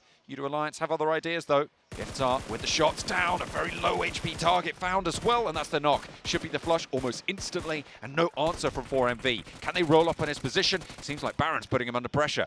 Right up and into the fray. 3 players now active for 4MV. They were able to win the scrap. Can they get that 5th elimination on the cards, Blank? They're going to be looking to take it here and now because Baron right around the corner. Flax close with the nades. Neither team losing another, but Baron does go down. Keely Cluck on the off angle does get that heal off, so now Udo Alliance have all 4 nice and healthy. Flax is backed off in the meantime, and Baron isolated. A nade in through the window. Doesn't quite do the damage they were looking for. This one might though, as Olio steps out, and there's the flush. Apex has to deal with the nades that are flying through the windows now. Flax, as well as Olio, trying to hit some more on towards him.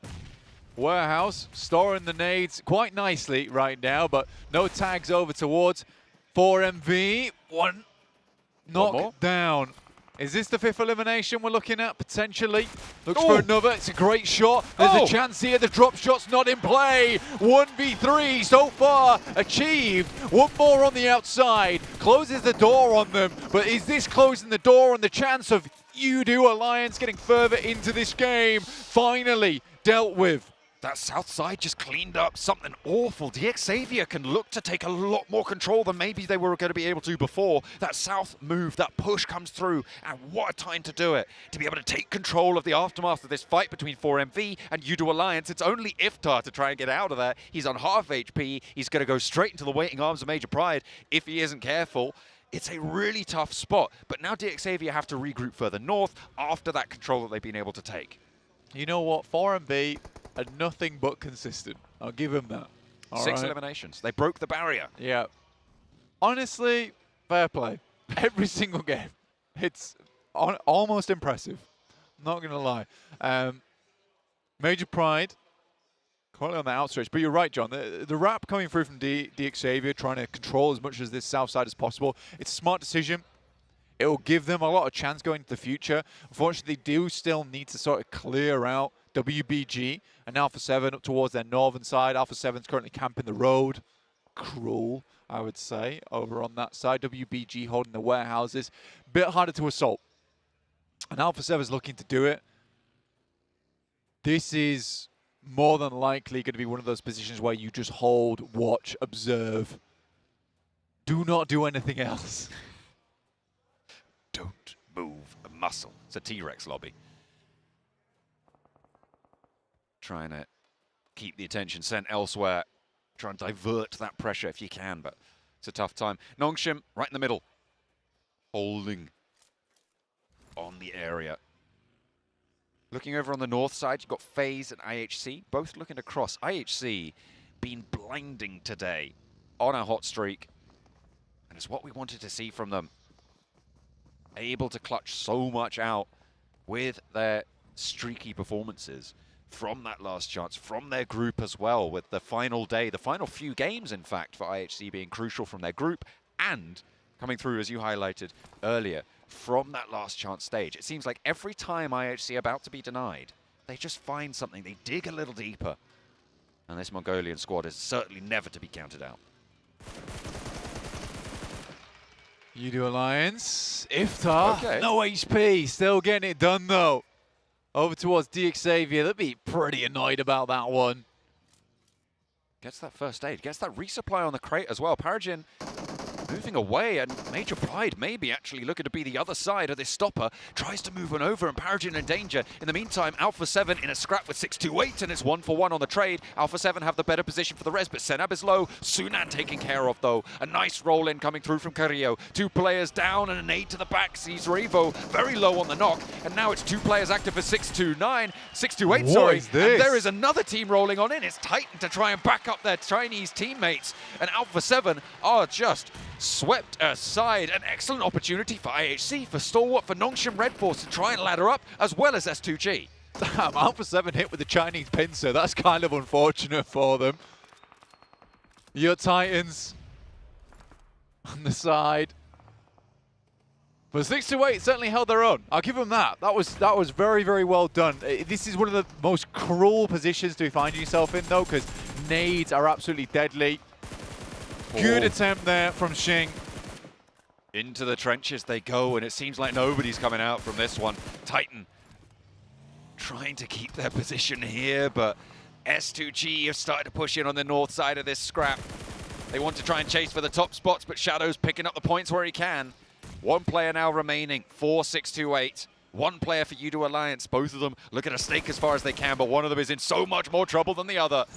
Can he find anything here? Hero wants to stand tall, has to hit the deck though for the time being and pop that first aid. Suki in the back lines for Titan to try and get that heal on, try and get that res onto Bamboo and keep them going. 6 eliminations for Titan so far, but they're being lit up and Hero is still going. Suki down, Suki flushed, and Shadow now with the challenge has the chance and Hero falls finally. Bamboo, the one to be able to take him down. Did not think the Hero would be felled by Bamboo. Not in a million years. Strong stuff is Bamboo. It's true. Certainly is. Stalwart, though, looking a little bit weaker than Bamboo this time around, unfortunately, as it is going to be IHC they've come into conflict with. Alex has been knocked in the meantime. Pasija E-Force, who, by the way, they've subbed out Redface, so both the twins are playing this time around, Zuxi and Luxi on Miramar. You'd love to see it. IHC continue their frag fest, though, picking Alex back up, but trading him down for Demo, who is on a forward position, so a tricky spot for them to be able to pick this one up. Nurzed close by for Stalwart, and is able to get that flush onto Demo. IHC playing as 3, but Stalwart on 2. Pasija Evos on the north face of it, trying to keep things together themselves. 4 players alive for their squad to try and stay in the running. Ziol low, but he wins the trade, and Nurzed falls. Stalwart, not many players left for them. Nurzed in a really tricky position now, unknocked and top down towards the south side. Likely not going to be able to get him back up again. What a circle, though. Heads over towards the crags here. The S2G on that northern side. Really feeling the look been here in Istanbul.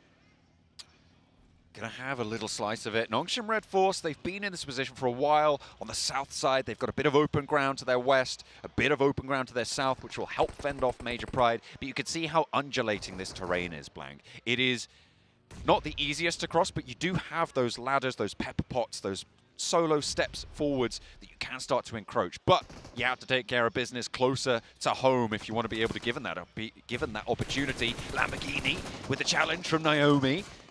That does take a lot of damage, and in the end it is that knock coming through from Nomi. Paragin up and into the monster truck, does go down, and it's a nade from effect. Wow. A lot of team play coming through from Major Pride to try and open up on Miramar. Damn, rinsed by the nade. What a shot there coming through from Naomi. What a throw on it, in fact.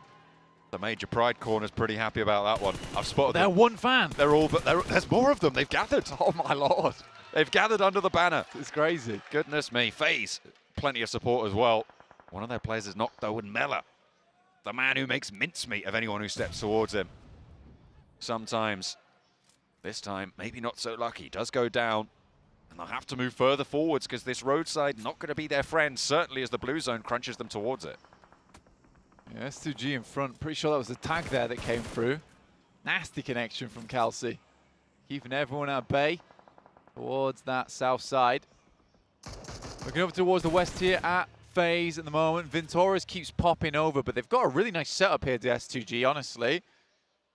The only difficulty with the setup is the setup's outside the blue.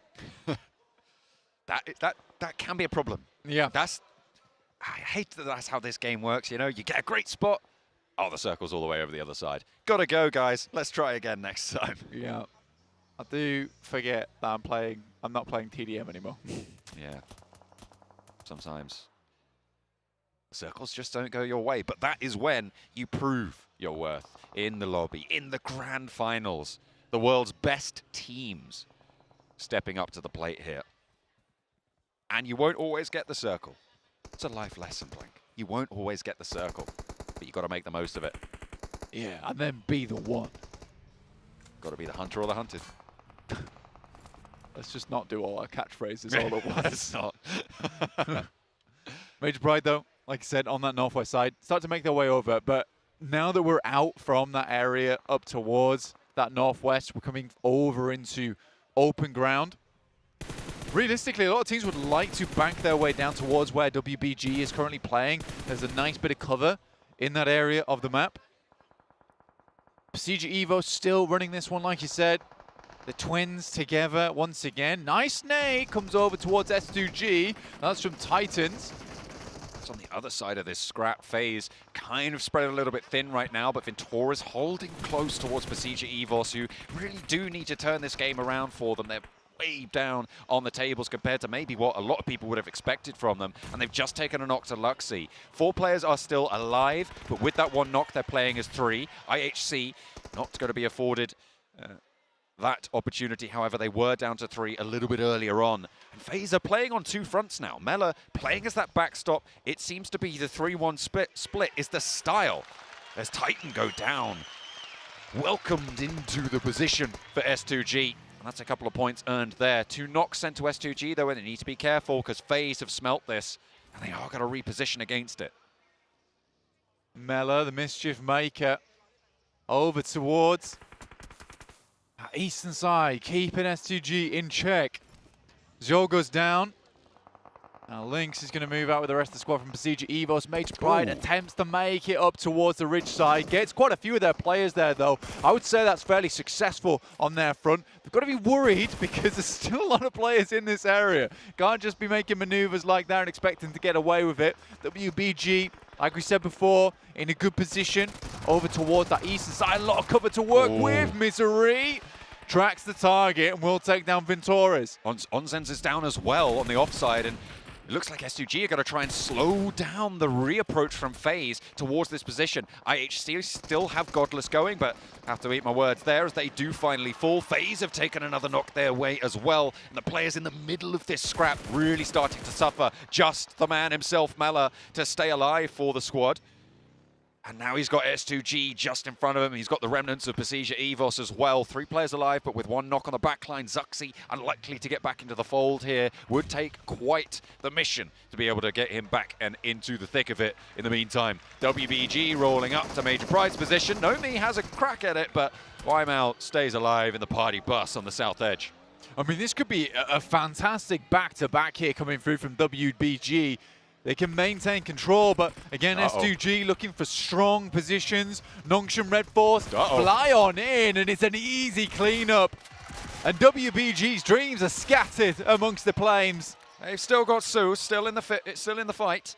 Over on the east side, and with a nade and a knock over towards Nongshim Red Force, it could prove to be a little bit more troublesome than maybe we expected. Starts to roll forwards, gets the knock, a 1v1, but the res came through, and Tizzy now back into the fight as well. XZY playing close, they're both on the vehicle, has got the MG3 in hand, finds the first, and Su is here, and it is gonna be the back-to-back for WBG. They have that chance reinstated, but with a solo player, with S2G on the north, what are you gonna do? What was that from Su? Incredible return bounce from him. The nade over the top as well. Honestly awesome stuff coming through from Su in those final moments. Luxy trying to keep it up there alongside with Lynx. But it's FaZe. Desperately needs some more points here. Will pick up Lynx on the first, but it's Calci from S2G. Instantly drops back down to his belly. And the earth starts to move as the crowd comes alive here in Istanbul. The home team with a shot at it now, and it looks pretty good. They are maybe not in the best of elimination counts right now, but they're certainly going to be happy with this one. Su, however, proving to be devilish in his pursuits. Has that MG3, the south side ridge, a 1v4. S2G have it all in their hand, have it all to play for, and Hamzy wants the scrap. First and close, he finds the first. The back lines are starting to falter a little bit. Ducks back into the blue to give a chance at Hamzy. If he can find this nade, he has it, but no. He steps back, and it's S2G with a chicken dinner. Turkey getting on the board. Well, what a game from S2G. It's been quietly confident on that northern side. Obviously had to hold out for quite some time here, but still make it happen. Great stuff for this squad. I think that when you look at Su there though, he has to be the lad that you were looking at that whole time. Almost made the 1v4 happen. I really like the idea of it as well, to step back into the blue to try and get the arc on the nade right so it explode early enough. I think as soon as he sees that nade not go off and take down the player in front, he's just like, I'm just going to go down to the zone here. No problem. So, happy days for Turkey as S2G on their very first day pick up their very first chicken. And converting on a good day so far as well. A really strong result. As I said before, not the most eliminations there. I think they only got 3, 4, 5, something like that. But that's what Nongshim Red Force did. That's exactly what they're going to be looking for to keep that one going. MVP Razy, 2 eliminations. Shushing the crowd, keeping them calm. They know they've still got one more to play. They're trying to keep their cool here, but I don't think the crowd can be convinced. Absolutely not. Very pleased with this one overall. You probably see it there actually. We've got T-shirt man behind us. He's just launching them. There he goes. With ferocity. What an arm. He's not even using the cannon. He's got an arm on it. Well, he is using the cannon. That left arm looks pretty good. The cannon. It is the cannon in itself. WBG. The actual cannon he's got, that's just a pea shooter. Doing so much. But Nongshim Red Force, on that south side, I mean, you thought that they could have a strong spot, but then Su turned up. Yeah, I think for Nongshim Red Force, that was definitely a position where they could have played the back of it. And if you think about it, if Nongshim Red Force are able to hold on to 3 of their players, they play the ridge side, they actually have a good chance versus S2G on the other side of that valley. If they're able to get the vehicles around as well, create some impromptu little bit of cover, there's a good chance there for Nongshim Red Force. Unfortunately, they were denied. Su shut that door, and S2G in turn took him out of the running. Let's head back over to the... Well, if you guys out there couldn't tell and you're just joining us, I think S2G won. Maybe. I think that's a fair assessment to make. I think with the audience and the sound they were making, I think they might have just won. What you say? What you say? I can't hear you because all the S2G fans are going crazy right now. Oh man, a great game for them. Obviously closing things out, getting a big win under the belt to keep them in contention here towards the top of the table. My question will obviously be, where does this actually put them on the list? But honestly, a lot of great play from quite a few teams out there, actually. To be fair, Weibo Game, we've seen Swoop there with the MG3. What was the sound his gun made? What? Oh, what? What's the sound his gun made? Aww. Oh. There you go. There you go. Both work. No, it does now make the same sound as Su. It's been rebranded, okay? That's the MG3. We had Nongshim Red Force, had a really good early game right, but when you have an MG3 in close range, I can hear it right now in the highlights. Chances are 7 you're not going to survive. So good game from Nongshim Red Force, but the MG3 in the hands of Su is just, it's too much to deal with. Yeah, Su was too much right there for him. By the way, for Weibo to even be able to survive, for Su to be able to even be put in that position, remember they were holding off the right compound, which is very hard to get out of. True. And they were still able to do it. They were able to time it perfectly, and Su being able to clutch it up there at the end. Yeah, and you can see here getting himself 14 points on the board with the 8 eliminations. What I'm really happy, especially with what they've done, is in that warehouse you mentioned, which is very hard for them to leave. They have very minimal information. They hear Major Pride taking the fight against Xavier. They see this as a great opportunity to leave that position that's secluded from the rest of the circle. And off the back of that, have a little bit of elevation, can get more intel, and can start taking the fights and get a second place. Very so patient. that timing to know that was the one opportunity to leave the warehouse was on point. Who's 16th place? I can't see it. What? Loops? What? I don't at all have like a little card in front of my PC right now. Is Loops a team? I don't know.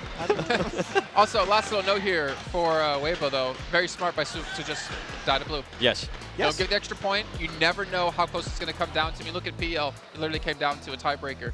It's definitely possible that 1 point can be the deciding factor as we take a look. He's going to be leading the charge here with his 5 eliminations. And also for Titan, hey, you know, I've been talking not so positively about them throughout the day so far. Nice to see them finally get a little bit ahead of the curve of the rotation, taking on early fights as well. They took down the team that shall not be named, Loops. I just kind of named them. They took out Loops. Good to see some life out of them, but we need to see more of this team from PEO. Took down also players of Alpha 7, if I'm not mistaken. Yes. They've been going after Brazil really hard this match, it seems. But when you're looking at Alpha 7, they were playing in a dip. If you are Titan Esports Club, your main thought process is, they're in a dip, super nadable, chuck it over their direction, you're going to get 3 eliminations in that fight. Yeah, there we go. Even though Alpha 7 didn't perform that well in this Miramar, they're still able to maintain that first place because of that lead point that they were able to create earlier. And now STG going up to that second place. And then Nongshim, even though they haven't been able to get a chicken dinner, actually they haven't been able to continue to be a little bit more consistent than what I expected them to be. They're currently being there within that top 3, and if this team, honestly, halfway through the day tomorrow, if they continue to be within that top 3, I think they can definitely be a first place team. I think we can be they can be the champions. Yeah. It's a bold claim, but I think you're right. I think they could take themselves that win. Just the way they're being able to adapt, the way they're being able to make those decisions really, really fast, it's really impressive, and it's something that I feel like we're getting into a hype train, and maybe I thought it was a little bit too much, but we keep going back, and they're doing everything right. You converted me. You got me, 7. I'm on. Okay. I'm not. Oh. Keep going. Keep trying. Oh. Not yet. Keep going. No, not yet. Let him cook. He's cooking well. IHC, by the way, only team I believe that was in top 6 without a chicken dinner under their belt. Typical IHC style from what we've seen so far. At least they're continuing the pace. They're still keeping up there. I still want to see a little bit more out of them. Going back, though, to that fight with 628 up against Alpha 7, it's good to see, as we talked about, Titan being so prevalent in their macro play. Yes. Kind of realizing the fight was happening, realizing that some points they could take away from them, and obviously punish 628 as well. Yeah, I mean, you mentioned tiebreakers, right? It could be down to a tiebreaker, 1-2 point difference. So gathering as many points as you can when those opportunities come your way is so important. So you've seen it from a lot of those squads, Alpha 7 in particular. It's really good to see that.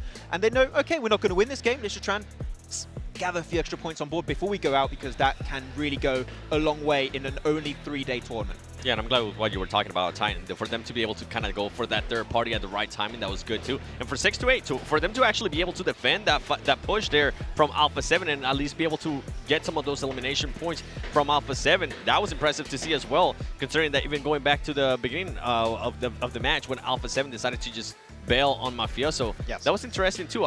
That's something that we usually don't see out of Alpha 7, especially out of the Brazilian teams, right? They're usually willing to take the fight. They're usually willing to stay the fight and also gatekeep, which is something we've been seeing some teams here do outside of the circle. They're kind of focusing more on the circle, and I feel like this is the new Alpha 7 that we're starting to see. Even though that wasn't a good match out of them, the changes that I'm seeing out of this team definitely champion caliber. I mean, I think it was Mafioso. He had no mini ammo left. Yep. He had no 5.56. He was left with the DBS, which he did get a knock onto him. But I think maybe it was because the circle, the zone was so far away from where they actually had to transition that gatekeeping was just not a possibility there. Yeah, just want to try and get as many points again as possible before that transition afterwards, because the circle, as you said, went so far south. You have to go uphill. Very similar to WBG, you have no information, so even if you win that fight, that transition is not going to work out. So just get as many points as possible, go out and just try and make it up for that in the next match. The thing is, before Alpha 7 would have just stayed there and be like, all right, we can take this fight. It's a completely different Alpha 7 this year. Playing chicken. Yep. Pretty much. Yeah. It was an ego thing for them before. Yeah. Well, moving on ahead to another team, which you heard John mention, Prestigious actually taking out Redface, bringing in Zuxi back when Zuxi started off the day and Luxy wasn't in. So we have the twins back into the equation here. I am actually really curious, what's the reasoning for them to constantly do these swaps? Because you look at all the other squads here and they're not really making the substitutions, because you kind of need to get those reps in. You need to get that experience in if you want to continue to grow and perform as a team. I think it's kind of map specific. I feel like we saw it on the first Wrangle, they did a change. We saw it on the first Miramar, they did a change. I feel like they have some players that have this skill set just adapted to a specific battleground. So if it's Sanhok, Miramar, well, that even dates back to BTR days, right? Where so like Microboy was one of the players who would come out. I want to say like on Sandhawks they wouldn't play him, if I'm not mistaken.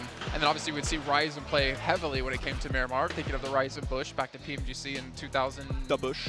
20 or I think it was 2020, 2019? 2021 league stage? Well, it was a long time ago. It was long. The Terminator. But obviously something for them is still not kind of clicking.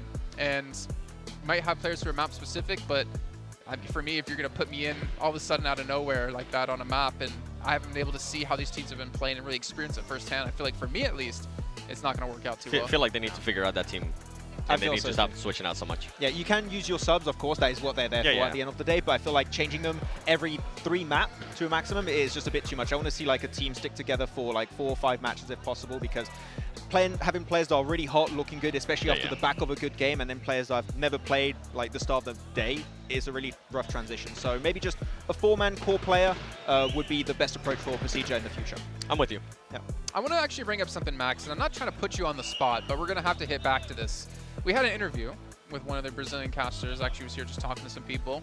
And you said to him that Loops to you is like the team to take it home for Brazil.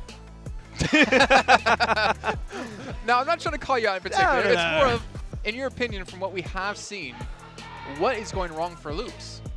Why is Cardozen? I mean, we know why Cardozen is the last one alive, but they're not really able to contend against these teams at the moment. I feel like when they're taking fire, I mean, Cardozen, as mentioned, like he is on those off-angle positions, which is why he keeps surviving a lot of the time. They are just rotating very late, and off the back of that, they don't have really maximal information for the breaches, I feels like. So Cardozen is just looking at the team doing their own thing and not really assisting. Like, you even see when the team is dying, Cardozen is not even taking shots. It seems like he's just in his position and just serving as an anchor point, but not really serving an off-angle. Whereas when you look, for example, I would look at Stalwart. I think Stalwart's a good example. That when they have those 2-2 splits, which I think is the better way to split compared to a 3-1, you are going to be having shots from the 2-2 split assisting the other 2-man split to try and take those their own fights. And I feel like we're not seeing that. That Cardozen is just trying to survive, not actually trying to give more information or position advantage to his team. So I would like to see him actually having an impact than just lingering in the shadows. Well, think of the two teams right now, Seven, that are playing that style. Major Pride and Loops. Both teams not having great success so far.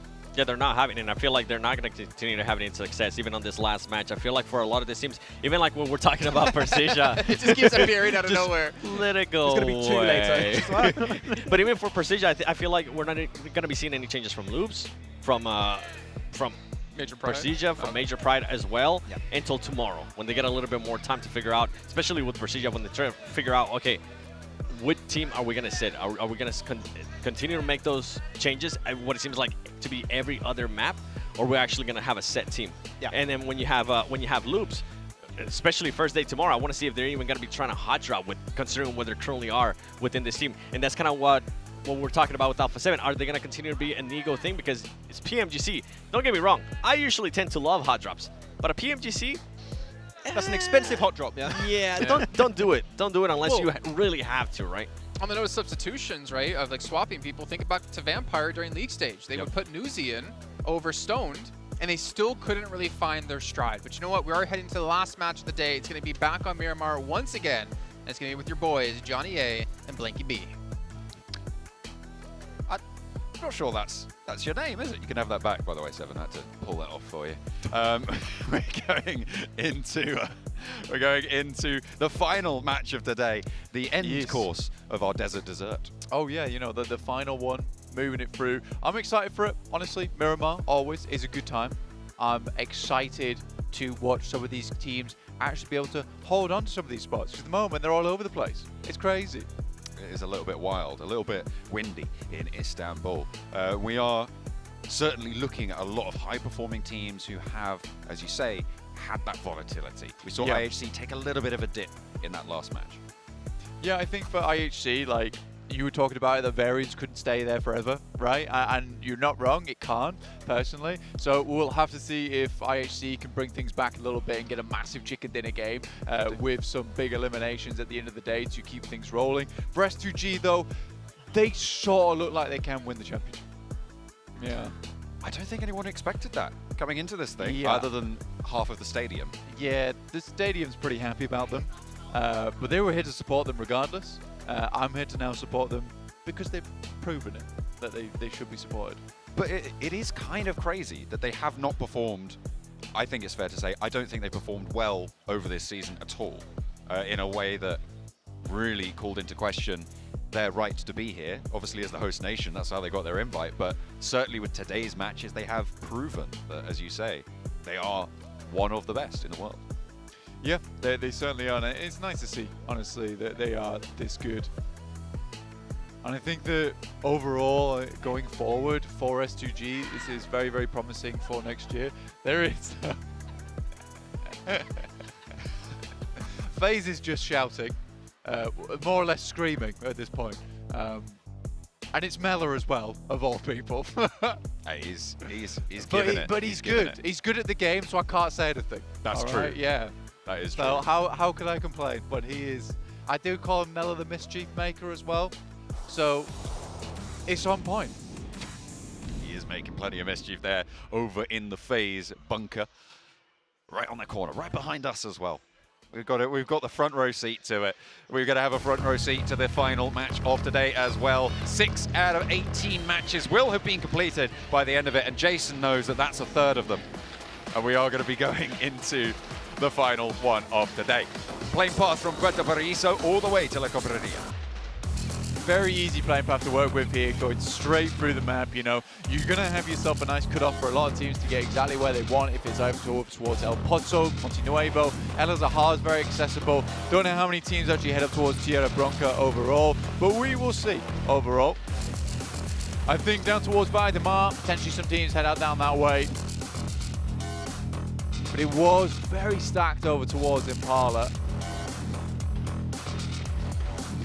Obviously that Hacienda hot drop, see if that has a repeat performance. That was Titan taking on Loops, I believe, in that previous match. So we'll see if we get a repeat performance. Looks like Loops are going to be going there. Titan, I see a light blue nameplate in the mix of all of that central map chaos.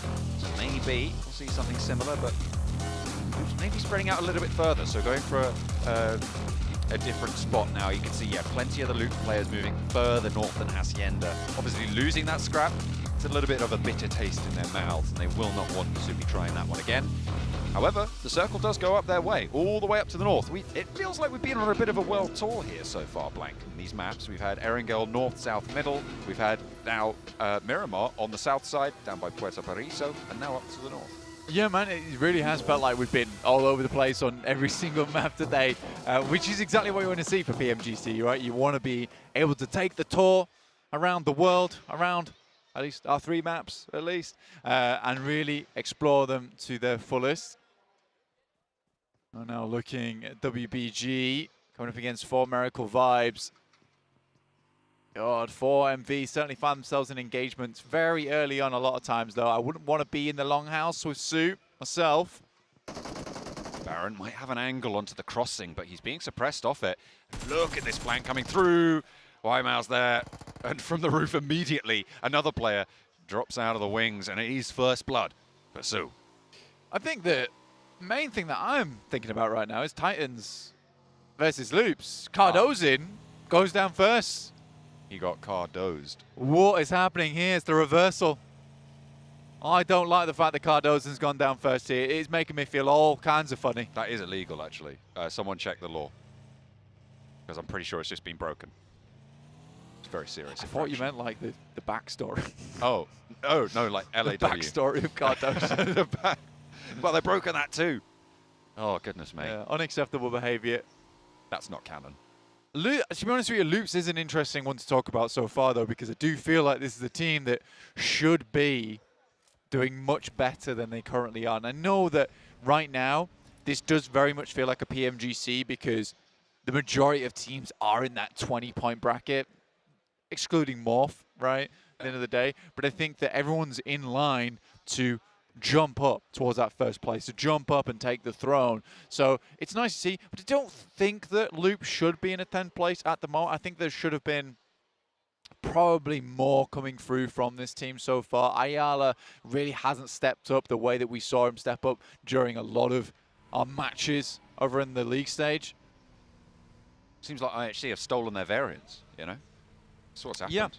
Yeah, for sure. 39 points is awesome, though, for IHC. For their play style. For their play style. And again, it's really cool to see a team like that that is just so focused on eliminations just show everyone that you don't necessarily have to pump the placement points all the time. You can do it a different way. And more than anything, if you are a heavy elimination-based team, technically you're just removing points from other teams that they can gather and making it a lot easier for yourself to stay towards that top side of the bracket.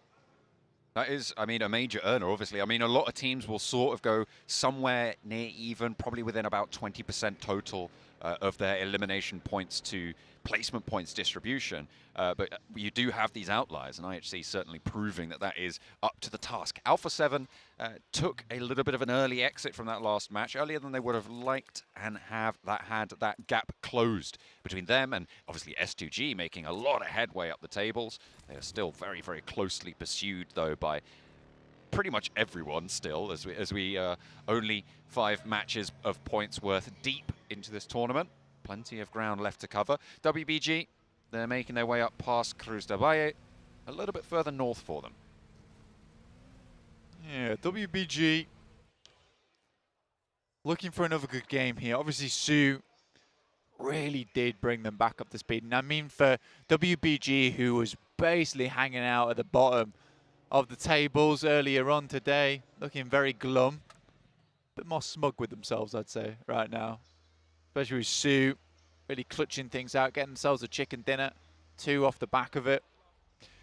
37 points, 5th place. It's a fantastic jump up from them.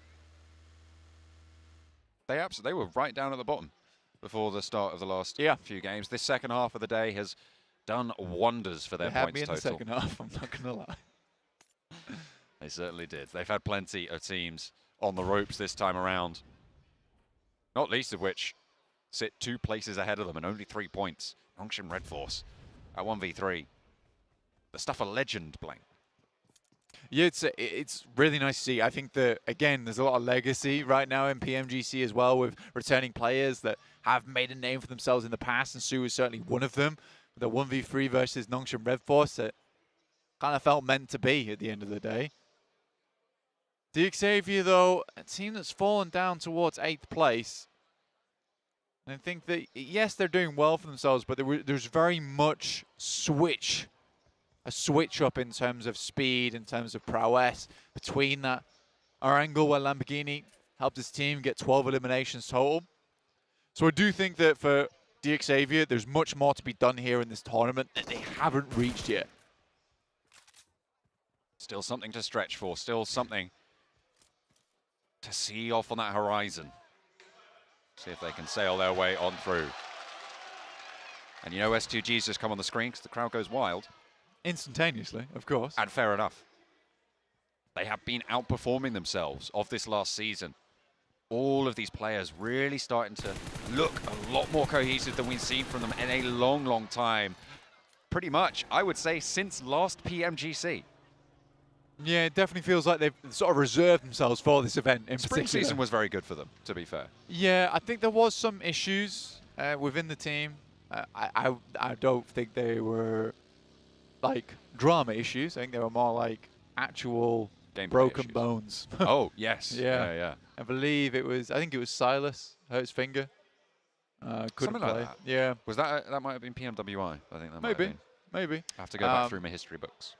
But obviously, that's very difficult to play with, right, at the end of the day. So I think respect to them for them trying to push through. And you can see here, now that he is up to full speed, like Silas is such an important member of the team, like such a integral squad mate, that it would be very bad to lose him at full strength. And I think that the rest of the team sort of rallies around him.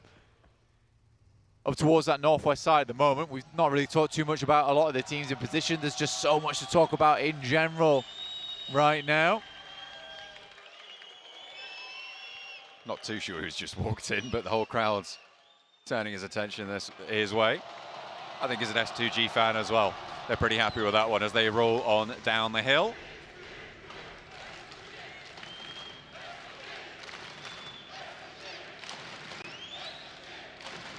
You are mesmerized. I love it. You're meant to be commentating.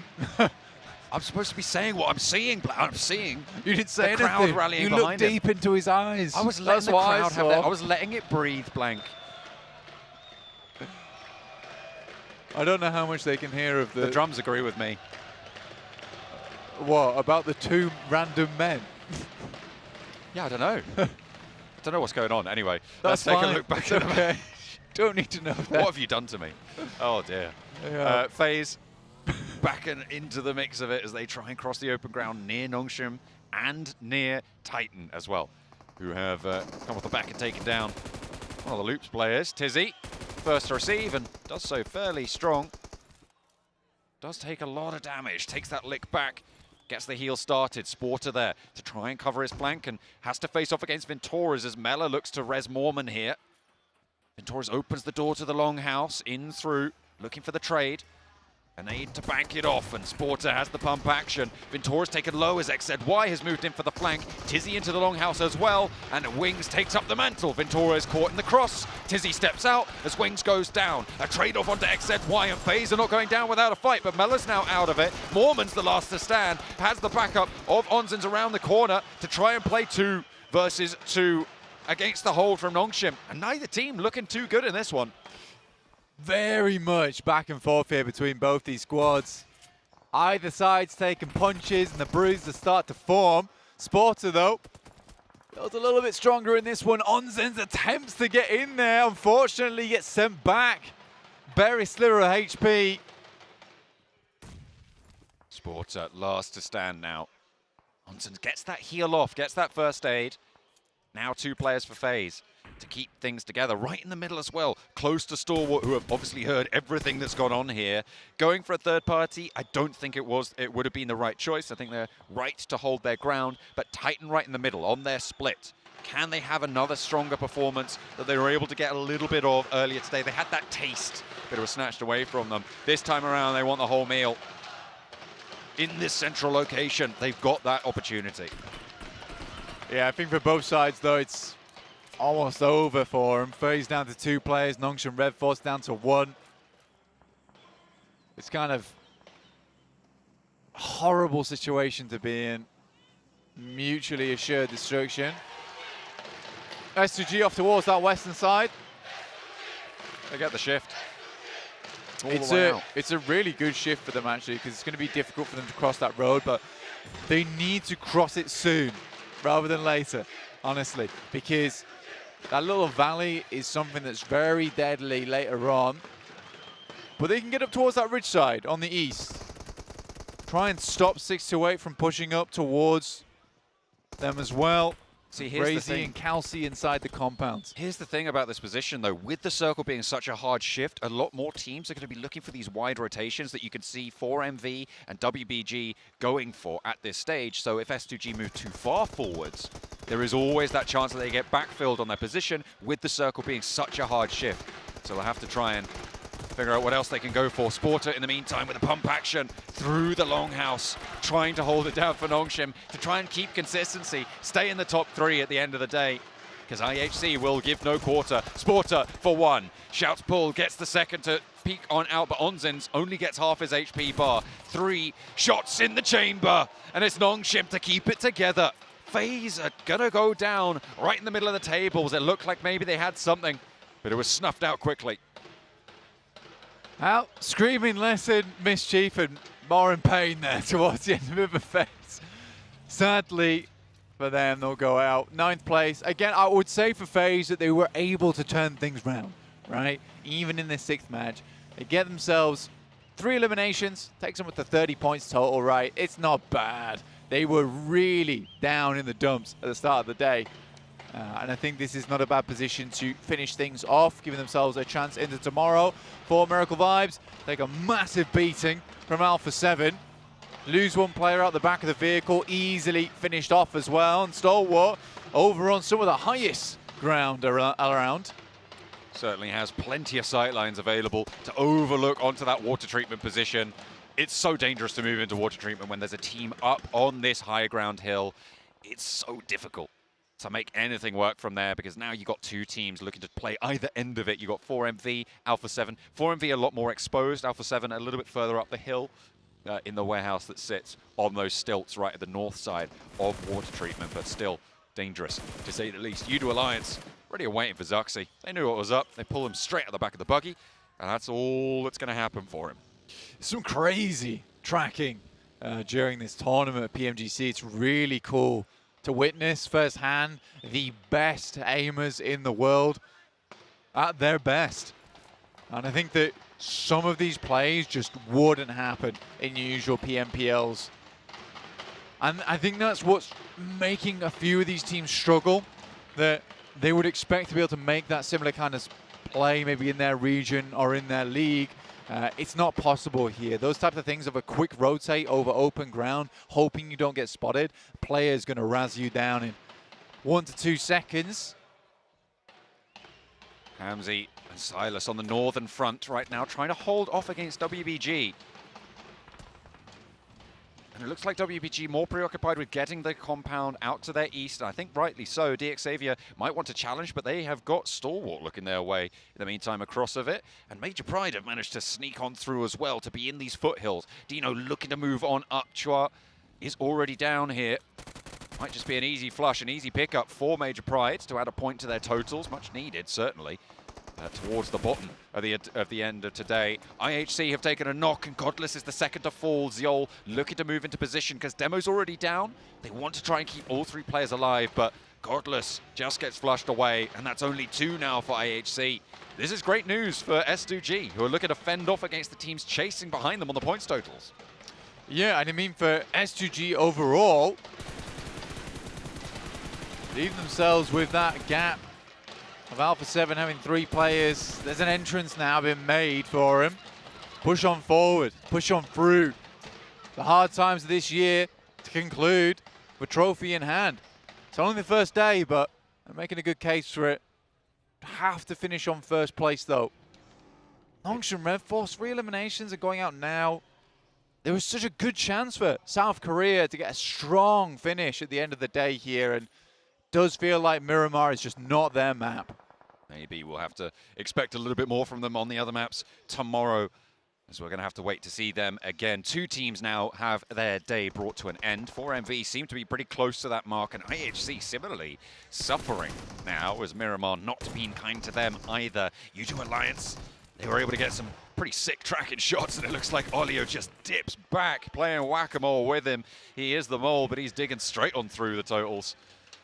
Excellent stuff to come on through. IHC have fallen.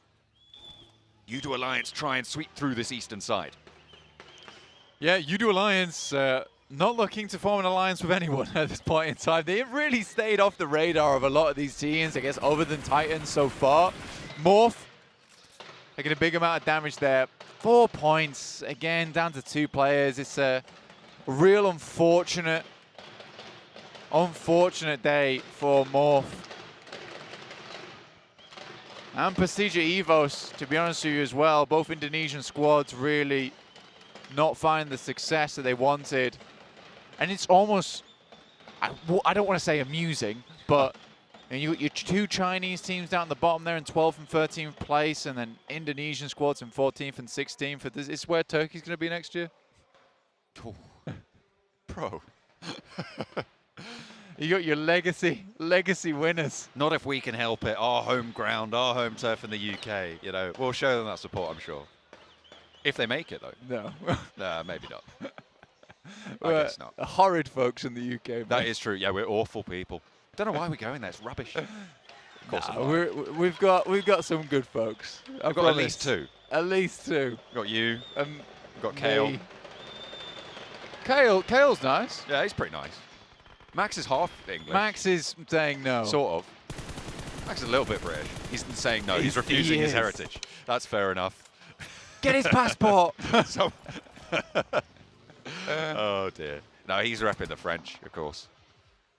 Either way, the leaderboards can change. And regardless of everything, like, they have put points up so far. Of Prestige, 628, Titans.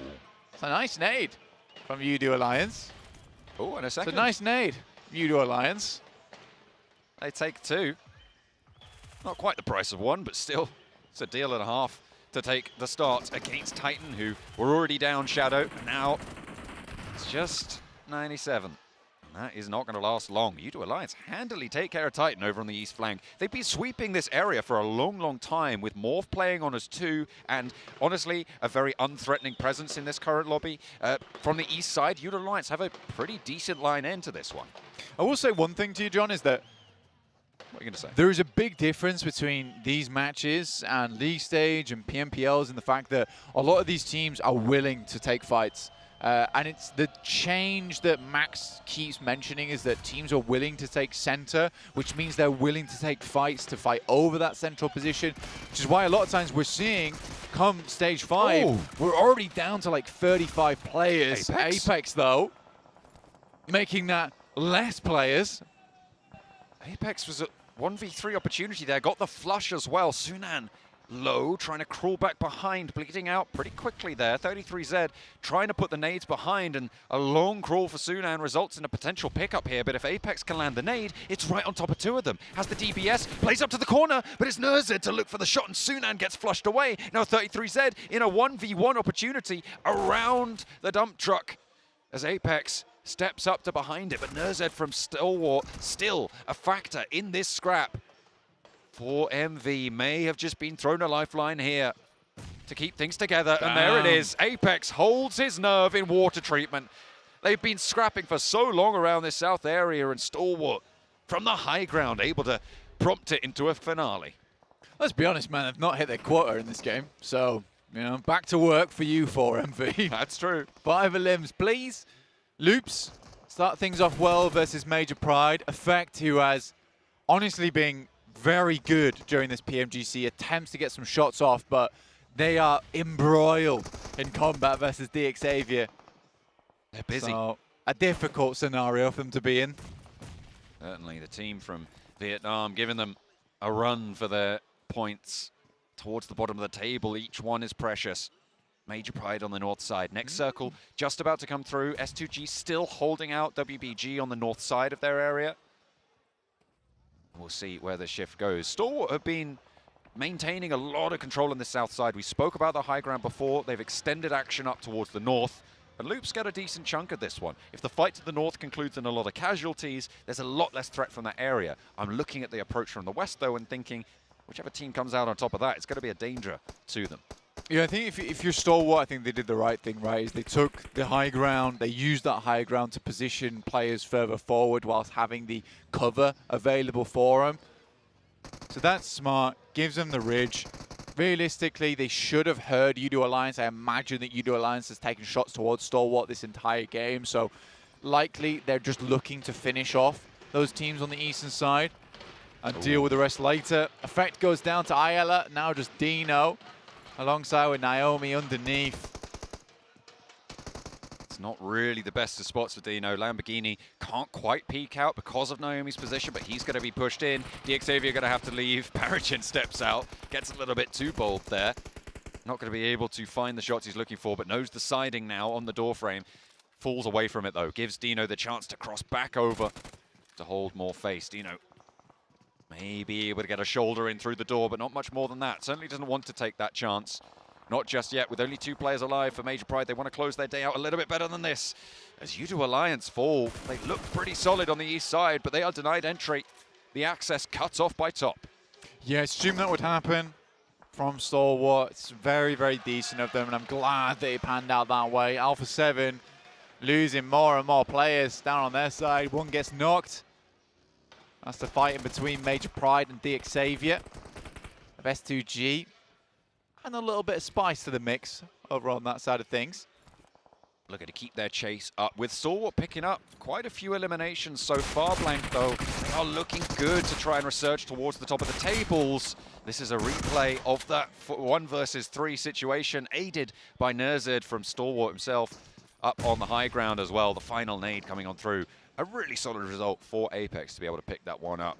They'll be certainly happy to see that one come through. And Apex is still going. He's still trucking on the south. Yeah, honestly, like I said, it's not reached his quota yet. And we had a contract. We had a contract, you know. They matchly 5 eliminations. I'm not happy until we've reached it. So we'll see what 4 Miracle Vibes can get done here. Morph, though, on the other hand, over towards the eastern side on the ridge. Tempting to move through. 4MV. Leon, though, takes a big hit. 4MV only getting those 2 eliminations so far, so they're going to need to step up a little bit more. Action is down for Stalwart. 12 limbs, though. Goodness me. Yeah, that's what I've been saying. They've climbed up. You can see them in 2nd place right now with those elimination points. Yet to add the placements on top. So S2G certainly not only dealing with Alpha 7, but also the team from Mongolia Stalwart coming in as plenty of people's favorites for this whole tournament, for this grand finals. They've been doing bits. Major Pride, they shut down their day in less than honorable fashion. Oh, I don't have to be so harsh to them. Because you can't be Major Pride of them. I'm Major Pride. Yeah, that's fair enough. I don't know what you expected, though. It's very sad. I think it was good that they got to won their group. I thought they were going to do well. I think it was good that they got to PMGC. Oh. I was happy. Didn't really expect much more after that. I'm not I didn't gonna expect lie much to you. from them going into the group stage, but then they performed like that. They won their group. Yeah. I think I was talking to Seven about this, actually, in the sense that, like, even though they won that group wasn't too difficult. I mean, Vampire just weren't there, to be honest. Yeah, well, Vampire didn't exist. And that should have been a major force within the group. It was a stake right through them. It was just, I don't know, playing in the daytime. I think that was it. Maybe they should have stayed up a little bit later for that one. Unfortunately, we're not seeing them here. The PMWI two-time champions, you know, just not able to perform towards PMGC, but Loops is still in the fight. They're going at it with WBG. There's a one-knock trade, I think, going on through, because Waimau did get taken out of it. Loops, they were playing very, very central, and WBG just moved in from the north side of S2G. They crashed onto the compound. And here we find ourselves with just Chief remaining. The nade does the dirty. The final player from Loops falls. I mean, less what happened with how did they get here, but more of how did they get here on the leaderboards. 5th place already. It's kind of nice for WBG, honestly. But Stalwart, more than want to reclaim the throne here. I think they're hungry for it at this point in time. Alpha 7 still holding that 1st place. With a chicken dinner on board, very doable to massively leap over the top of Alpha 7, but difficulty comes in the fact that Alpha 7 still in this game over on that southwest side. S2G currently dealing with them. Currently, Blank, our 5 chicken dinner winners are the top 5 in the tables. We'll see if they can add one extra to it. Looks pretty likely, but Xavier might have other ideas. 4MV, they go down. Blank, they didn't make their quota. You're going to be mad with that one.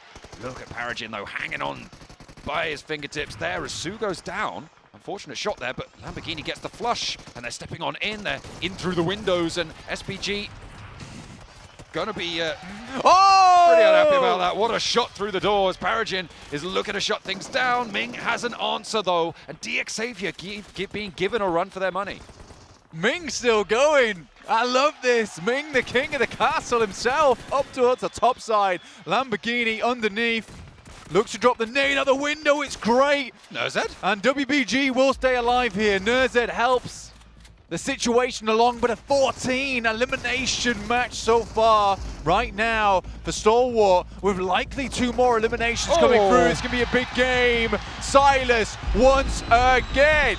On the west side, S2G from the east. Stalwart trying to find WBG in the mix of it, but Ming is still there. Nurzed 1v2 has backup from Action. Stalwart, 4 players, and S2G with a chance now to go back-to-back on their home turf, but they're low on the HP bars. Hamzy spotted, taken out. 2 players now. Razy's down, getting knocked, and now it is just the one Lone Ranger. But it's Silas. Can he make it work? 18 eliminations, Blank. And he's going to burn himself away. He doesn't want any of that heat. It's Stalwart. Make that 19 towards the end. 29-point game coming through for Stalwart. And I think for them, they expected this to be a lot easier. You can tell the way they're holding themselves here. That game is more of like, why couldn't we done that earlier? Relieved that they're back on top once again, but man, there's some fierce competition here at the PMGC.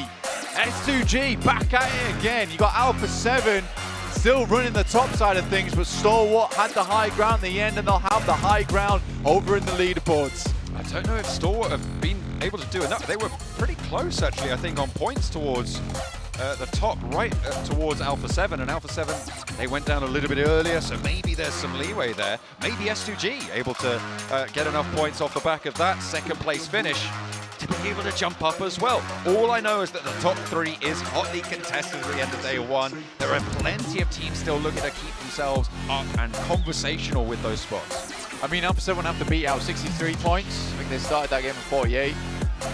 Might be a little bit tough to get above that. We'll see, though. We'll see. We'll see. 6 eliminations for action.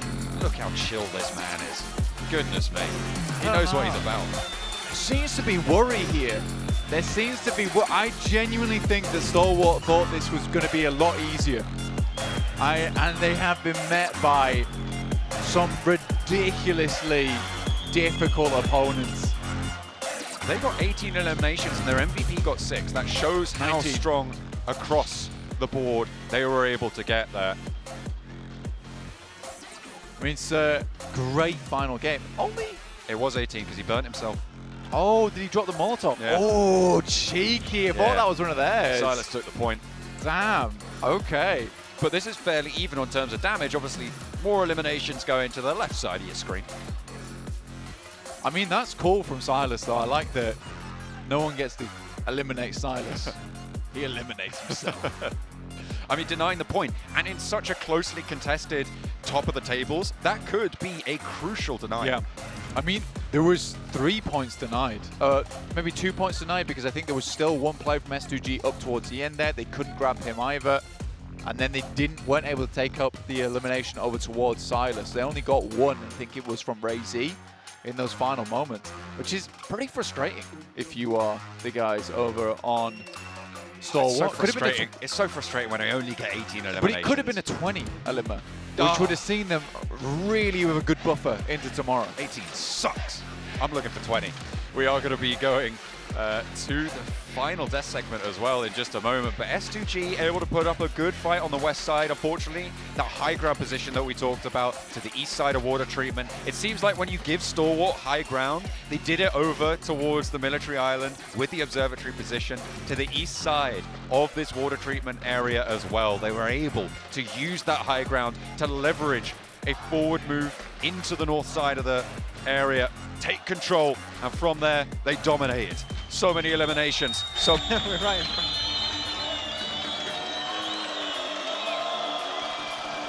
Well, I don't really need to speak too much here, as you can hear the crowd doing all the talking for me. S2G, they don't take the victory, they take themselves to second place, but set themselves up nicely to defend that trophy in the next 2 days to play. But we really have to talk about Stalwart Esports, Max Fan's favorite team. Oh yes, I'm jumping in, Jason. No, but we were talking about it just before, right, Seven, about how Stalwart is just such a proficient team when it comes to reaching the late game. When they have 3-4 players alive, they're going to exude so much control. They're going to be gatekeeping every single step of the way. If you were a team that unfortunately went into water treatment, you're not going to make it out. Right, so and they just more eliminations. They could have got almost 20 eliminations if they got the last 2 elims on S2G, but if they get to the late game, they're just going to win it. Yeah, and this is perfect with what we've been talking about for the whole day, right? Especially for Stalwart, if they're able to control a certain area, they're going to be taking full advantage of it. Even earlier on, when they were in water treatment, east of water treatment, they were already starting to control that area. They were already looking out of where the other teams were going to be rotating to and making sure that whenever the circle shifted, they were going to position themselves to take those fights and win those fights as well. So overall, if Stalwart Esports, if I'm a team and I see them being able to get a good position, I'm going to be a little bit scared because of this right here. 28 points. Man, the fact that they sent Nozed to clear Dig Xavier versus WBG and they keep 2 players on the hilltop, you do not see any team do that. Like, it is such an overly aggressive play, but Nozed has just been able to survive fight after fight, and they're just assisting him from that ridge on the back line, so he has some semblance of safety off the back of that. And no one does that, but it's Stalwart, so they're going to pull it off. As we're looking at the stats here, second place, Weibo. I mean, for them to be able to now perform 3 good matches in a row, that's great momentum for this team, considering that at one point they were in last place sitting with 3 points, I think it was, before they got that chicken dinner. For them to be able to continue on this is going to be great and setting them up nicely for tomorrow as well. Yeah, 28 points. Weibo as well able to step up. The only team really from PEL that's been able to do so far in this event. And we can see top 4 fraggers, of course, it's going to be Stalwart. Obviously, when it comes to that last match, I mean, no other team came close. But to be honest, we saw yet again some great individual moments of greatness. You talk about Nozed, obviously. We have to talk about Apex from 4 Miracle Vibes, because he's done this multiple matches in a row now where he held off 6-2-8 in a 1v3 and was able to pull that off through. If you hear DPS, just run. Or nades. Also, the ping coming out from Apex is able to keep it alive. I feel like for Miracle Vibe, that is one thing we can see them work around, similar to loops with Cardos in. Not just let a solo player do all the work for you, try and play as a squad, just like a stalwart, and it might work out. All right. Calm down before we end up cursing them. Are you saying you're on the stalwart train now? Nope. I am not. I am not. Okay, I've said it. Legally, I am not binded to this. While we're talking about trains, can you please get off the Nongshim train? Because ever since you got on the Nongshim train, no, they Seven. start... No, I'm not. Man. I'm still on that train. We'll see. Man, Max, man, is using that curse to his advantage here. But obviously, you know, Stalwart, they have been so close so many times in the past. Yep. And not able to take the trophy. We've seen them. We have obviously IHC coming in from Mongolia as well. It's great to see the power that Mongolia has as a region. And they do indeed take the lead away from Alpha 7 at the very last match here. But you can see it's not too big of a gap between them. And you have S2G in third place with 52. Well, seemed like our prediction here, Seven, of Brazil or Stalwart is actually looking pretty relevant. It is looking relevant. More than I thought, yeah. I'm actually happy that Alpha 7 is currently not in first place. I feel like this is a team that we're seeing in the past where they get first place, they get a little bit too comfortable, and then they end up losing that first place. I kind of don't want them to be first place for quite some time as well, but it's good, the performance that we've been seeing out of them. Towards the end of the day, Miramar especially, we saw Mafioso getting eliminated early on every single time. Hopefully they're going to be able to adjust that after they get some time here after this match, right, coming into tomorrow. And then for S2G, out of all the surprises that we got in today, out of all the crazy stuff that we've seen today, S2G being in the top 3 for me has been the biggest surprise. Yeah, I feel like S2G here clearly have improved so much throughout the entirety of the year. Spring season, let's forget about it. We've got to remember the fall season where they start to pop. What? There's a spring season? I don't know there was one. Nah, definitely not. But they've been able to improve significantly, and I feel like I don't know if you'd agree on this one, Seven. You could compare them to Nongshim Red Force in the sense that they are very good at understanding what fights they need to take and how they rotate. I feel like that Irango in particular, where they didn't get the win, they were able to linger in the long term of that match. They just took the fights to make sense, and that is just such a major threat in this type of lobby. And we are starting to see that more and more out of them, so I do enjoy that. And by the way, for them to be able to currently be performing, Silas being in the MVP, 2 average elims, like, this is what we want to see out of this team. And you were saying Silas has a land buff? Yeah, he has the land buff right now. Yeah. He's popping off. I almost want to know his stats when he's the last player alive for his team, because there was 2 matches in particular where he was the last person left alive. He was still picking up eliminations. He was still getting them extra points when it came to placements. He's really been a solid anchor for the team so far. Yeah, he has been clearly the standout player of the team throughout today. I mean, clearly he's MVP, so duh. But I want to see Kalsi in particular. He's my favorite player from Türkiye, and I want to see him being set up in such a way. But they played good today. Yep. You're going to have some VODs available now compared to the scrims. You're going to have actual real games anchored in reality that these teams can go back, look upon. You're going to see your Sandhogs, your Orangles, your Miramars, and enter even stronger, hopefully, in tomorrow's matches. Yeah, the real PMGC for me begins tomorrow. Yes. Because it's about the prep work you do tonight for the next day of matches. It's about the review. It's about the VODs. It's about figuring out what to do with your team. And obviously, you just played 6 matches back-to-back. Your day's not done. It's not even close to done. You really have to prepare for what's coming tomorrow. And the thing is, every team in that lobby is coming for you tomorrow. And they're going to know how you've been avoiding some fights and obviously realizing when you can and cannot take those fights. But I'm expecting some teams like FaZe to come back almost a completely different team. If they don't, then I'm going to write them off throughout the rest of the event. I don't think day 3 they can come back whatsoever because FaZe has not been able to replicate that performance. But Loops in particular, this has probably been a very unexpected underperformance, underwhelming performance out of this team from Brazil. I would say very disappointment, especially even from the get-go, right? When we saw them hot drop in Sanahawk, I was like, why? Well, what's the point of that, doing it here on the Grand Finals? Yeah, when we do it in America, it's kind of fun and all, but right now in Grand Finals, it's just for them to accept, willing to take a bad match if they do end up losing that hot drop. I don't like seeing that, but not only FaZe Clan, right? We're going to have some of the other teams, Euro Alliance, 6-8 as well. I was expecting this team to be a lot better. I'm hoping that after they do that VOD review, after everything gets done, maybe we'll see a different 6-8, the one that I actually expected to be here and at least expecting them to be within the top 7. I think the one thing we've definitely witnessed today is the teams that tend to rotate slow, that works in their region, is not working now anymore. Like, you need to speed up the process. I'm especially looking at IHC this match. I know we keep jumping on the IHC train of like, they need to get more placement points. Eliminations are good. On this game, they dropped El Azahar, northeast circle. It was literally about 50% of the circle free to take. They could have moved anytime they wanted into a phase 2, have one of the best positions, technically speaking. They could have been in Morph's spot and actually got maybe a top 5 position. A win, I don't think that's quite feasible, but at least a top 5. So I just need to see teams like IHC, FaZe, etc. just speed up the whole process because they can fight against these top teams. They can win engages, if you are in strong position, though, We talk which about we're not seeing. With Etched, we talk about placement points over and over again. I think they ended up that day, if I'm not mistaken, with just 8 placement points after 6 matches. That's not what you want to see. Yeah, you're being able to get those eliminations. Yeah, one of the lowest one. That's just not going to be enough, especially with what some of the other teams are doing. We see Noncham now. You mentioned too, SGG kind of playing a little bit more like Noncham. We need to see more in regards to placement points. You know, it's actually when you're talking about 6 to 8, in my head, I'm for some reason thinking, you know, 6 to 8, they go back to the locker room after, you know, the day, and they're just like, oh, this is a tough day. The Paraboy walks in with a belt, like, Paraboy, I mean, you guys can't see it on camera. He's right down there commentating for the Chinese broadcast as well. But obviously a lot of work to be done out of all these teams, but I'm pretty pleasantly happy with what we got out of the first day of play overall. Some high level, the most high level play we've ever had so far. We're going to head Welcome on to the back stage. to the main stage where myself and Khan are joined by Silas from S2G. What an incredible day for you guys. I have to ask first and foremost, how does it feel to be performing right here in front of this crowd and getting this kind of response from the audience? Her şeyden önce sormalıyım. Kendi seyircinizin önünde, kendi salonunuzda oynamak nasıl bir duygu? Cidden inanılmaz bir duygu. Desteklerini hiç eksik etmediler. Hepsine çok teşekkür ediyorum. Şampiyonluğu alacağız inşallah. It's just an incredible feeling. Our fans make us proud and we want to make them proud. Well, I'm sure you've definitely done that so far. Obviously, there's more work to be done.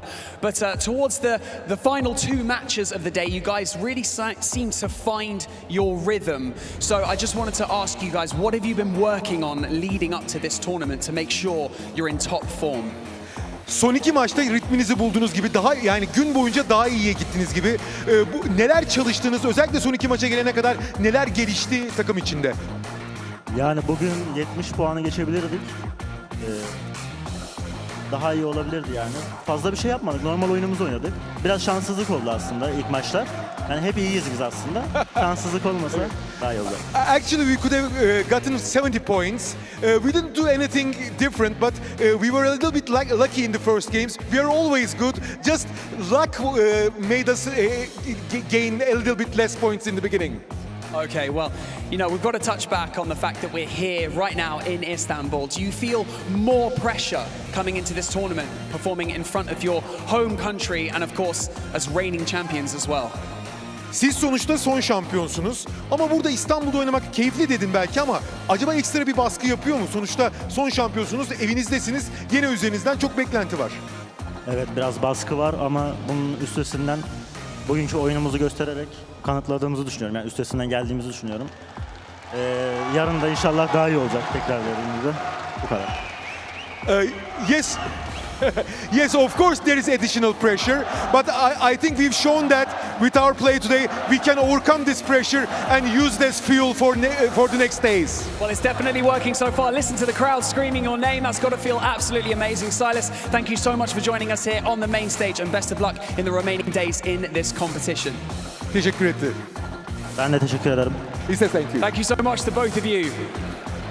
And with that, what a way to kickstart the 2023 PUBG Mobile Global Championships. We've had such an amazing time so far, and we already have a battle on our hands for the top spot. What an incredible last match we just had. I just want to say thank you so much to the production and, of course, all of the talent for putting on this show and all of the players for making it to this point in the competition. But remember, the hard work has not finished yet. But most of all, I want to say a huge thank you to all of the fans, both here and at home, for watching and for supporting your favorite teams. We still have 2 more days of this competition to go before we crown our champion. We'll see you there. PUBG Mobile 2023 Dünya Şampiyonası'nda harika bir gün geçirdik diye düşünüyorum. 18 maçlık büyük bir serüven bizleri bekliyor. İlk 6 maçı geride bıraktık. Takımlar oldukça heyecanlı ve oldukça hazır gelmişler. Yarını kestirmemiz mümkün değil. Pazar gününü hiç kestiremiyoruz. Daha dolu dolu 2 günümüz daha var. O halde heyecan dorukta. Devam ediyor heyecan.